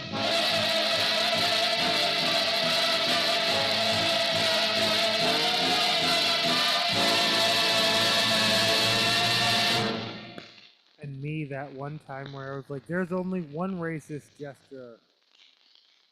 Well, if once it was identified towards Asian people, I guess that's the part I left out of my commentary. I was like, How many gestures? First of all, there are lots of racist words, but not a lot of racist gestures. How many racist gestures do you know about Asian people? Because I know of one,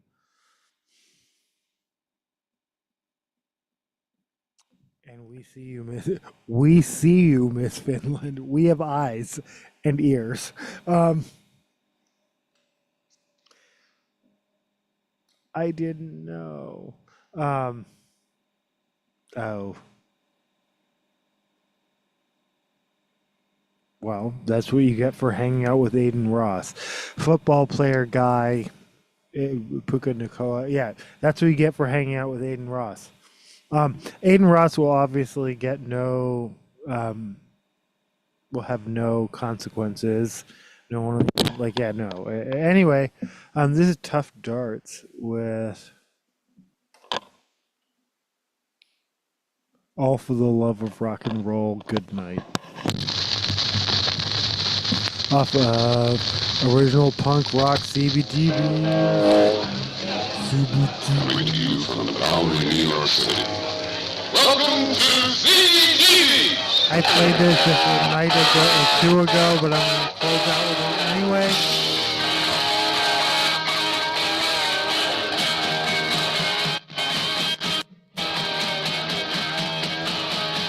Thanks for listening. Thanks for watching. Thanks for being.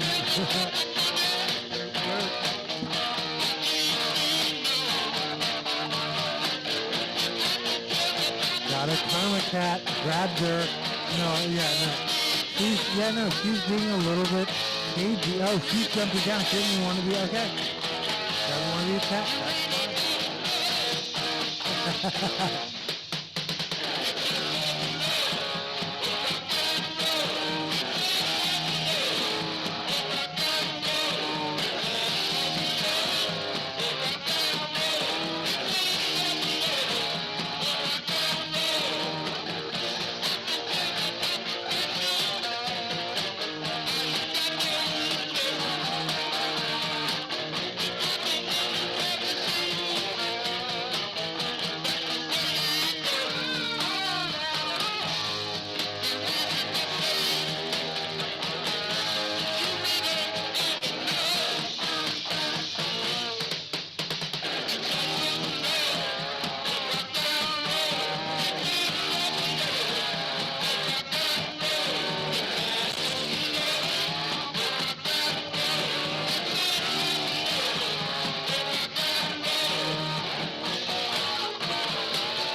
That sounds like a struggle boss.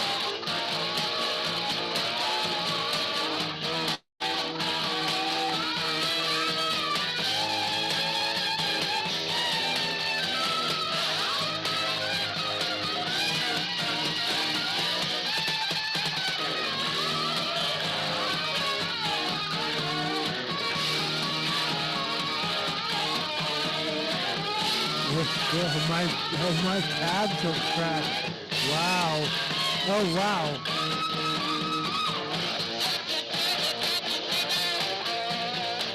Holy shit. Is it? Oh. Oh, okay.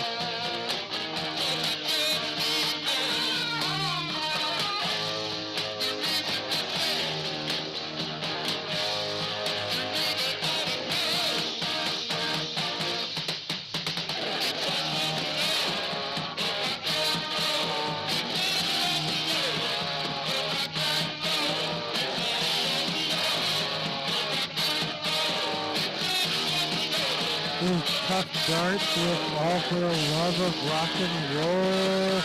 Thanks for listening. Thanks for watching. This feels like the logical conclusion of this episode, and yet I'm gonna keep going.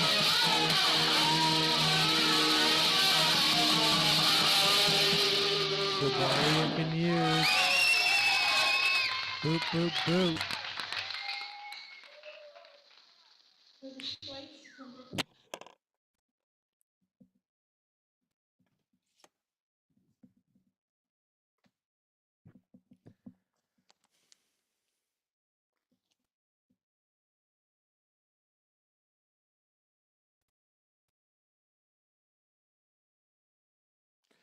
Okay.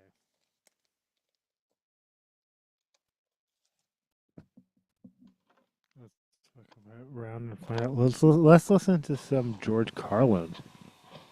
You know, put the context. When I was a kid, that word meant sissy.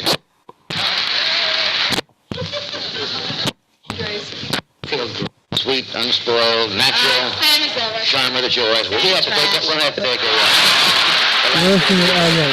We'll take a break.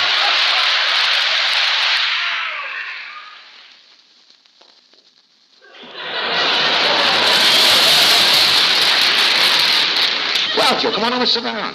How you been? I'm wonderful. Come on over. Yeah. What is the, Did you come from one of those Hollywood parties or what? What is all the hilarity about? I don't understand this. I think it's a nice outfit. I just, Is it unusual, you think? Not for Hollywood, no. Not for me. How you feeling?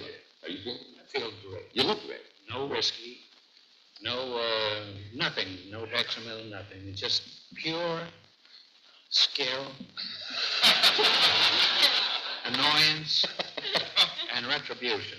I know what we'll listen to, but this isn't George Carlin for sure. That's what I meant to play. Why are you? I always wear this when I play golf. Okay, and I don't think I'm even on the right side. This is some straight man you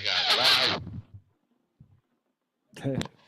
Ed McMahon is the straight man. Okay. Oh. Me when.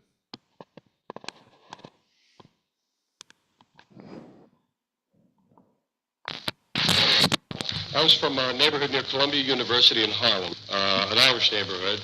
Me too. Kind of an Irish enclave. The older guys, your Archie Bunker World War II, Irish in your Depression and your Real War, those guys, they would call it an Irish neighborhood. They'd look around and say, this all used to be Irish here. Yeah, but it was a disappearing thing because Columbia was moving and the city was changing patterns. We call our neighborhood White Harlem because it sounded bad, you know. Where you from? White Harlem, man. The real name was Morningside Heights. And that sounds so faggy. That word in context. When I was a kid, that word meant sissy. It had nothing to do with sex. Faggy. A fag was a kid who wouldn't fight. A fag was a kid who wouldn't steal or jump on the truck and hit you right. Why is a fag? He can't stay out till 10 o'clock. Faggy. Yeah? And didn't my neighborhood, that was it. I was glad to stay out till 10 o'clock, Yeah. but I was super fake. We all were. I don't even know what George Carlin's talking about right now. I'm listening, though. But I know Morningside Heights for sure. Chop fights. A lot of people call them chop fights. We call them slip fights, hanging each other up, man. Insults. You put guys down. Whenever you get teenagers together, Chop boys, fights. Putting each other The down. dozens. And Yeah. we would play the dozens. We would talk about each Oh, other's he mothers. said it. We didn't fool around about it. You got Mothers. Hey, them shoes stink, man. Boom, we got right to it. Hey, where'd you go last night? I was out with your mother, man. Fuck your mother. We went to gang busting, gang fights, gangs. Fuck your mother. There were For cats sure. with tough jackets. Whoever, yeah, no. The name of the gang. I love you, It and usually happened over also the world of the dead. for So one of your almost gangs. everyone The girls who's in the watching gangs were called Debs. or listening. What are you? fuck I'm your a mother. tomahawk Deb. I mean that. I really mean that, for sure. Trying to be a Like, friend no, and, you don't some really girl. mean that. No, I do. I do. Fuck your mother. Charlie Bus in one of our beds, and they would talk about how they were going to fight. We're going to get the Reds, we're going to get the Rich, we're going to get the West Siders, we're going to get the Lamplighters, we're going to get the Maharajas, we're going to get the El Diablos, man. We're going to get the Corner Street Boys, we're going to get the President Street Boys, man. We're going to get the Barracudas. Hey, those are the guys we're getting, man. Everybody was sure with the same guys, so you party, man. And then one summer, grass, pot, marijuana swept the neighborhood, and gang fighting went away.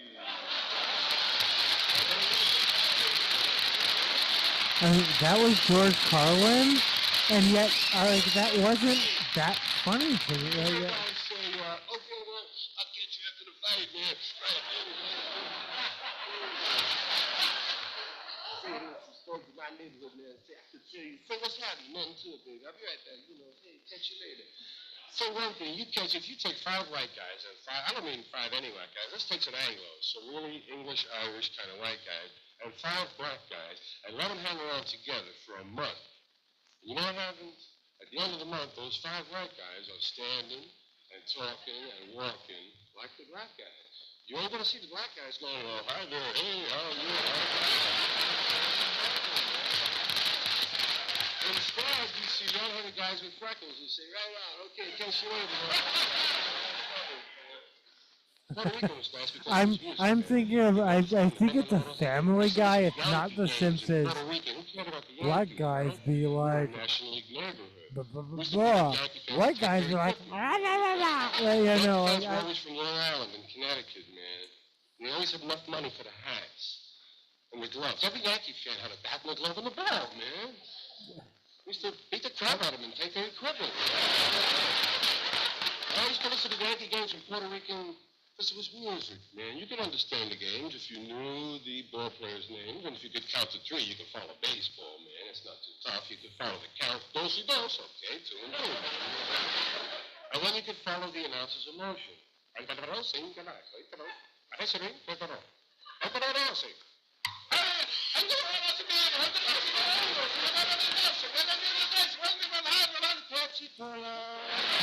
Me too.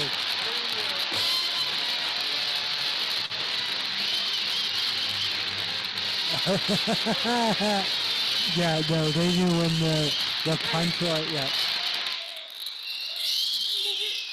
George Carlin. I've watched you so often, and you sit here, and I heard that you played a little drum. You didn't get up and look at This is Pearl Bailey and Johnny Carson and Our Love Is Here to Stay.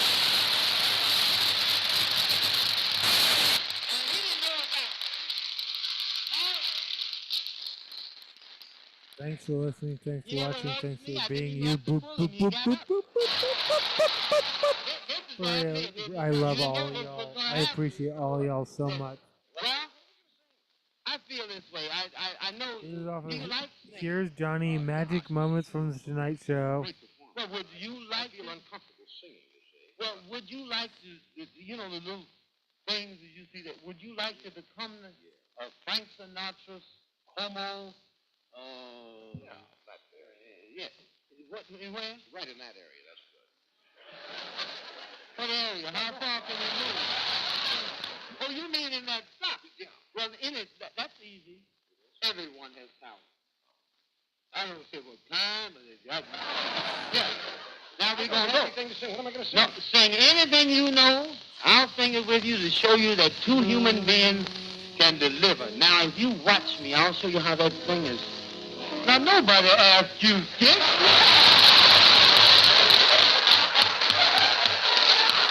Keep on with my line. No, don't. No, you've had yours. You've had yours. No, no, no. Now, what? Partner already. Yeah. You take the microphone. I don't need it. I was in show business before they had electricity on it. I would have to get that little rock.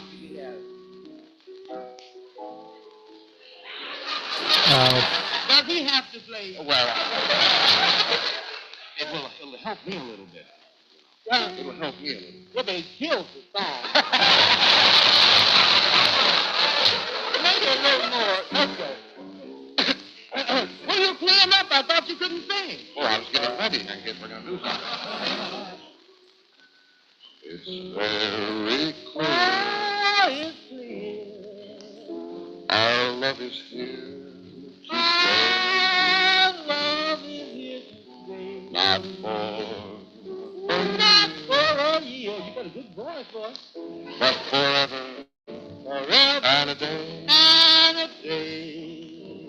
The radio Radio and the telephone and the telephone and the movies and the movie that we know that we know. may just be passing Passing fancy. Use your hands. And in time, I don't think I need you anymore.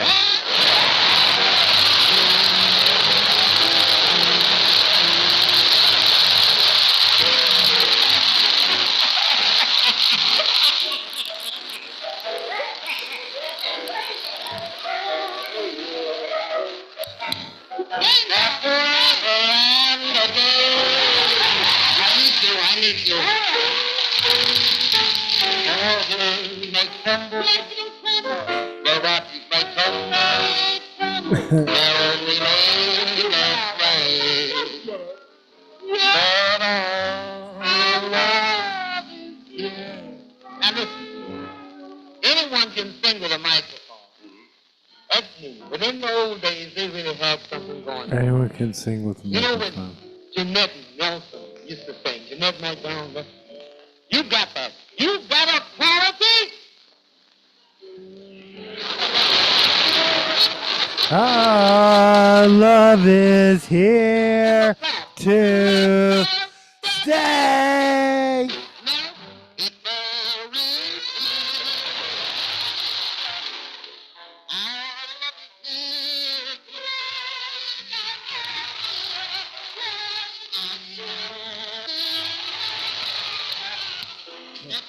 Holy shit. Preparing live stream just popped up again, and I'm like, did I end the live stream? I guess I did at some point. Or not? I don't know what we're doing.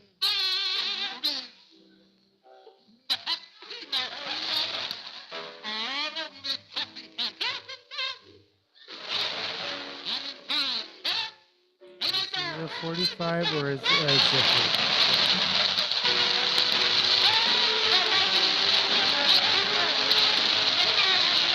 Paul Bailey.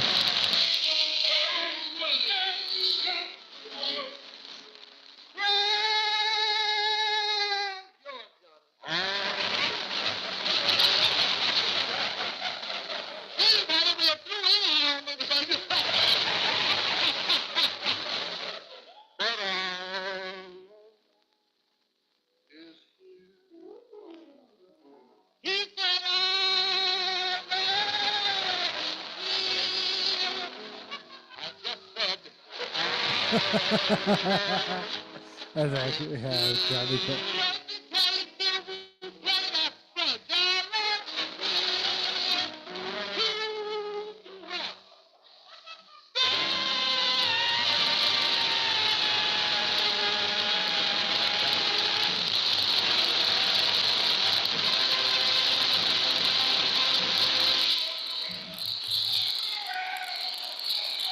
Pink Bong.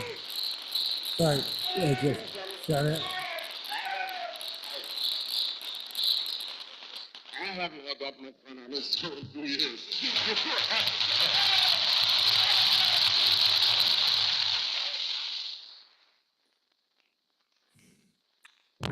Johnny Carson and Pearl Bailey sing Our Love Is Here to Stay. Pink Fong, Baby Shark.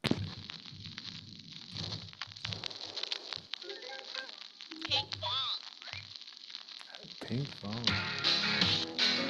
Me too.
Me when I'm like it's the end, but also that's it. Oof. Me when I can't end a Zoom. Thanks for watching. Do do do do.